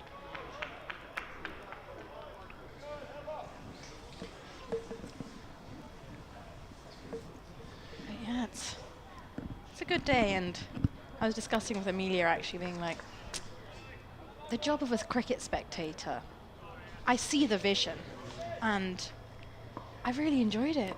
And it's a really nice way to sit around the ground here, actually. You really feel like you're in the game constantly as Hill runs in again, and Stoneman solid in defence is forward as this goes to extra cover, and that should conclude the end of the 8th over. Hampshire are 21 for no loss. Stoneman on 4, Middleton on 12, requiring 127 runs to win. Yep, and they will probably do it. Cricket, never certain, but that's has looked very much the likely outcome, hasn't it, since halfway through the opening day, really. Credit to the visitors for just keeping things going out there. They've shown a good attitude, but their performance overall as it stands at the moment, hasn't quite been good enough to put in a real challenge. 3 or 4 wickets might start to change that feeling a little bit and induce a few Hampshire nerves. But I think, while Hampshire have been the dominant side in the match, there's certainly been a number of positives that the Yorkies can take with them back to Headingley for the visit of Worcestershire on Friday. Here's Ben Code bowling there to Fletcher Middleton, who angles it down to third man, and he's going to get back for a couple. 14 to him, 23 without loss, 125 now to win. But I think attitude wise, tick, bowling wise, the same. Unfortunate, of course, that Ben Cliff has had that injury, which has clearly kept him out of the rest of the match, other than in a batting capacity. And he was pretty valuable, as it turned out, in that respect, but not out there on the field again at this moment in time. Hasn't taken his place out there, which would indicate that that injury that he suffered in the Hampshire first innings might be problematic in the immediate short term. We'll see what the coaching staff have got to tell us about that after the match. Just a change in the field. Adam Lyth been sent from second slip out to gully, and just one slip in place now. But in comes Code again. Middleton drops this one into the offside and Lyth comes into play. So I don't think there's any cause for sort of despondency, doom and gloom where the Yorkies are concerned, but what they do get out of this, Nicky, is that they now know the levels they've got to achieve back in Division 1 after a couple of years out, if they are going to win matches, are going to be competitive. Yeah, it's definitely a welcome back to Div 1 for Yorkshire. In comes Code again. Middleton right behind it, no run. And of course, when you shot out for 121 first innings, you need 250 to get a batting point. All those things count, as Yorkshire know very much to their cost when they went down a few seasons ago on the very last day by 1 point. So first innings batting well is one of those key elements of just building up your points during the season. Code turns again. Ball number 4 of this over. Delivers it now. Middleton again from the crease. 3-man game at the moment with Luxton in doing the fielding. They'll have changes in personnel clearly for that Worcestershire match, because you'd have to say that your educated guess will be that it's unlikely Ben Cliff's going to make it. They have got Ben Sears coming over, we think, for game 2. That was certainly what was put out there by the club when he signed. Code's just strayed too straight here, and that has been nicely played by Fletcher Middleton. Nothing more than timing it. Square on the leg side, picks up 4. Speaking of Code, by the way, I was talking to Ken, Ben's dad, when I was off air just after lunch, and he asked me to mention Neil, his, oh God, nephew, I think he said. Sorry Neil if I've got that wrong. Who's a regular listener apparently and lives somewhere down in the south. So hello Neil, thanks for your patronage, as Code is in again, and that's chopped into the pad by Middleton. It's not a bad delivery to finish the over. Ben Code 5 overs, 3 maidens, none for 11. Usual miserly self. They haven't got a whole lot out of the pitch just yet. 27 without loss Hampshire, needing a further 121 to win. Yeah, they haven't had too much. You can just start to see signs of the pitch just slowing down, some deliveries really varying in height as they make their way through to Bairstow with the gloves. There's slight signs now as we're on day 3 of the opening game of the season. Hill with ball in hand, He's at the top of his mark in front of the pavilion. He runs in towards us to Stoneman, who's forward and lets this one go through Bairstow with the gloves. And now decides he's going to come down the wicket and do a little bit of gardening.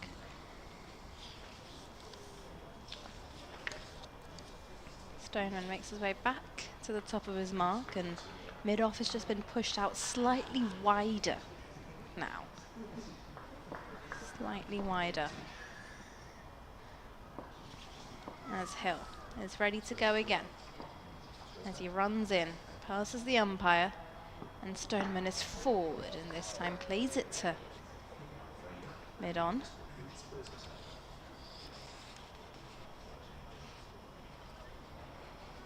Short mid-wicket. And a square leg who's in front of square on the leg side. And a fine leg as well. It just looks like there's a little hold up, as I believe something's being run on to the pitch for one of the players on the boundary. The umpire watches and waits, and we should be all right to go. 2 slips in place for Stoneman, who's on 4, taps his bat, looks up as he awaits Hill, who's on his way. And he's forward this time, and this one defended just behind of square.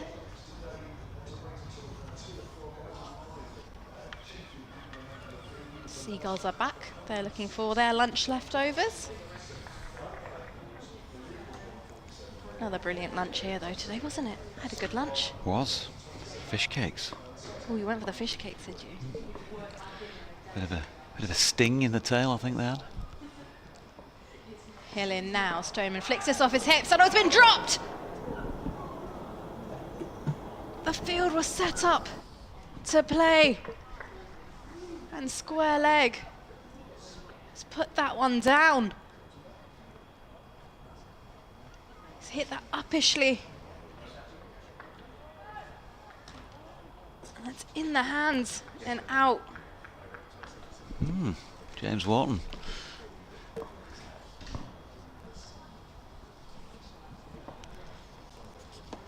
Here we go, Hill in again now.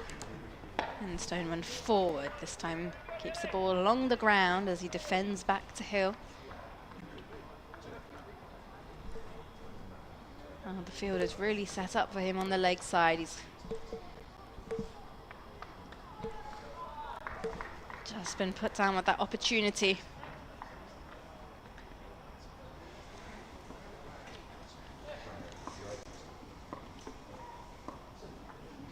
Stoneman taps his bat. He looks up and Hill is into him again, and this one off the hips, played along the ground down towards fine will be the single, and that will also conclude the end of the 10th over. Hampshire 28 for no loss. Stoneman with 5 to his name. Middleton on 18, and Hampshire need 120 runs to win. Yep, and it goes without saying, you've got to take every opportunity you're offered, I guess. If with a low-ish total to defend, you're going to give yourself any real opportunity. Good pair of hands as well, James Wharton, so unusual, but nobody means to drop them, do they? It's just one of those things, sometimes they stick, sometimes they don't. But that would have just given the Yorkies that bit of a boost. There's a change of bowling now at the hotel end. Jack White's going to have a go now, having seen Ben Code open and take the first 5 from this end. So 2 slips. Will Luxton has gone in squarish in a catching position, maybe 10 yards off the bat. Finley Bean similar distance away, a little bit straighter. There's a mid-on, mid-off cover, deep backward point really, rather than third man. And the man who's coming into play now from long leg, who's going to keep him to 2. That's Johnny Tattersall, who's out there substitute fielding. Recognise that running style. So Tats is out there, presumably doing a bit of fielding in the absence of Ben Cliff. Just checking round the field, Yorkshire player-wise. Jack White picked up 3 wickets in Hampshire's first innings. 19 overs, he bowled with 6 maidens, 3 for 51.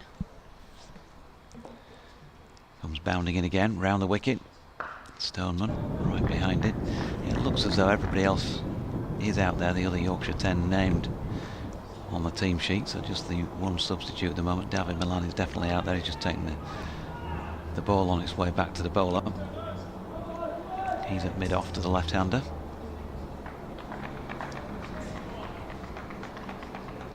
Still, as we've had throughout the match, stiff enough breeze.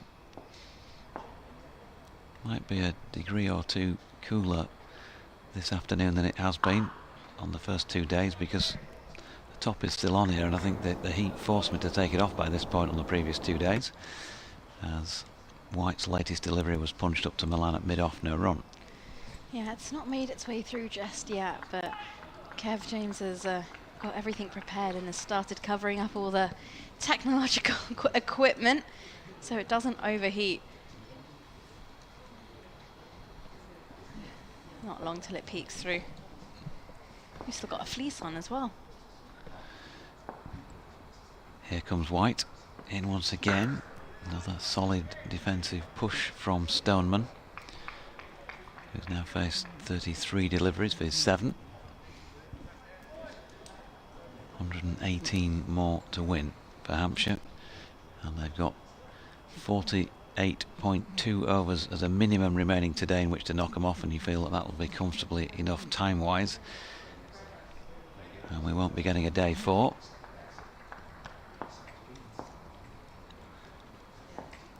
Here comes White once again, angled in towards the stumps, asks Stoneman to play, he blocks it.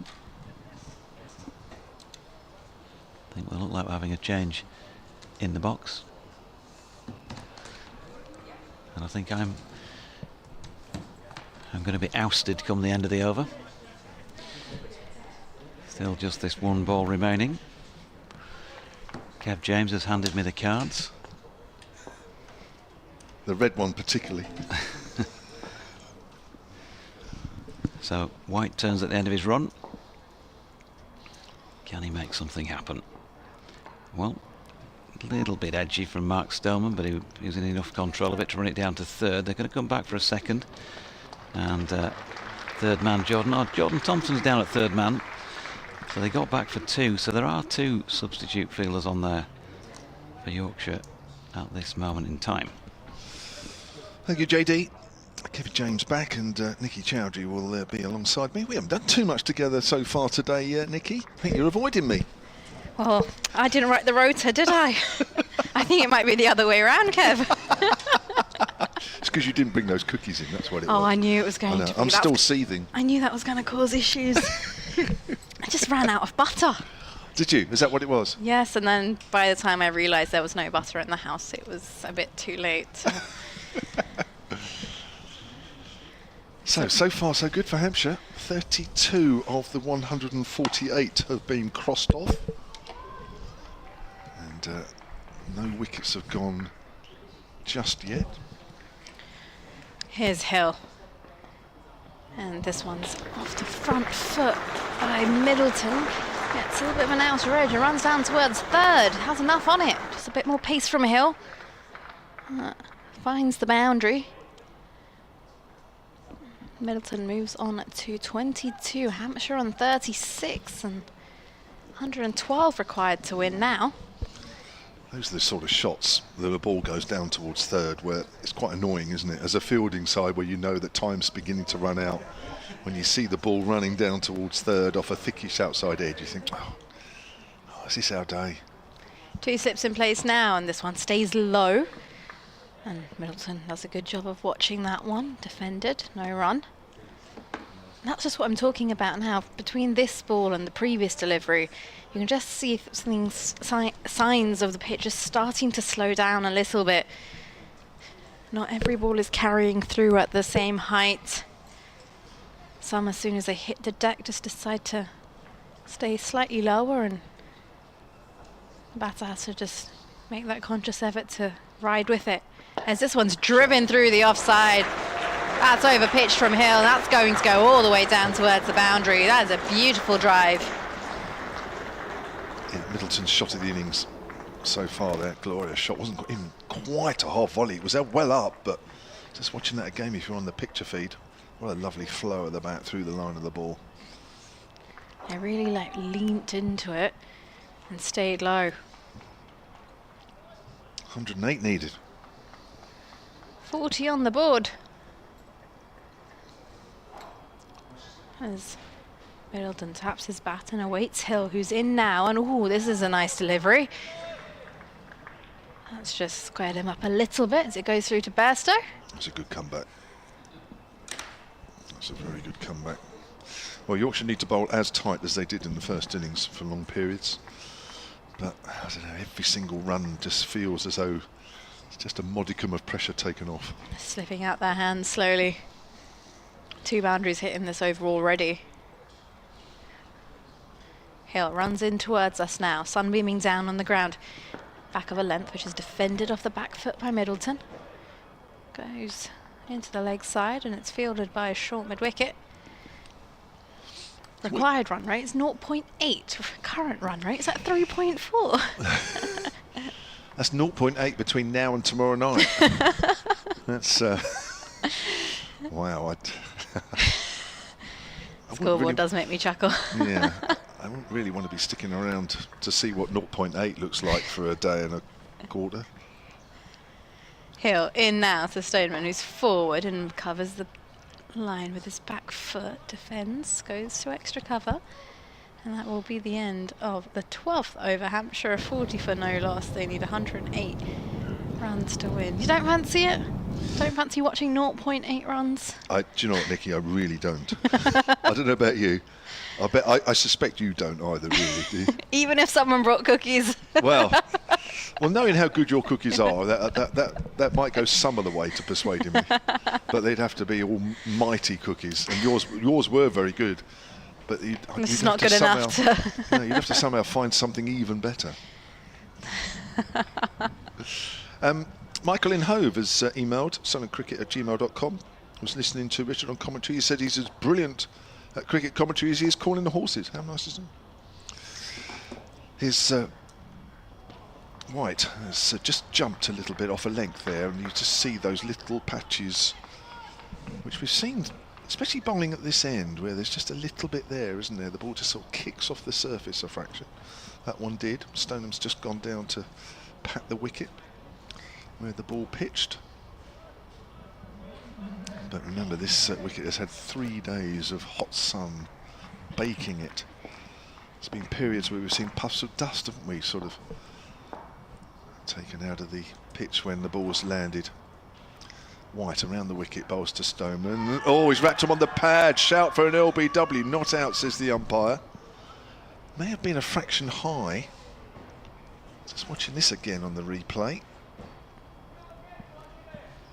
Just waiting for the bowler to come in. Here we go. Bowls and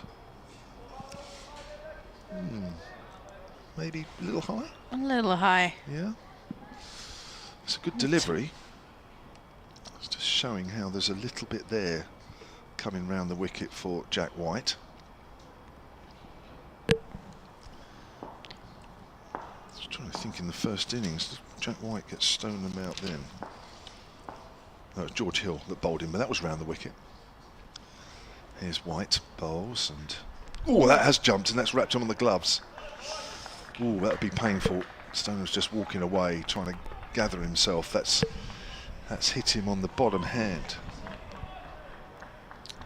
He's done a good job to get that bottom hand out the way as well, and keeps the ball down along the ground. That really did bounce back. Is that the bottom hand? I'm just trying to work out, actually. If I stood like that. You're going to have to go into left. Which one has he got? Which one is he? Is it a top hand? It's one of the hands anyway.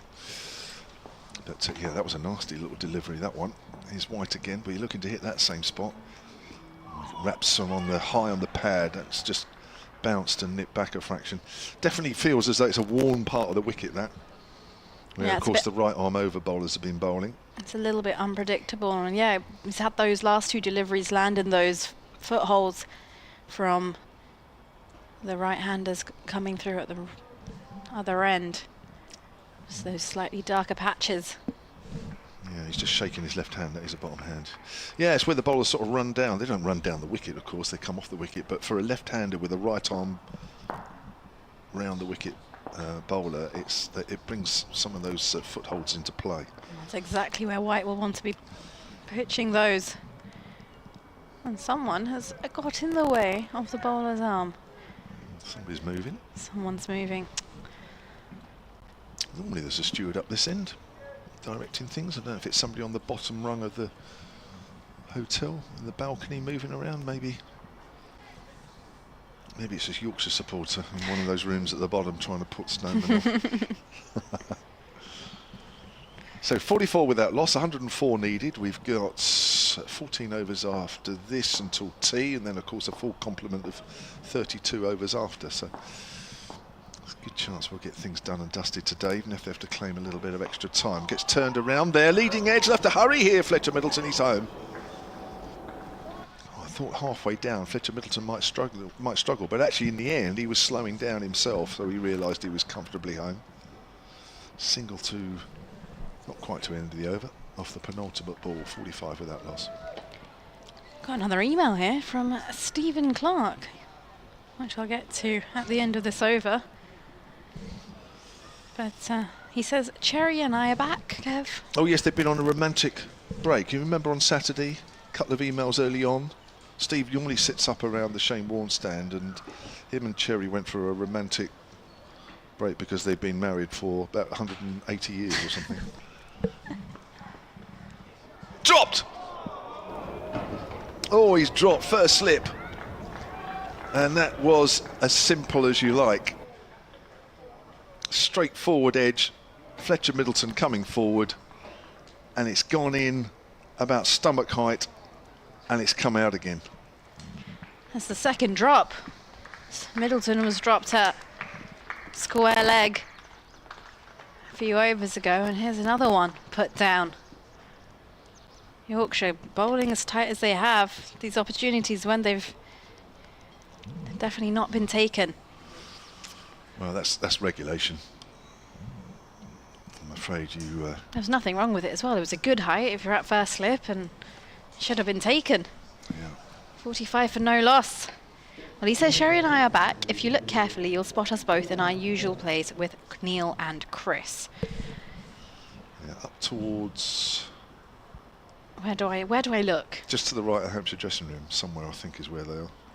Can they give There us they a are, wave? waving, at the top there, under Utilita, Under at you. the back. Oh, okay. I spot them. There you go. Thank you. Oh. Some spin now from the pavilion end. Don Bess has ball in hand as he just rolls his arm over to mid-on. He says, thanks for the magnificent commentary whilst we've been otherwise engaged. Well, at least they've come back together. It was a good vacation. Yeah, it's obviously been a good trip. Paid off, did the job, as Bess is in now to Stoneman with a slip in place, and Stoneman off the back foot opens the face of the bat, turns it to point, looks to set off for a single, but it's gone straight to the fielder. And he says, all I have to do now is trust you not to identify me to Mr. Deutsch after my day one comments. Oh yes. Still looking for a Hampshire win as Bess is in now, a little bit of flight, and Stoneman is forward into a defence. It's a short extra cover. Albeit a day earlier than originally anticipated. Lots of love, Cherry, and regards from Steve. As Bess in round the wicket now, and Stoneman's forward. Again, this is run to backward point, no run. Yeah, I do remember the email, and I thought the email did say something like, hope to be back here on Monday to see Hampshire knock off the winning run. So they're back a day early. Maybe the trip wasn't as good as we thought. Bess in now, slightly quicker in the air and enough to be played into the offside, and a single is taken as deep cover comes in to do the fielding. Actually, that's a good point. Yeah, back day early on there. Ooh, I'm sure they both realised They I just can't wanted speak to for them. It's ridiculous, but maybe they just wanted to come in and come and watch. watch the cricket, finish off a nice romantic trip with a day at the cricket before, because they knew that probably wasn't going to go till tomorrow. Sounds ideal to me. Yeah. There's only so many candlelit dinners you can have on consecutive nights. But nothing beats coming down to watch the cricket. As Bess is going to be bowling to Middleton now. Short leg and a slip in place. As Bess, right arm round the wicket. And off the back foot, this is worked into the leg side, and a single will be taken as mid-wicket runs over to square leg to do the fielding. 47 for no loss. 101 runs required to win. It's very quiet around the ground at the moment, isn't it, really? I think when you get to this stage of a game and anticipation about the result.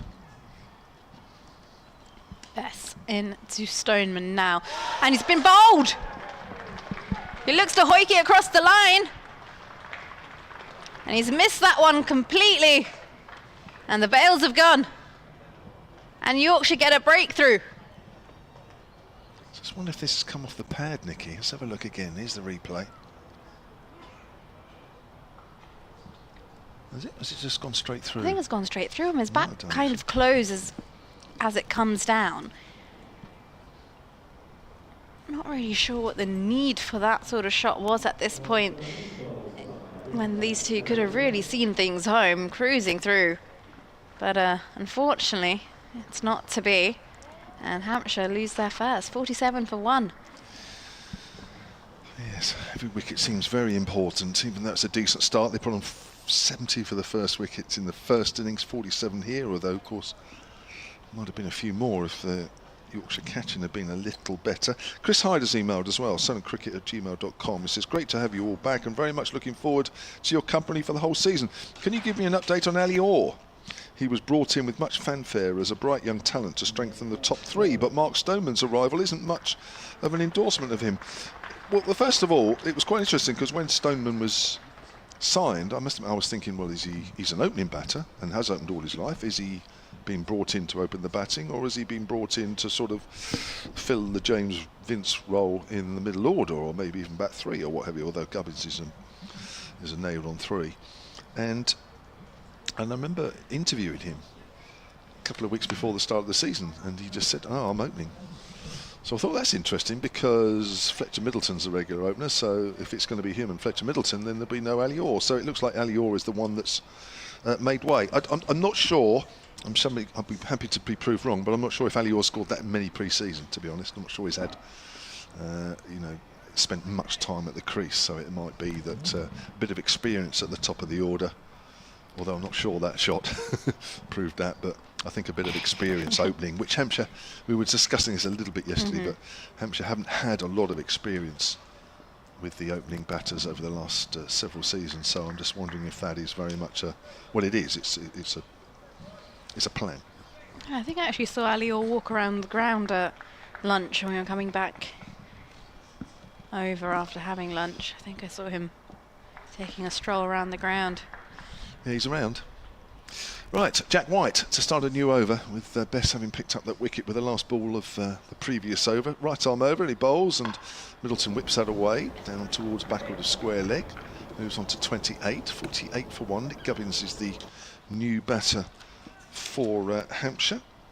The left-hander who briefly went off the field for a while yesterday when attempting to take a catch on the deep square leg boundary. The ball went through his hands and hit him on the head.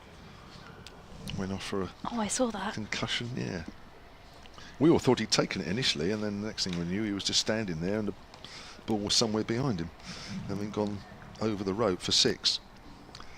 That was the first of 2 mistakes from Johnny Bairstow, where he got let off. The very next ball, a similar area, got dropped there as well. That's worked away by Gubbins. Nice looking shot through mid-wicket. That's a nice ball to receive first up. What a lovely way to get off the mark. Yeah. Leg stump half volley. Thank you very much. That's the sort of delivery that when you first come in and the bowler said, what ball would you like first up? You say, oh, give me a leg stump half volley, please. You got exactly that, and he made the most of it. Beautiful looking shot. Certainly was. Still got to be put away, of course. 52 for 196 needed now, so we're into double figures from here on in. Well, we're going to single figures, but that'll be much later. Here's White, he's round the wicket to Gubbins. Better length, although slightly wide of off stump. It's going to be a double commentary change at the end of this over. Amelia Clark, no relation to Steve Clark, by the way.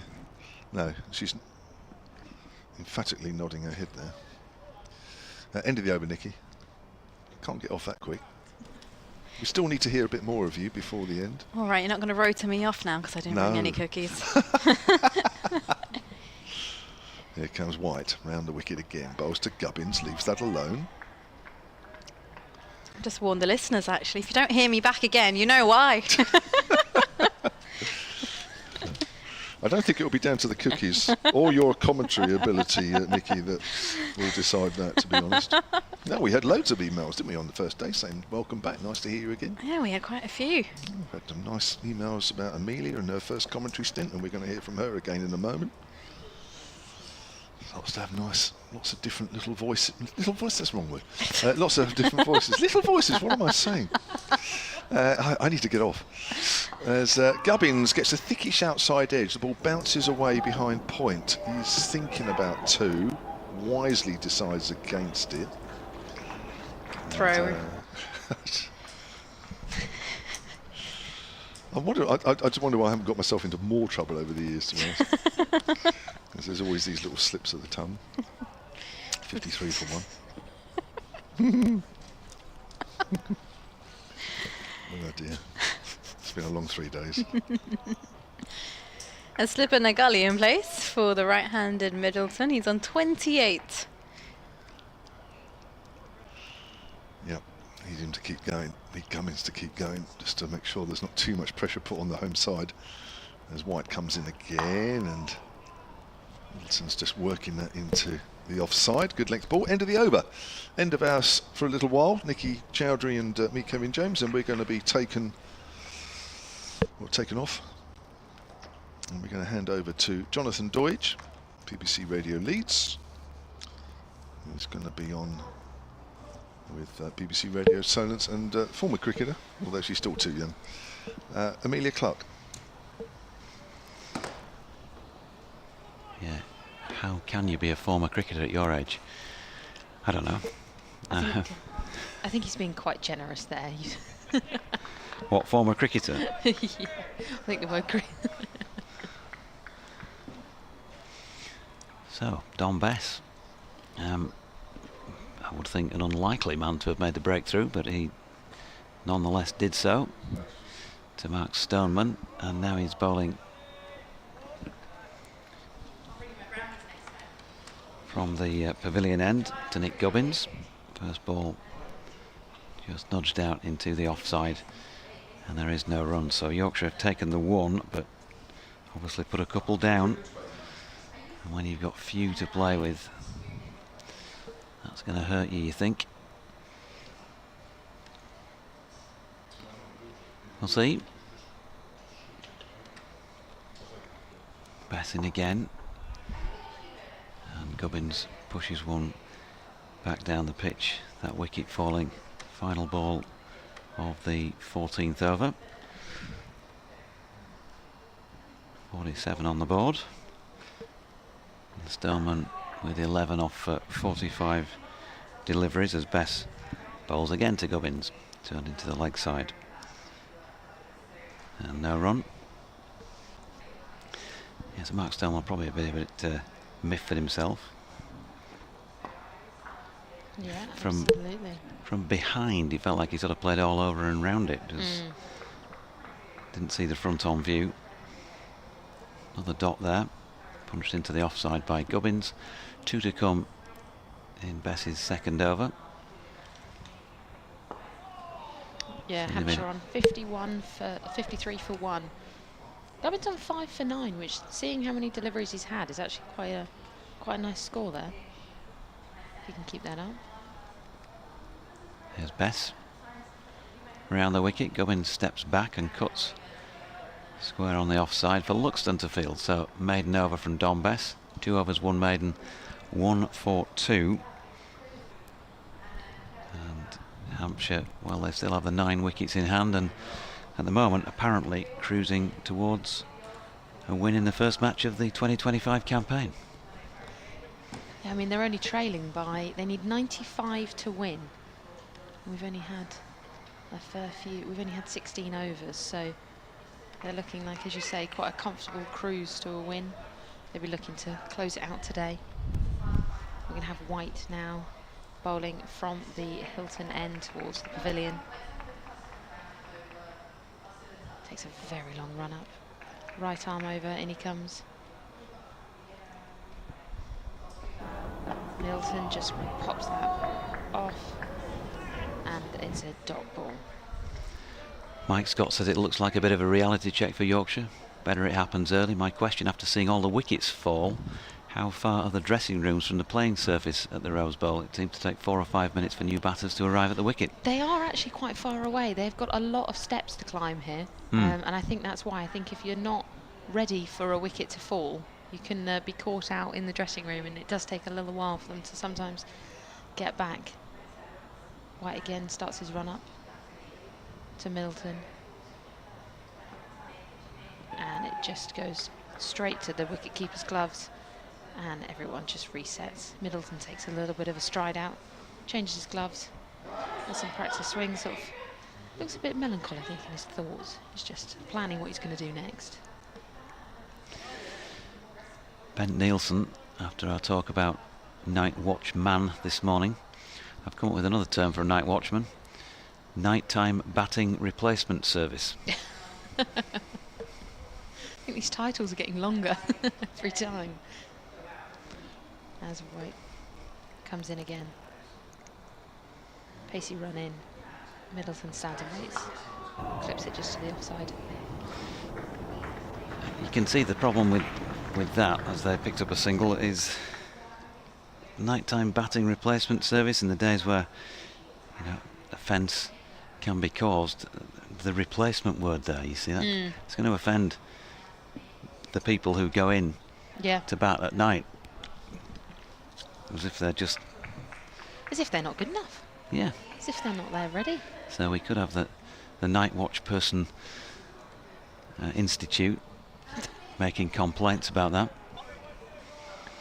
And as we were discussing earlier, you know, you put a night watch person in and they get run out or caught out or wicket or whatever, they somehow end up out, and then you end up with the person you were trying to protect in anyway. As White comes in again from the Hilton end. Oh, and there's a big shout for LBW there, and it's been given. That is Gubbins. The umpire has given LBW straight away out. So Hampshire now 54 for 2. Just watching the replay now. Yeah, absolutely no contest there. A swing and a miss, and the ball found the pads very easily. He'll be frustrated with himself on that one. I think he just was a little bit too quick, getting a bit too confident maybe in himself. So Hampshire need 94 to win, and they're currently on 54 for 2.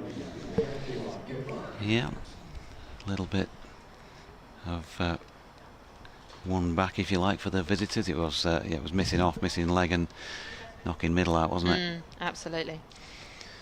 I don't think there was much that Nick Gubbins could complain about with that particular call. 94, 8 wickets. At this point, you really do wish, if you're out there fielding, that you'd picked up those 2 chances that have already been offered as well. Absolutely. But there's still 94 to play with, so you just keep pressing on, really. And I think attitude-wise, we've said that after, well, the aberration, really, it was the first innings for Yorkshire. They've worked hard. That they have indeed. So we've got, who's our new batter coming in? It's Albert coming in as the third man. Going to join Middleton at the crease, and Albert will actually be facing the first ball in. Middleton still in at 29. He's faced 44 balls. They'll be facing White, who's already 1 for 21, so quite the fierce competitor there.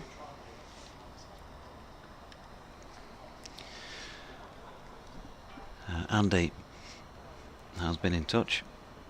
Afternoon, JD. Great knock for the master batsman. Adam Tunnup Lythe. Shame about the impending defeat, but as 10cc sang, I don't like cricket, I love it. You get that entire stand.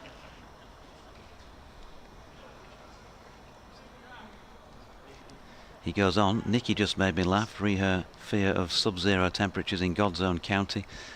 Tell her to pack her Nora Batty underwear and a balaclava and she'll be okay. So, single there to Toby Albert, who is the new man at the crease following that dismissal of Gubbins. Oh, Richard, you'll enjoy this. We've had an email from a Sebastian Grammer.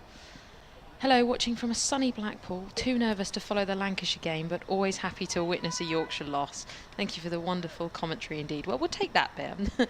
Yorkshire haven't lost yet. They haven't lost yet. There's still time. As we said before, there's still 93 to play with.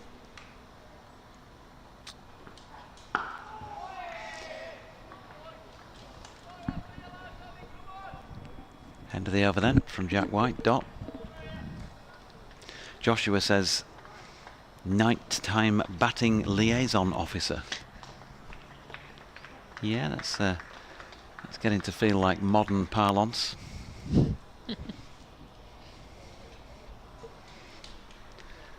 Night-time batting liaison officer. Any more, folks? At JDZ Events, or you can get in touch on BBC West Yorkshire Sport at gmail.com. Good afternoon to Jonathan, who said to resolve the issue, shouldn't night watchmen be banned? Top order batsmen hiding behind fast bowlers who've already done their job has never impressed me, he says.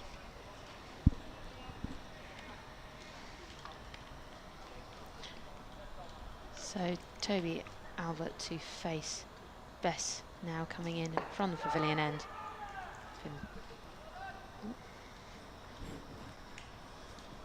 A big stop there out in the midfield. Yeah. But still a dot Finley ball. Bean at mid-on.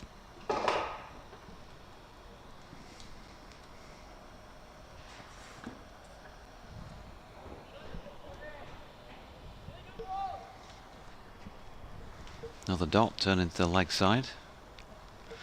Fielded by Ben Code.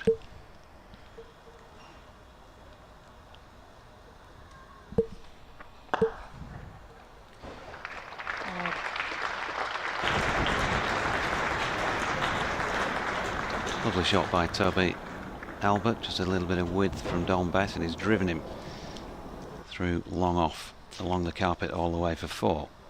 Malcolm Palmer says, I departed to enjoy my Sunday paella, came back and all out. Wow, what a meal for a Sunday, a paella. You know it's nearly summer when they start coming out. It's not a Sunday roast anymore. He's out in Spain, Malcolm. Oh, well, that makes more sense. Hampshire should have no trouble now, he says, but Adam Lythe was great and Hill can take heart from the game. Another drop into the leg side this time by Albert. Will Luxton was lickety split round to do the fielding from mid-wicket. Pass again, and Albert turns that one straight to the fielder, who's a couple of strips away in a catching position.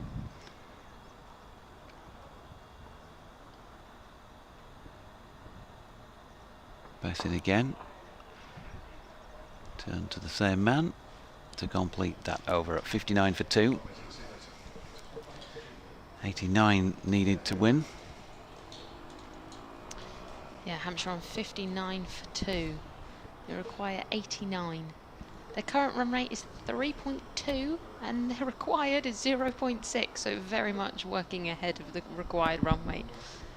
And yeah, they've got a target of 148. As I said before, they're on 59 for 2. Middleton and Albert in the middle. Middleton on 29 for 45 and Albert on 5 for 7. Andy says my alternative term for night watchman would be babysitter. Yep.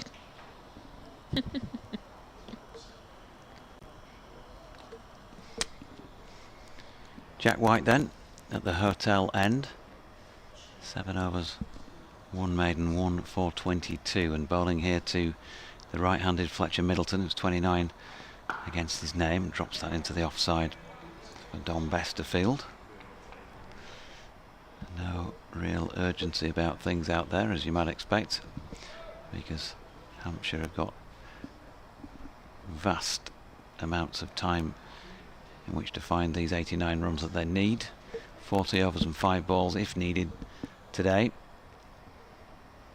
and then still a 4th day, an optional 4th day. White turns again, in and bowling, and Middleton just dabs that out square on the offside and manages to make it through comfortably for a single. Should imagine between now and whenever is the end, there'll be a fair bit more of that. Absolutely, it does feel like they're very much just sort of playing the defence, just taking the 1s and 2s where they come, sort of pushing for the boundaries every so often, but yeah, very much just trying to sort of coast in and not try and push themselves too much.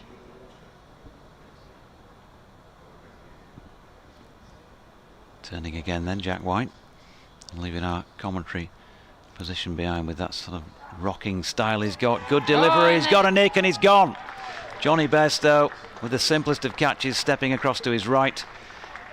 And that is the end of Toby Albert for just the 5 from 8 deliveries. The 3rd wicket, not quite 30 for 3, but maybe the first of an odd fluttering of nerves in the Hampshire dressing room. Yeah, just clipped the outside of the bat there, and as you say, a nice simple catch for a very experienced wicketkeeper. He'll be annoyed, he'll be somewhat frustrated, I would say, in himself for that, Toby Albert, but yeah, unfortunately it's the way it has gone. So Hampshire 60 for 3, White's just picked up his 2nd for 23. And we're joined by Prest now. He will join Middleton in the middle. Middleton on 30 is very much not pushing that total too high, but it's ticking along nicely. I think he's going to become the constant man in the middle. And Jack White enjoying a good start to his Yorkshire career. 3 for 51 off 19 in the first innings. He's got 5 for across the 2 innings now. Not cost many. 2 for 23 halfway through his 8th over in this 2nd innings. And that wicket falling at 3:36, 18 and a half overs in. Albert gone for 5 from 8.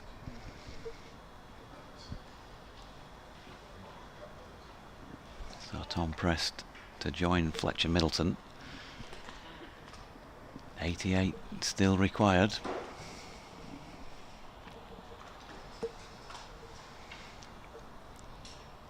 As they say, it's the hope that kills you. Yeah, absolutely. Yeah, as we said, they haven't lost yet, and if they keep going like this, you never know. Hampshire have still got some work to do. They've still got 88 runs. They're not going to come from anywhere, so they've got to do the work and find them before we can say they've absolutely won.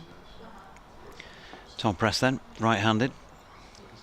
Not the tallest, compact player. In comes White over the wicket to bowl to him. First up, asks him to play straight. And he's up to the task. Prest, first time around. He's bowled by George Hill for 32. And a 32 here would be very useful at this stage. Glorious sunny Southampton afternoon. White making his way in once again, bowls it now. It's good length delivery, it's smothered towards the inside of the bat by Prest. Diverts it just to the onside of straight. Yes, as you say, it was a beautiful day, even so nice that I think a bird nearly flew into our commentary position then. He wanted to join us. He took a little dive in there. And absolutely, there's not a cloud in the sky, just a plain wisp just off over the pavilion above. To get he or she on comms. Yeah. Can you do any bird impressions? I've heard you've been pulling out the impressions before. White in, and that is punched back down the ground. Got half a stop on it. End of the over. 60-3 then. A wicket taking over for Jack White, who's got 2 for 23 off 8. One of them a maiden. 19 overs in Hampshire, and they need 88 more to win. Another change in the comm box. Like London buses here today. Guess who's back? You don't see another commentator for hours, and then you see 3 in half an hour. Nikki's back. And back. And Bess is in from the pavilion end, and from Middleton's forward, defends. It's picked up at short leg. One more wicket here and things could look rather interesting. A slip, short leg. There's Bess in now off the back foot. This is turned into the leg side, and I'll get a single. 5 more wickets, and I think they might look rather interesting.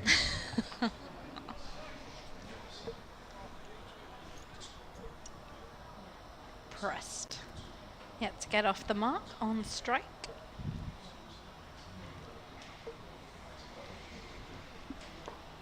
Got 45 short leg, short mid wicket.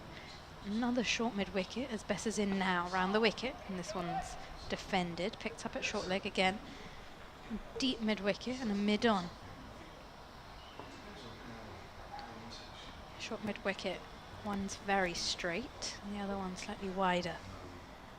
As Bess is in again, this time defended into the offside by Prest, and mid off comes steaming in to make sure no run is taken. Actually, quite a big gap on the offside. There's mid off, and then there's no one else until deep point. As Bess is in now, and off the back foot defended by Prest into the offside, and no run is taken as Bess is quick to field off his own bowling.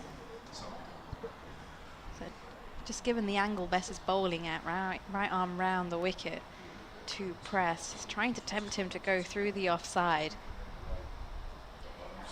It's going to be a risky shot as he's in again now, and this time this is turned into short mid wicket, and that will conclude the end of the 20th over. Hampshire 61 for 3.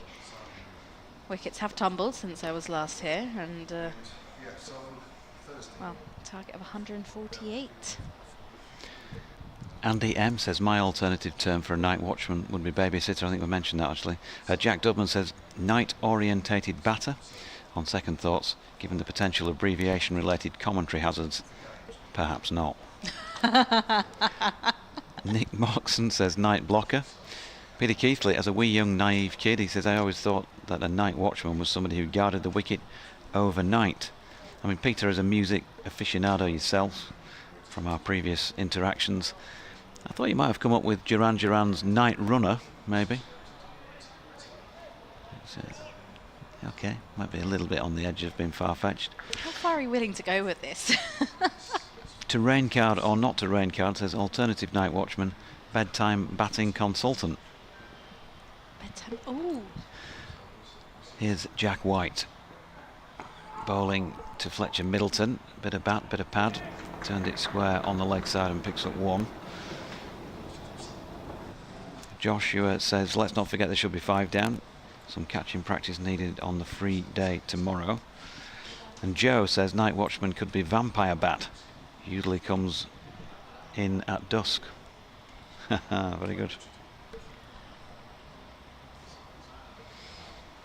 I don't think we can go too far off from the original, though.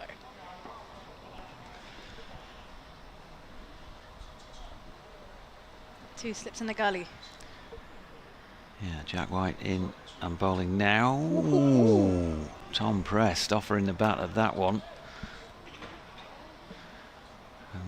playing it without any sort of certainty. He's yet to get off the mark in this second innings. Lovely cricketing weather in southwest Scotland, says Keith Cooper, where I now live. Thanks very much for the excellent coverage, which allows me to keep in touch with Yorkshire cricket. I play for a very good Leeds Police cricket team, and also a few years ago at Horsforth Hall Park, where I always enjoyed your dad's company. Thanks, Keith. Nice to hear from you. I remember those days. As in comes Jack White, and that's turned in front of square by Tom Prest, who will get off the mark for a couple. In fact, Keith, I think I remember play against you when I was at Spen Victoria and you were at somewhere like Benridden 30 years and more ago.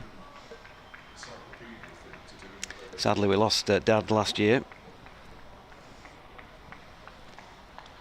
but he'll still be watching on from up there. Loved his Yorkshire cricket, his cricket per se. Jack White making his way in from the hotel end again. 2 slips and a gully, and this one has been laced away just a little bit too short, and Will Luxton did his best with the chase, but it was always going to escape his clutches. Pressed on to 6, 68 for 3, 80 now needed.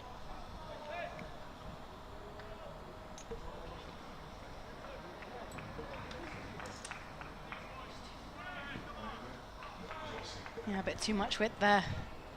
Got his hands through it. That's not where you want to be putting the ball, especially when you know a couple of wickets now just could create some mental pressure. White again up there to drive, this time a bit straighter. David Milan down on bended knee to do the fielding. I heard you talking when I was off air about the long barrier earlier today. Whatever gets you to stop the ball, I say.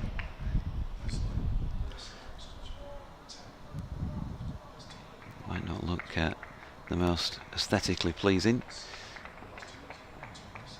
but if it kicks just in front of you and hits you on the shoulder, all the better than stooping down to pick it up and taking one in the teeth, or worse still, bypassing you and crossing the boundary. As Prest turns one in front of square on the leg side and picks up a single. End of the over. 69 for 3, Prest on 7 from his 12 deliveries. Middleton 32 off 50. White has 2 for 31 against his name from 9 overs and a maiden. And we are 6 overs from the tea break on what is still looking like the final actual day of play, although of course we still have tomorrow. Can't imagine we're going to be going off for bad light or rain. Looking at the completely, oh no, not completely, almost cloudless sky. There is one. That's so blurred out you could barely see it. Yeah, there's one very, very small wispy cloud just over the far side of the Shane Warne stand. And apart from that, and a few insects and birds in the sky, a vapour trail way over in the distance. Tom Best in, and this time presses down the track and looks to go big. He's past the bat. That's a missed opportunity by Johnny Bairstow for a stumping.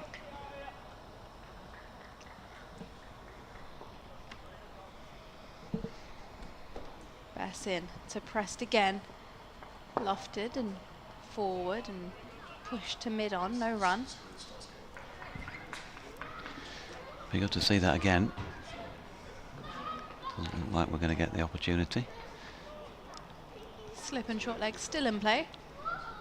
That's Best right arm round the wicket, back off the back foot. This is turned into the leg side, and they'll come back for 2. Good piece of running. As deep mid wicket comes round to backward square leg to do the fielding. That's some decent ground to cover as well. 71 for 3. 77 runs needed. There's Best in again now, and this one's defended to short mid wicket by Prest. Yeah, not a cloud in the sky. It's so beautiful. It's a perfect painting. is best in now from the pavilion end. This one's lofted just short of mid-on. No one can believe it. A few nerves at the back of the com box there from JMO. Kev James is just shaking his head. It was almost like he got out 9-iron pitching wedge and just gave it a little chip towards the fielder, but it dropped well short. A little bit early on that one, Press. He looked to work it into the leg side. He's on strike again, and this one flicks off the thigh pad, runs fine. Should. It goes all the way. I thought the man in pursuit would just about be able to stop it. He must have got something on it. It hasn't been signalled a leg by. It's gone down as 4 runs. And that concludes the end of the 22nd over. Hampshire 75 for 3. Needs 73 runs to win. It must have been a fine tickle. Yep, just got a little bit of something on it. It's been a pretty good over up to that point from Don Best, but it just strayed a little bit too straight, and with that little bit of turn offered the opportunity. So 75 for 3. Past the halfway mark in terms of the runs needed to win this.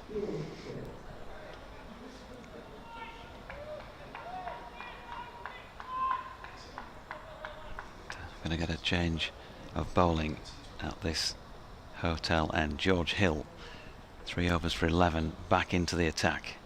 Can he have a say for a second time in the match? First ball is a no to that because it's been punched away through the covers. Johnny Tattersall gives chase. Bit of relay fielding with Luxton, but they're going to still get 3. A big boundary on the left-hand side. To be able to run 3. Just over half a run and over required between here and the actual allotted end of the game tomorrow. But of course, very likely to see him off today in 36 overs and 5 balls. Just 70 now needed. JD, I've got the answer. Go for it. I've got the answer. Judith has emailed in. Hill in, turned to leg. Wharton is round quickly to field. Keeps hold of it. They get 1 to Prest. And I think she's absolutely hit the nail on the hammer with this one. Judith Squires has emailed in at stonecricket@gmail.com. Listening to our debate on what gender-neutral term we should be using for night watchman, her husband seems to remember Stuart Broad saying he wasn't a night watchman, but he was the night hawk. And I think that is brilliant. Night hawk. That's what. You think so? The one. I think that's is that the one for you? Okay. That's the one for me. Night hawk it is. George Hill in and bowling to Middleton, who pushes into the offside of Ben Code Fields. No run. I can just confirm that I won't be asking you to come round to mine and do any DIY if you hit the I'm terrible. if you hit the hammer with the nail. Absolutely, definitely not. Hit the nail on the hammer. I'm terrible at DIY anyway. I get my friend to come round and do it. Please help me build this piece of furniture. Mixing those metaphors could be painful. As in comes Hill. Once again, that's turned to leg. Good piece of fielding in there by Finley Bean, diving to his right. He's fairly close in. Good reactions. It's just seen a bit of dust being blown away as well. There's a little light breeze across the ground. Oh, it's breaking up out there now. Hammer on the nail. Disintegrating. I'll tell you what, if you put me in a hardware store or a DIY store, I look very clueless. Yep, don't apply to Jewson's or any other DIY store, because they'll be replaying this commentary and saying, what have you got to say about that? Another dot ball turned into the leg side. That's what handymen are for. When you need something built, or need to sort something out. Are we allowed to call them handymen anymore? They're not handy people. Handy persons. Handy humans. Hill, in he comes from the hotel end, flicked off the legs, fumbled by Wharton, but he'd done enough moving towards the ball to stop Middleton thinking about taking the single, and despite the fumble, he's managed to clean things up. End of the 23rd, 79 for 3, and 69 more for Hampshire to win, or less very much less likely 7 further wickets to be taken by Yorkshire. 23 overs gone. Pressed on 14, Middleton with 35 to his name. And I expect there to be no change with the ball as Dom Bess makes his way to the top of his mark. Shadow standing tall in front of him. No field change as he's in through to bowl to Prest, who's forward and defends straight back to Bess.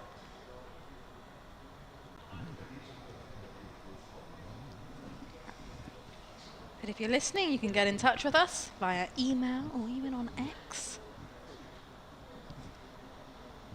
As Bess is in now, and this one turned into the leg side, and it's gone straight to mid-wicket. No run. You can reach us on X, JD Events, am I right? On JD's event, JDZ. Bess is in now, and it's in the air. It's a missed opportunity if I'm being tough on short leg. But yeah, James Wharton, it's looped over him, hasn't it, really, and to his right, I think. And you don't get many taller than him, so if it looped over him... It must have been pretty high. Well, he's ready to go again. Bess from the pavilion end of the back foot. Press defends respectfully. Back down the line of the wicket. Or you can contact me on X as well, at Nikki, NIKKICHAUDHURI. I think we're all struggling if you've got to think about it that carefully. You're not meant to reveal that. Bess is in now, and Prest is again forward and defends to short mid-wicket. Not meant to mention I'm struggling with my own surname.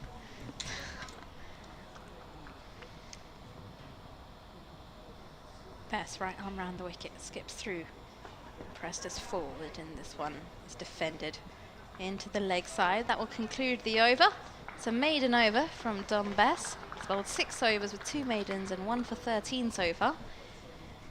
79 for 3 Hampshire at the end of the 24th. And of course, email-wise, you can reach us at solentcricket@gmail.com or BBC West Yorkshire Sport @gmail.com. George Hill to continue at the hotel end of the ground. Dom Bess has bowled pretty well so far, just the odd loose one. Only going at just over the 2, but it's wickets that Yorkshire desperately need now. With every passing run, that desperation increases. And they've had their chances, and a couple of them have gone down.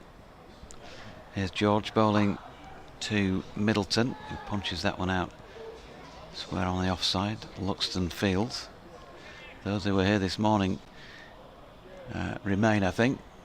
Seem to be much in the way of change to the crowd numbers. Home support obviously want to hang around for the win. And I think the away support are still appreciating the fact that although they're on the wrong end of this Yorkshire, they've worked very hard after their first innings travails. Middleton just over the top of a ball that appeared to keep low on him, watched it well. Puff of dust at the feet of the batter. 25th over of this Hampshire innings. Still some encouragement being shouted among the Yorkshire supporters. I can hear just down to the right. Trying to get behind their team.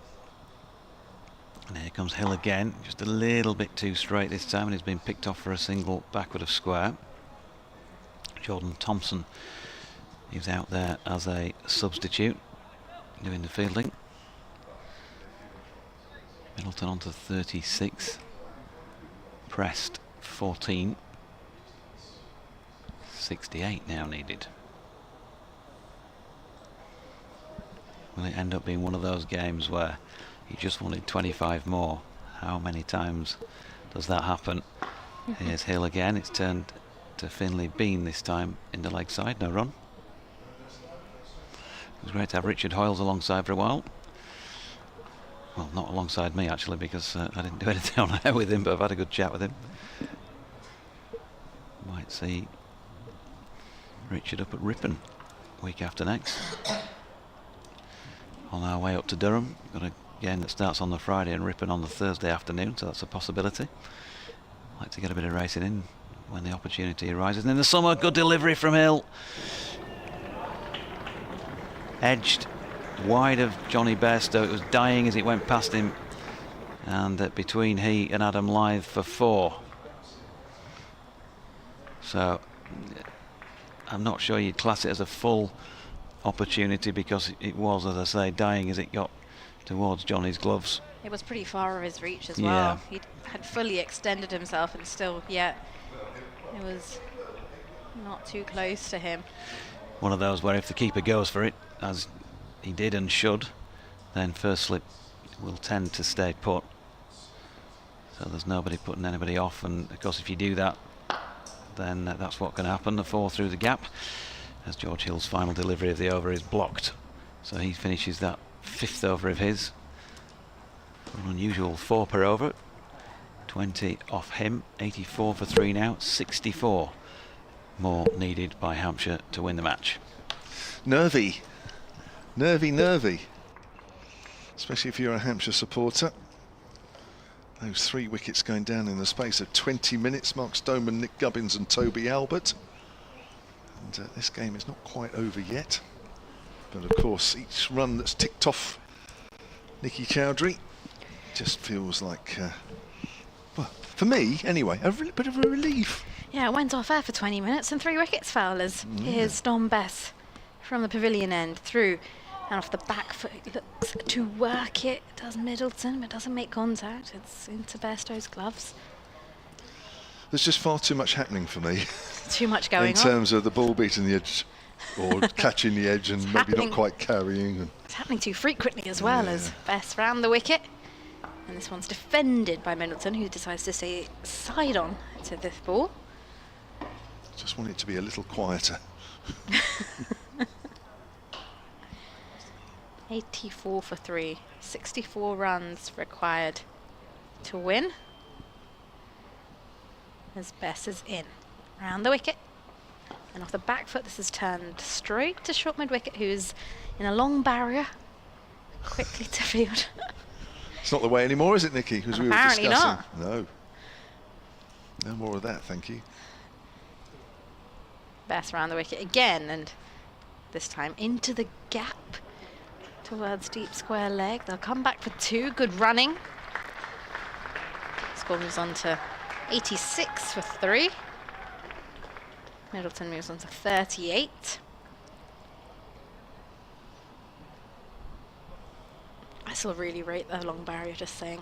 I don't think it deserves to leave the game, as Bess is in now, and off the back foot he looks to turn it to the leg side. He's been wrapped on the pads and the finger goes up, and Yorkshire, they get another wicket.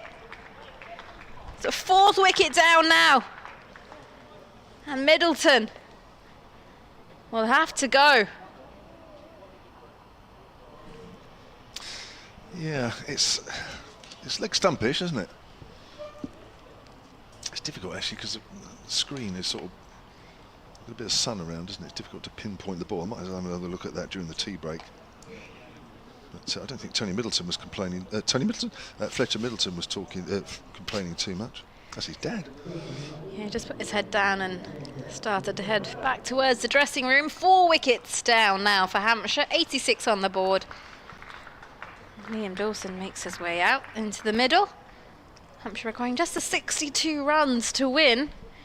They're losing wickets in a decent flurry.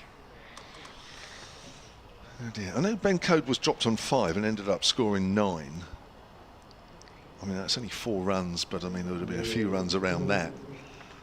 So they probably added another, I don't know, dozen or so to the Yorkshire total, which means they're chasing probably around 12 more than they probably should have been. But 62. Each wicket that falls down, that total just seems bigger. It didn't feel too bad a couple of minutes ago. It didn't feel bad when Hampshire came into bat. You thought, oh, this is a nice comfy target to chase. And suddenly had 4 wickets down on that. You're thinking, oh, pickles. Liam Dawson makes his way out to the middle. It's been good with the ball. Can he bat his side through over the line this afternoon? As he's going, Needs a cool head now, doesn't it? he does. It's going to be coming up against Don Bess. It's due to be bowling the last ball of his 7th over. No change in field.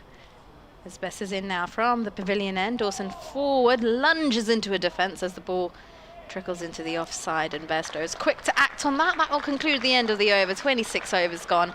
Hampshire 86 for 4, requiring 62 runs to win. Michael Inkpen has messaged mainly you, I think, here.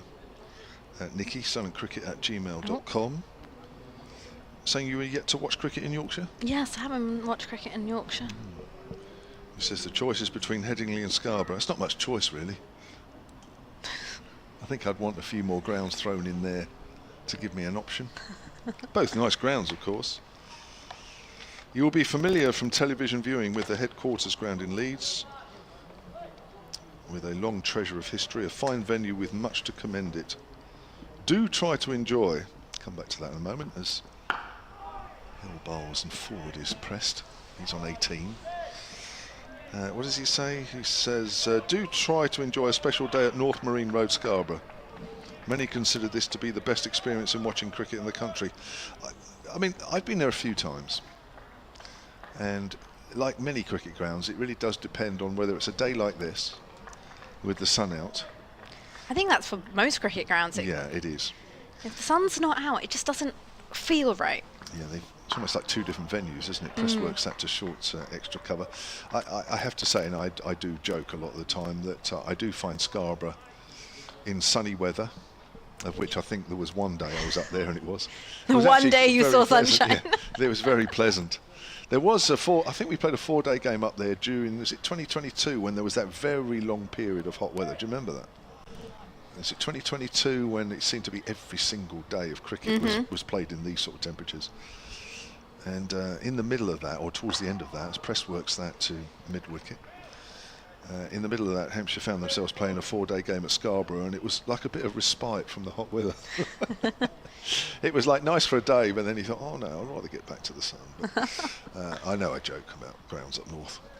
I think you need to find the right temperature though, because if it's too hot, like I remember I was at Lord's once for the opening Test match between India and England, and it was so warm, it was uncomfortable. And that's not pleasant either if you're going to watch a game. Pressed is forward, another good accurate delivery from Hill. The ball trickles up to mid-off. It's quite a long email, this one, actually. So this is Michael Inkpen is talking about Scarborough.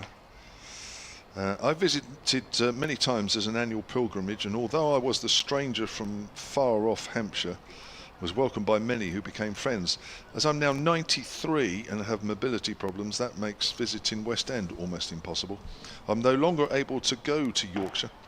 That's played back to the bowler by Prest. He's once more on the front foot. Before the COVID interruption, the crowd often listed as the biggest attendance in the county season anywhere in the land.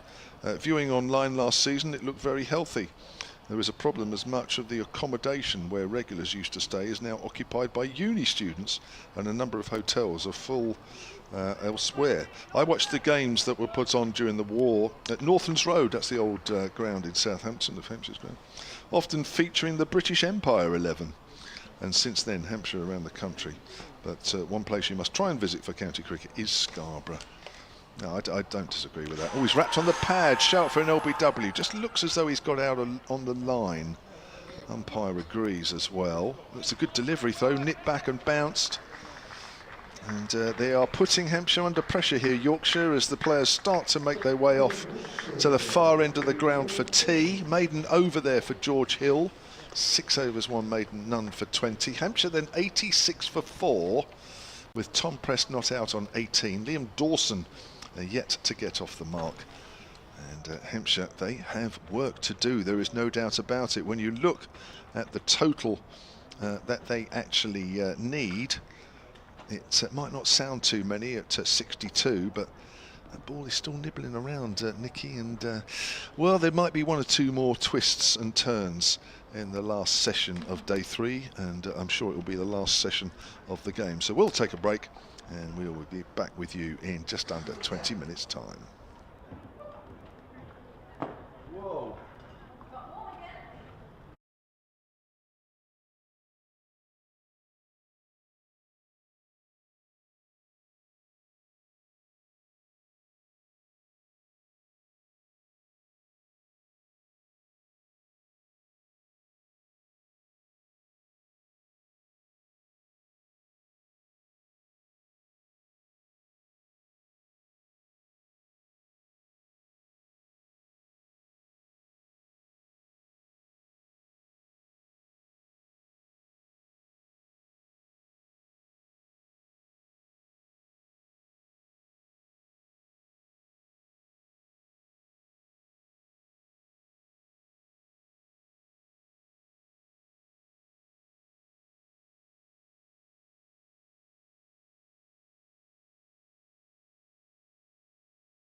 Right, welcome back to the Utilita Bowl. It's still warm, it's still sunny.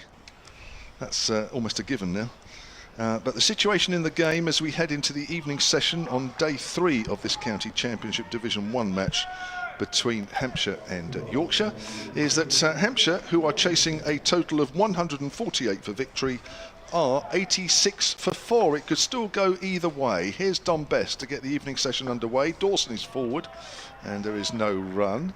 Your commentary team this evening, a little later, Nikki Chowdhury is still here, but it's myself, Kevin James, and from BBC Radio Leeds, Jonathan Doidge. Hey up. Thank you. That's made one or two people feel at home. Here's Dom Best. Down the wicket comes Dawson, hoists it over mid-on. He's just about got enough on it. It may plug in the outfield and may be pulled up just inside the rope. It is. It's a great bit of fielding in front of the Yorkshire dressing room at the far end of the ground. Mid-on is probably nearly halfway back and the ball landing between the fielder and the rope. Cries of 4 from around the crowd. Ooh. Finley Bean, the fielder. Well, let's hope there's not a run or two in it at the end. 59 needed now. 89 for 4. It could have been from the golf course, the 4, of course. It could have done, yes. Although they'd have to look over the top of a 3-story hotel and down into the ground to have judged it, but you're right. Stop it, just But it's possible. mere detail. Mere trivialities. Yeah, I don't know how, but it's possible. Anything's possible. That's pushed to mid-wicket by Preston. There's no run. He's on 18. Very philosophical. Anything's possible at the start of the final session on day 3. There is nothing that can't be done with a bit of effort. As I read all these books that are positive books, and actually I don't read any of them for most. But I'm told that people that do. Nothing that you can do that can't be done. Yes, that's the phrase. Bess, who's got a slip and a short leg in, Preston's on the back foot, just cramps him up a fraction.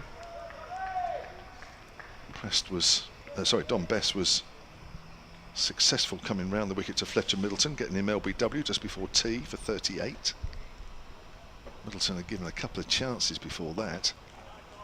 As Prest is forward, that's the first over completed after tea, so there are 31 overs left in the day's play. You would think one way or another, with 59 needed to win and 6 wickets to get, we will complete the game today, even if we need an extra half an hour, but I think all bets are off about coming back tomorrow.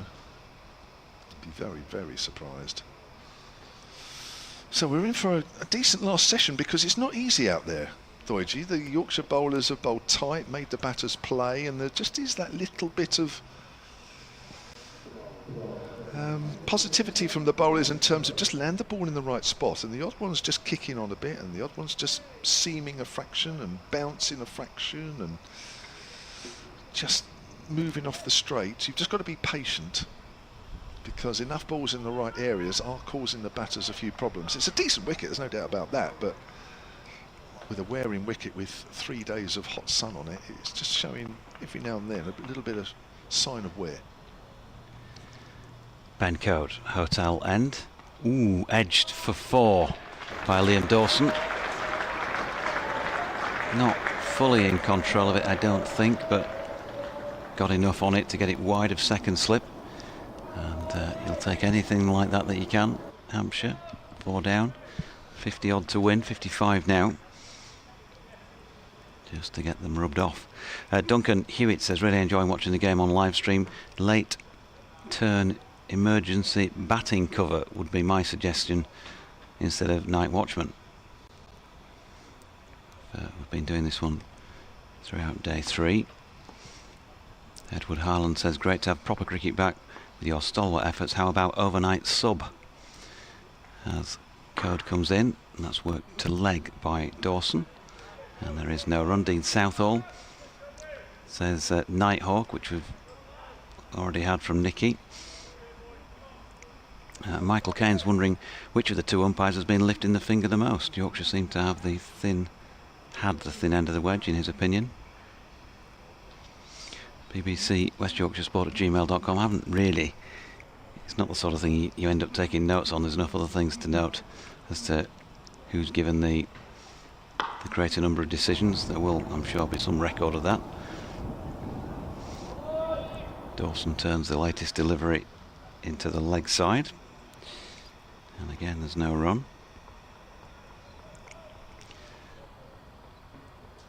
Adam Lyth is going to end up as the top scorer in the match here with his 106.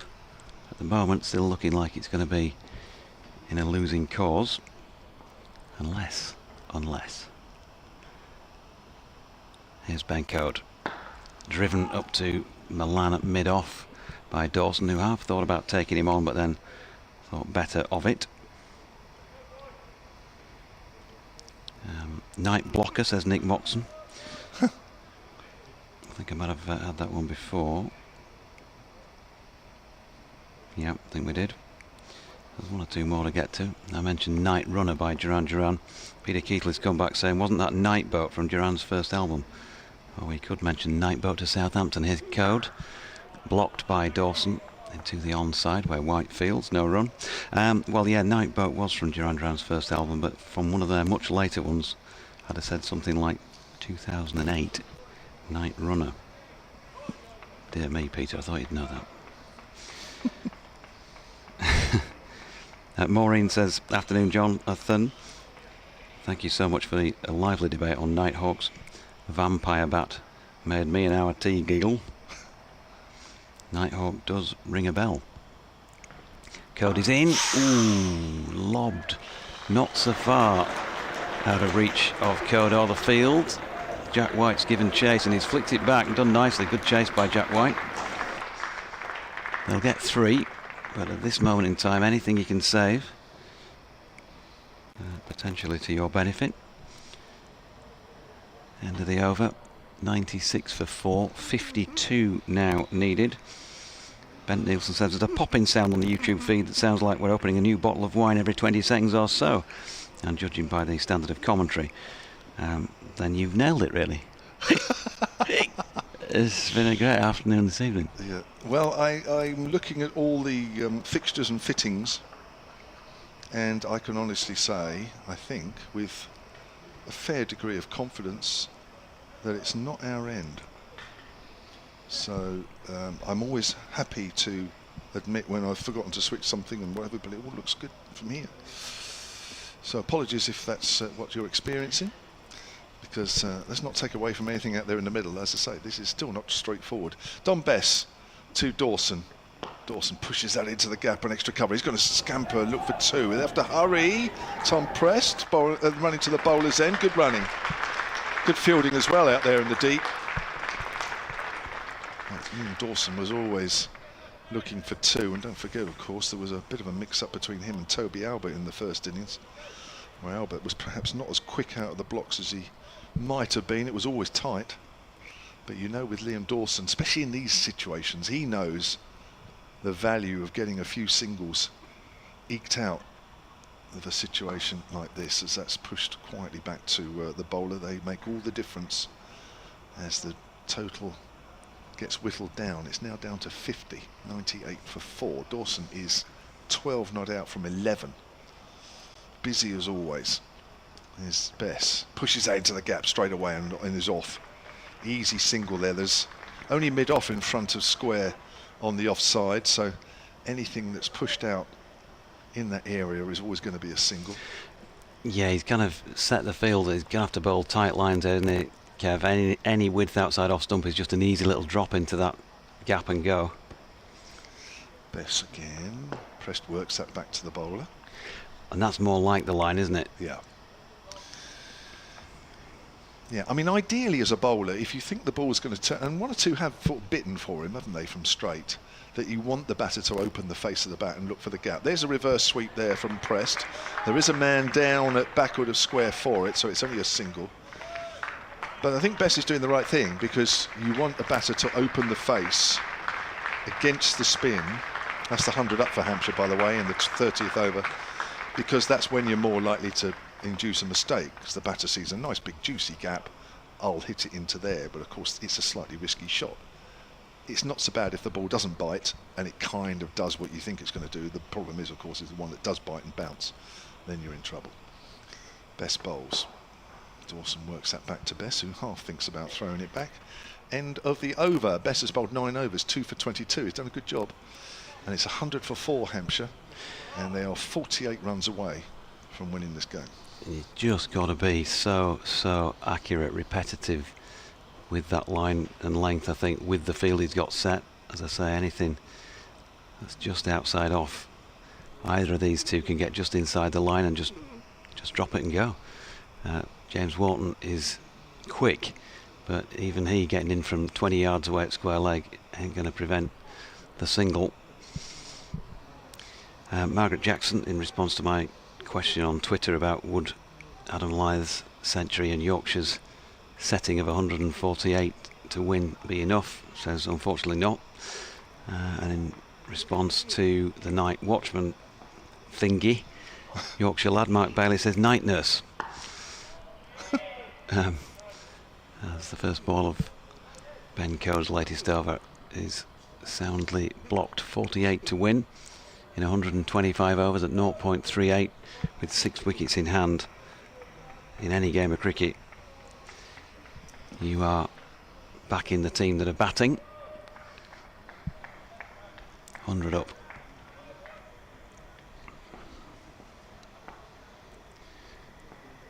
Ben Coe turns again.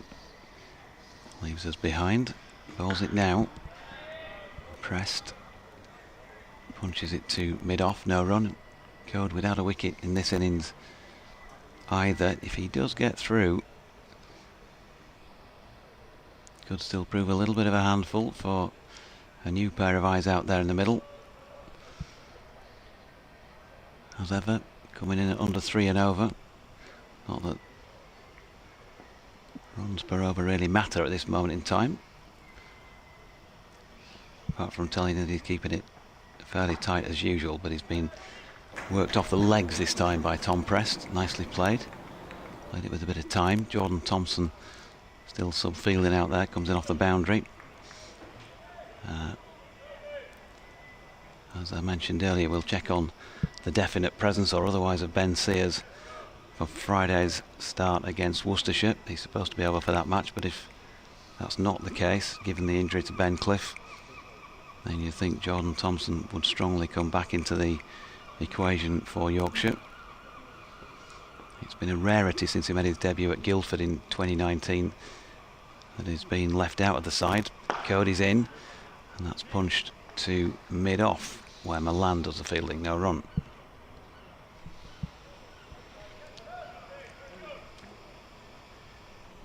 That time of day where we get a bit more passing gull traffic. One or two hovering around. Not the sort of proliferation that you'd have at Scarborough at this time of day, I've got to say.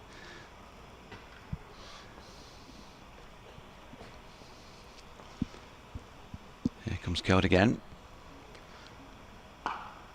And with Bairstow standing up, just drawing or keeping Dawson honest in his crease. He plays that out square on the offside to Luxton. No run. Yeah, accurate stuff here from Ben Code, just keeping a nice tight line. Just every now and then he just bowls one a little straighter, expecting the ball just to perhaps do a little bit more off the pitch, and if it doesn't, of course, that's an easy let-off shot for the batters. Work it away on the leg side for a single. It's a very, very risk-free shot, but generally he's keeping a tight line. And his final ball of the over again is defended by Dawson. Another one roundabout off stump. 7 overs, 3 maidens, none for 19. 101 for 4. 47 more for Hampshire to win. And Malcolm Palmer says that your mention of a correspondent reminded me of a tongue twister for you on air. The Leith police dismisseth us. Did I pass there, Malcolm? Well, it's the first one I've heard that. Michael Inkpen is back on the email, soundcricket@gmail.com. We were just before tea talking, or you and Nikki were talking about, well, Nikki was saying that she's not experienced cricket in Yorkshire. And Michael wrote a very nice long email about the benefits of going to Scarborough. Mainly, it's pulled away hard by Press through mid-wicket. A little too short there from Bess. Bit of relief there for Prest. And also, I guess, the players that are sitting there biting their nails on the Hampshire dressing room. 43 needed now. And he's come back, actually. because I sort of said, yeah, I quite enjoy Scarborough. And he said, thank you for giving me so much time to my email.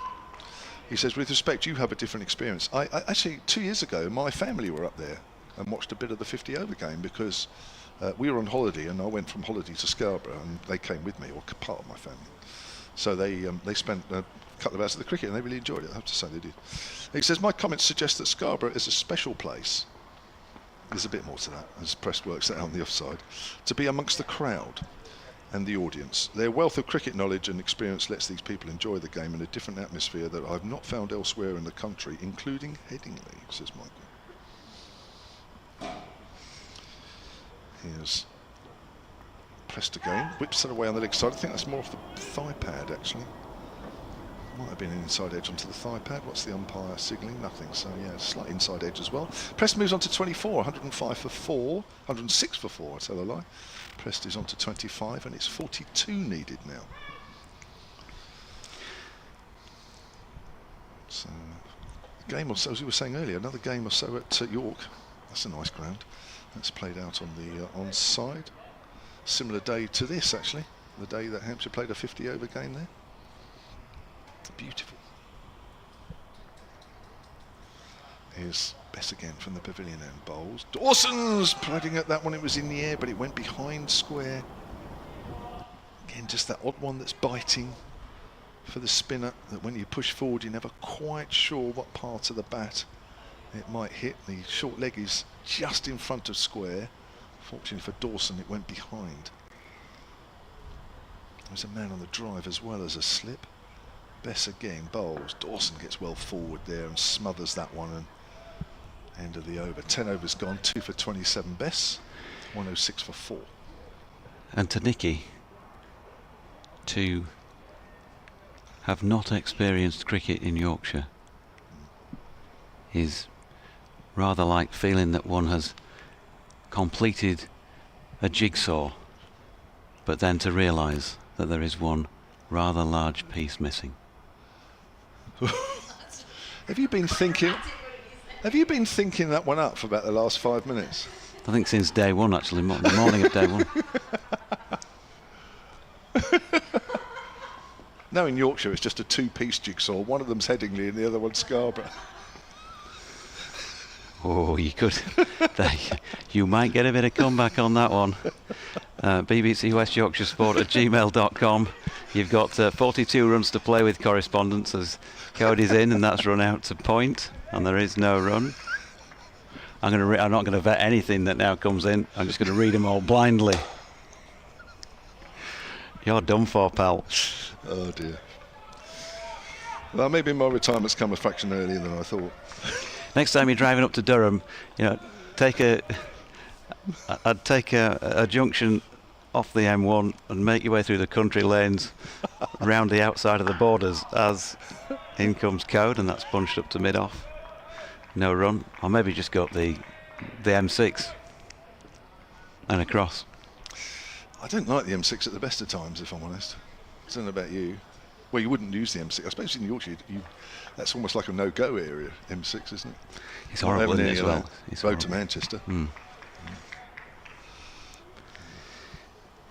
Yeah, I had a fair bit of experience over the last couple of years of it, and it's not great. Here comes Code again. There's a little bit of offering of swing with that delivery to Prest, who dealt with it well. 26 overs and 3 balls today to rub off these final 42. Yorkshire still in search of 6 wickets. Sorry and all that to mention it again, but there were a couple went down earlier on in the piece, for those who are not aware.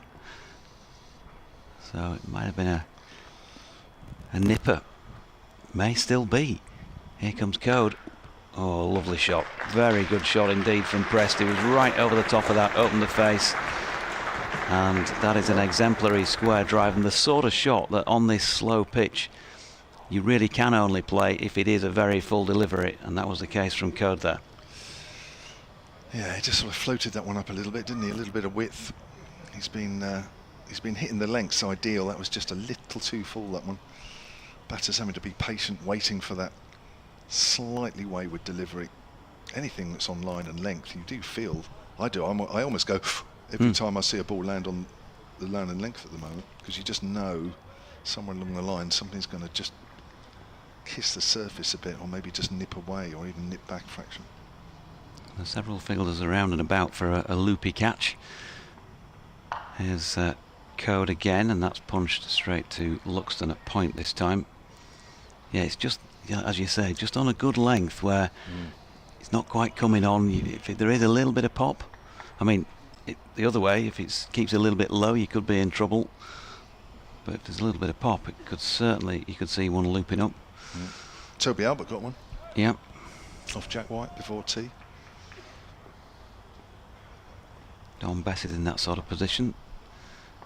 The number 2 on his back as Code's in again. Oh, that one didn't feel like it got up very much, but Prest hammers that away off the back foot across to the ground equipment midway out on the offside there. Smashed it. Not Ben Code's best. And he's gone for 4 there, and he's actually above 3 and over. Make a note, put it in your diary, because it doesn't happen very often. 8 overs for 27. Yeah, I'm not sure what happened that last ball. He was kicking the ground after it. I don't know whether he tried to bowl an in-swinger there and just came out of the hand wrong, whether it was a tired ball or what, I don't know, but that's one of his poorer balls. And as I say, anything off line and length, absolutely ideal from a batting point of view. You're waiting for balls like that. 34 needed. Just a feeling among the fielders there, sensing body language that it might be now that the moment has kind of gone. Still 34 to play with, and they have kept on trying. Oh gosh, yeah, they have. Dawson uses his feet, plays it back to Bess as he's not quite at the pitch. Just 1 or 2 of them. You know, when you get to that stage, we've all been there in matches where you think the game's gone and you just...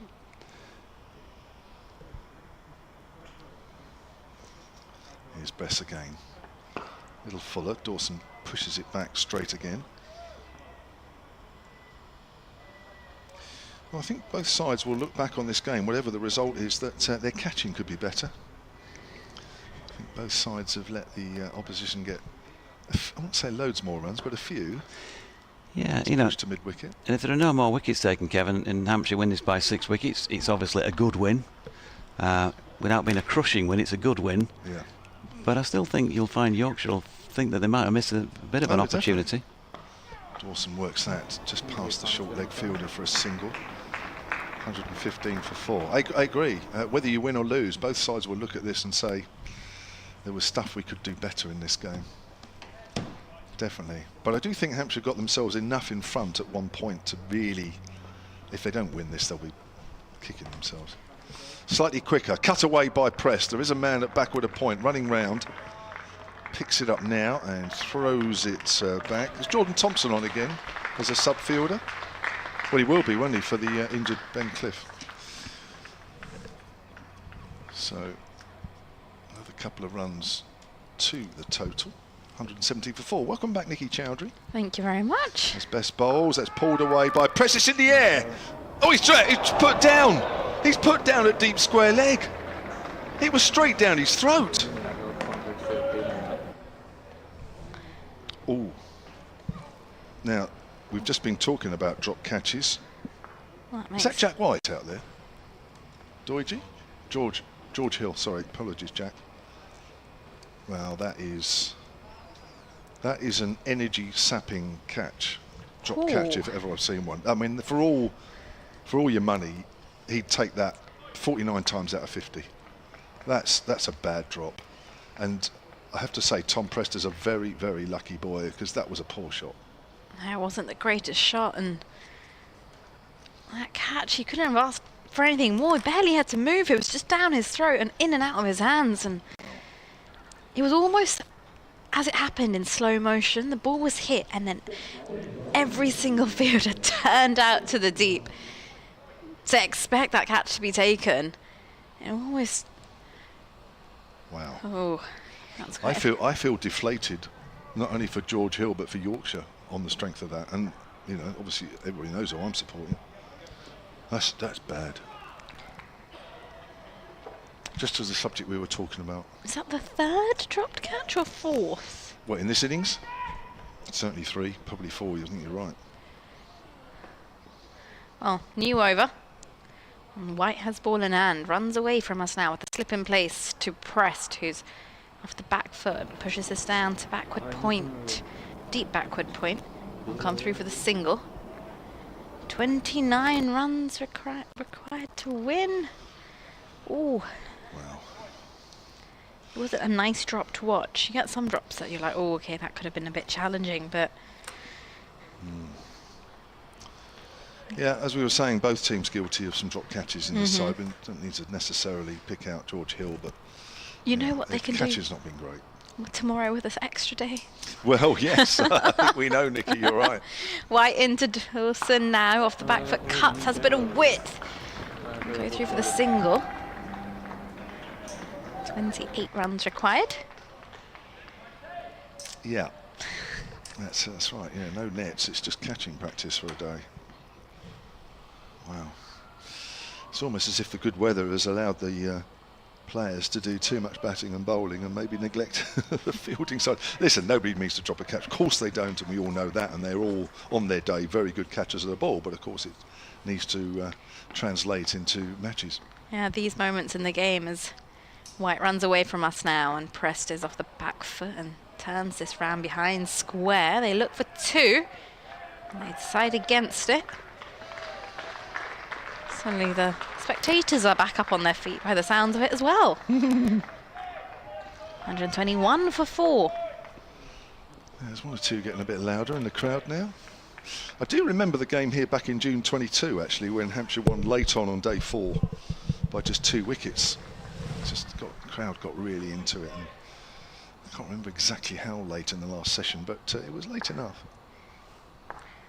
White runs away from us now as he's into his 10th over. Slip in place. And Dawson is forward and defends straight back to White. Yeah, there's been, whatever the result, as I was saying, I think there's been good and bad for both sides here. But they'll look back on and say, right, going into round 2, we need to do this, we need to do that. At least it gives them things to look ahead for next week. Moments of reflection.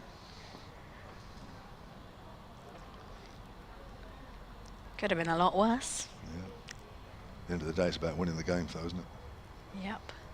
White into Dawson, who's forward and defends into the offside. It's fielded at extra cover.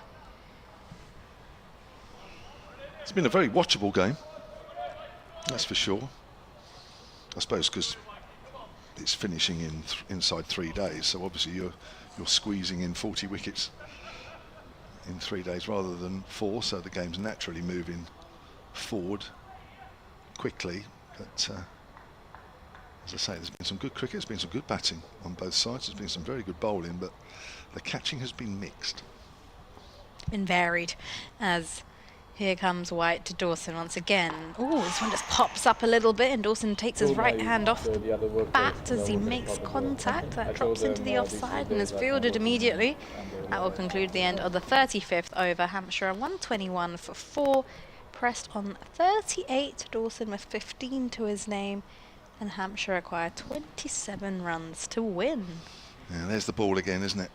That's that ball that's around off stump, maybe a fraction outside, that just misbehaves, and you have to keep hitting that spot. You can't really deviate from it. It might do nothing for 6 or 7 balls, maybe even a few more than that, but if you keep hitting it, as we saw just there, it just pops up at Dawson. Did well to keep it down. 27 to win then, 6 wickets in hand. Here's Dom Bess. Oh, it's bounced. Oh, it's just past short leg. Oof, it was in the air, just wide. Yeah. See that, you know, there's enough happening out there. It's 27 runs and 6 wickets, probably just a little bit too much for Yorkshire. But there's still, I don't know, might be still a couple of things happen yet between now and the end. Prest plays it out to mid-wicket. There was a fielder there plugging that gap.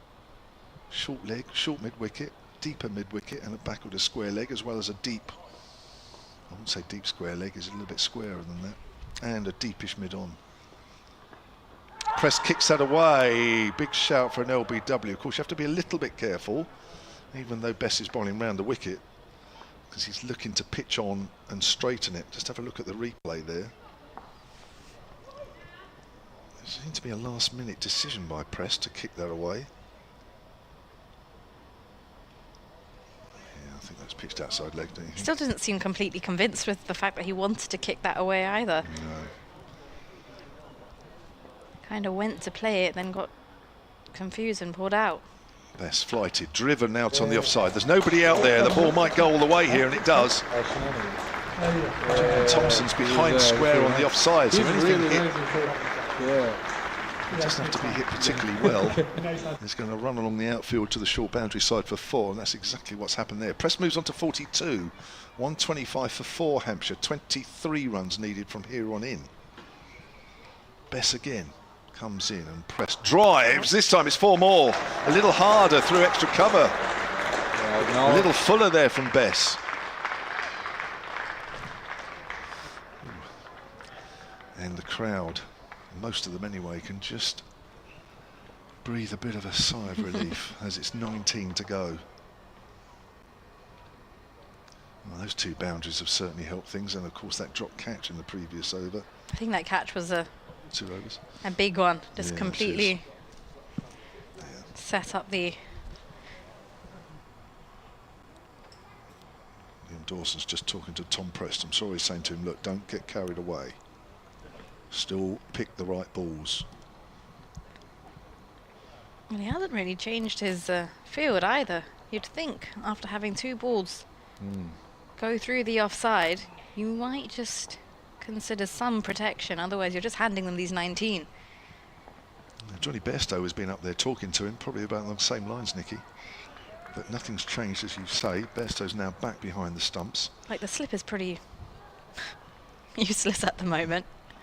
Bairstow's on the back foot, and that's worked. I thought that was going to go through the covers, but it actually, in the end, it's just worked up towards mid-off, and Bess is quickly across. So Bess, slightly expensive in that over. 12 overs, 2 for 39.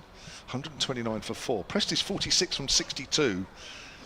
And Liam Dawson giving great support here, and much needed stability after Hampshire lost 4 wickets for 86 before the tea break. 19 needed. Wow. It's still tense for me. Still a tense end, even though I think most people would say Hampshire are the winners here, but it's never over until it's over. It's never done till the final ball's bowled. No. White has his ball in hand as he rolls it over to mid-off. Slip in place.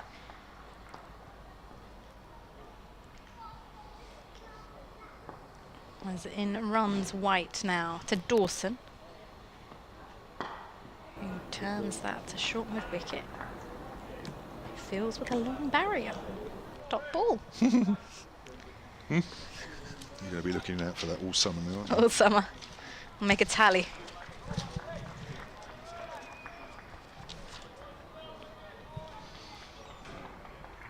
One, 2, 9 for 4. 3 or 4 drop catches for Yorkshire. There's one at square leg, then there was a couple in the slips. This time White is in and Dawson's forward. This one goes into the leg side. Dawson was off. He was off. He didn't know where the ball was. I think that's actually a good call in the end. At least it's an early call. Dawson won't mind that. He's, as I say, he's very eager to find a run from somewhere. But as long as you've got your call in early, decisive, then he's fine with that. White turns at the top of his mark. As he makes his way in towards Dawson, who's on 15, taps his bat, waits, forward, defends, straight back to White, who juggles the ball with his right hand. Seagulls are here, looking for their last little bits of snacks before come to an They're end. back for your cookies, Nikki. Oh, They're disappointed. that's why I didn't bring them. Okay, where are they? Let the Seagulls down. 19 to win here for Hampshire. White into his 11th over. Scored this one slightly a bit more width as that's pushed off the back foot to short extra. Yeah, 1 maiden, 2 for 34. His figures.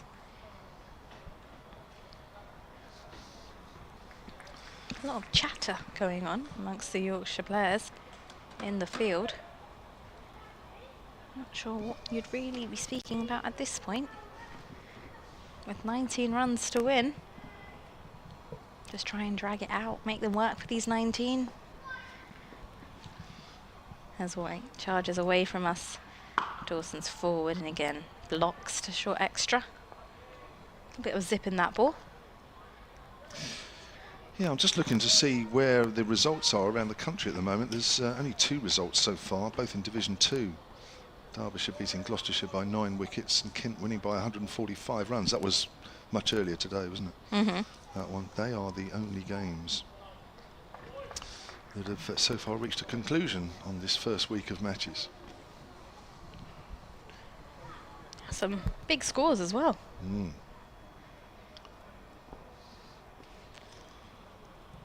Here we have it. White to Dawson. Ooh, beautiful delivery. Playing a miss straight through to Bairstow, and that will conclude the end of the over. It's a maiden over for White. 11 overs, 2 maidens, 2 for 34. As Hampshire are 129 for 4. They require 148. That's the target.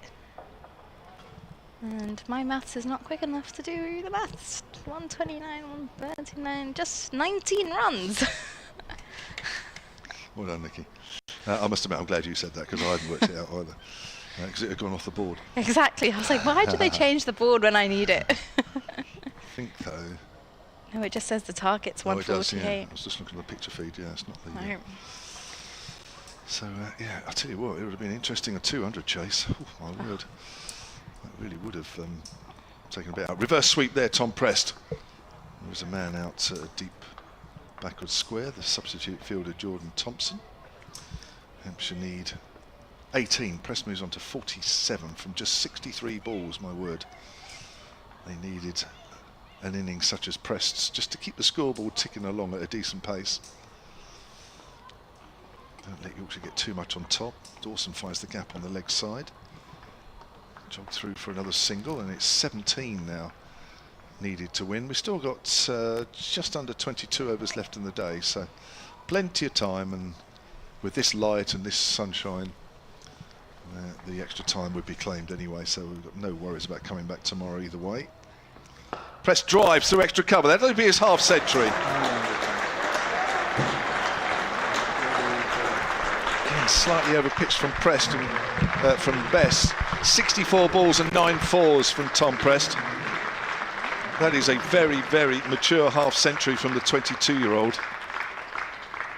Lots of talk pre-season about, with James Vince's flair gone from the batting lineup, who would take up that mantle, and Tom Prest's name was mentioned several times as being a natural successor to the way that Vince plays, and he's played some very, very beautiful shots.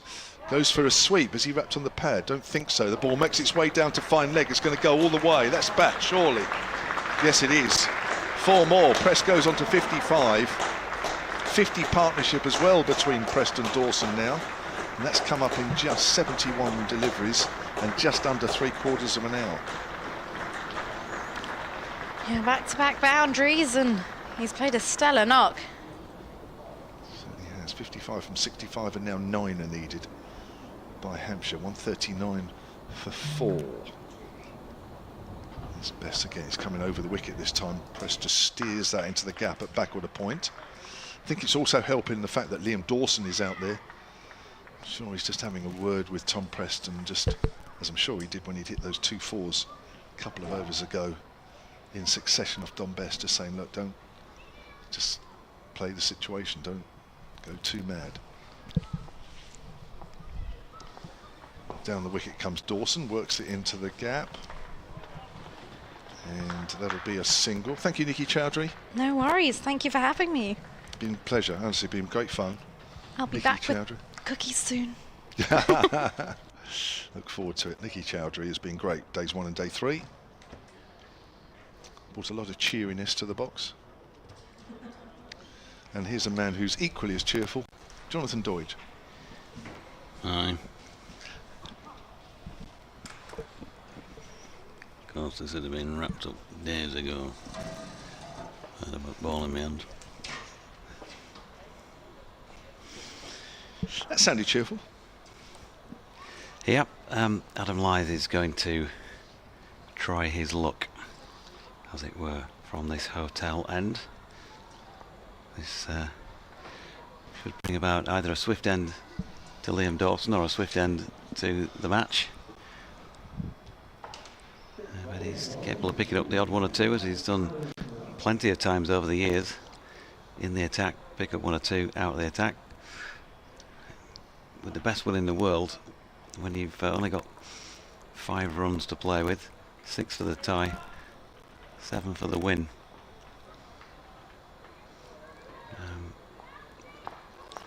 Yeah. So Dawson on 17, Hampshire 7 to win. And Adam Lyth, right arm over the wicket with his off spin. And is immediately been punched through the offside by Dawson, who used his feet nicely, and that will be 4 of them. Will Luxton sprinting round the boundary edge, couldn't get there. So just 3 runs to win, and this could be the most brief commentary stint in the 2025 campaign, because I shall do the honourable thing and of course hand you back to my colleague Kev James. That's very kind of you. I hope I don't get the opportunity to reciprocate, but I don't mean that horribly. You do. Dawson using his feet well there. 21 not out. Lyth with his off spin in again. Dawson's on the back foot, steers that up to mid-off. That'll be a single. 2 runs needed now by Hampshire. 146 for 4. 2 people are making for the exits. They obviously know what the result will be. I can't say I disagree. Plenty of people staying to enjoy what will be the moment very shortly, I'm sure. Here's Lyth again. Press works that just in front of square on the leg side for another single. 1 needed by Hampshire. 147 for 4 now. And Press moves on to 57. And it might be left to Liam Dawson to score the winning runs as the field comes in, trying to save the single. Dawson may go over the top. No, they're leaving 1 out there. Very sensible. 1 out of deep mid-wicket. Because Dawson has already shown an inclination to come down the wicket to the off-spinners. He's done that to Bess. Happy just to prod that one and push it out square on the offside. We wait a little longer. 2 more balls left of this Adam Lyth over. Oh, I know he'll be disappointed. He works so hard in the Yorkshire second innings for his 100 to give Yorkshire a bit of a chance. As that's played out square on the leg side. Almost carried his bat. Last man out. Yeah. Went for the big one. As I suppose the opener probably has to when a number 11's in. And the field's deep. Dawson's forward again, and that's the end of the over, so we shall wait a bit longer. Yorkshire's over rate's fine, JD, no problem there, +2. Haven't got anything to worry about that. Yeah, do we get an extra couple of points for that? I don't know, unless the rules have changed. Well, you lose them, don't you, when you minus? Yes, you do. Oh, yes, and yeah, Hampshire have been unfortunately guilty of that in the past. So have Yorkshire. Yeah, the Nothing Shannon more Gabriel annoying. years. Oh, really? Was he? Well, Shannon Gabriel matches, just the 2. Right, this might be the last over then. Don Best to bowl it. Again, the field is up with a deep mid-wicket, and he's bowling to Press. Press goes for the reverse sweep, gets wrapped on the pad, but he's well outside off stump. The fielder is up. Jordan Thompson just saving the 1, so as long as he doesn't hit it straight at him and he tries it again, that will be that. Best again. Press is bowled, trying to make room on the offside, and ball clatters into the stumps. And, well, I say it again, that when the ball is turning a bit for the off-spinner, that's the most dangerous area to be hitting the ball. It's fine if it's over-pitched, it's fine if it's very short, but if it's a length ball, it's a bit of a risk. Press goes for 57. Take nothing away, he's probably done as much as anybody, in fact probably the main innings, to make sure that Hampshire have got home and dry. They'll be all right. But a disappointing end for Tom Prest. He would have liked to have seen it through to the end, of course, but nevertheless, as disappointed as he looks as he walks back, he's got a good round of applause from the crowd, and when he gets back in the changing rooms as well, he'll get many, many pats on the back, because Hampshire, I wouldn't say they were wobbling, but you lose 4 wickets before tea, 86 for 4 they were, and the ball, again, you know, just the odd one does a bit, odd one turns, odd one just spits out of the drying surface. Seamers get the odd one to bounce and seam, that you just never know what might happen. But Tom Prest's 57 off I think 69 balls is a wonderful knock in the circumstances. Could we be in for a sensational tie? All those people making for the gates will be disappointed if that's the case. Well, in fact, they'd be disappointed because they think Hampshire should win, but I know what you mean. Wouldn't it be just like a team who struggles to get a man out, as they do with Ben Brown, trying to get him out for a duck here while the scores are tied? And the chance is gone. Certainly the chance for win's gone anyway. The new man is Ben Brown, captaining in Hampshire for the first time as the official red ball captain. Left high and dry and 49 not out in the first innings. Might be fitting actually if he scores the winning runs on his debut as red ball captain. I'm sure he won't mind whether it's him or Liam Dawson, but or even Kyle Abbott if it gets to that point. Or even Brett Hampton, or even Sonny Baker. I hope it doesn't get to that point. Just takes his time here, Ben Brown. Are you 12? Who have I said that's batted? Oh, he goes for the big one, and it's half fielded at the covers, and they're going to scamper through for a single, and there's the winning run. Ben Brown celebrates. And that is the game over, with Hampshire winning by 5 wickets, 148 for 5. Liam Dawson remains 22 not out, and Hampshire have won the opening game of the season here against newly promoted Yorkshire. I think both sides will look back at this game and say there were mistakes made, but in the end Hampshire made a few less. They pick up 19 points, Yorkshire 3, and this game is over in the third day with still 19 overs to do. JD? Yeah, I mean, obviously, there's no question about the side that deserved to win the game. They've won it by 5 wickets, so no problem with that. But I'm sure I'll be speaking to an Anthony McGrath shortly, who will feel that his side have had their chances to really push for something here, and they haven't been good enough to take them, both in the field today and with the bat on day 1. But I think also he'll be still very encouraged, and he'll have seen comfortably enough good stuff during this match, and with other ammo to come into the side as well, to suggest that they've not been completely overrun by any stretch of the imagination by a team who of course finished second in Division 1 last year. So I think there are some wins ahead for Yorkshire, but when you're playing at this level, doesn't matter what the names on the team sheet say, you have to play well, and you can't afford to let things slip as they did on that opening day with the bat. So there are definite strong lessons to be learned, and they'll be able to show us whether or not they're putting those into practice when they welcome Worcestershire to Headingley on Friday. And Hampshire go to the Oval on Friday as well, so a real stiff test, that one. Thank you everybody for watching and listening. Thank you for all the messages, and we've had a lot, both from the Yorkshire side and from the Hampshire side, and we try and read out as many as we can. We do miss one or two, as we've explained before, but we love them, and it provides a bit of a chuckle not just for us but for others at times, and some meaningful debate as well. Thank you to Nikki Chowdhury, well done you for 2 days. Thank you to Amelia today, who's tried her first piece of cricket commentary, and thank you for the nice comments about that we've got as well. Thank you to Sean Irvine, who was here yesterday, the former Hampshire all-rounder. Hopefully it's enhanced your enjoyment of the game, whether you've been watching on the live picture feed or on the BBC Sport website and app, or via your smart speaker. Right, we're off to do even more work because we need to get some reaction.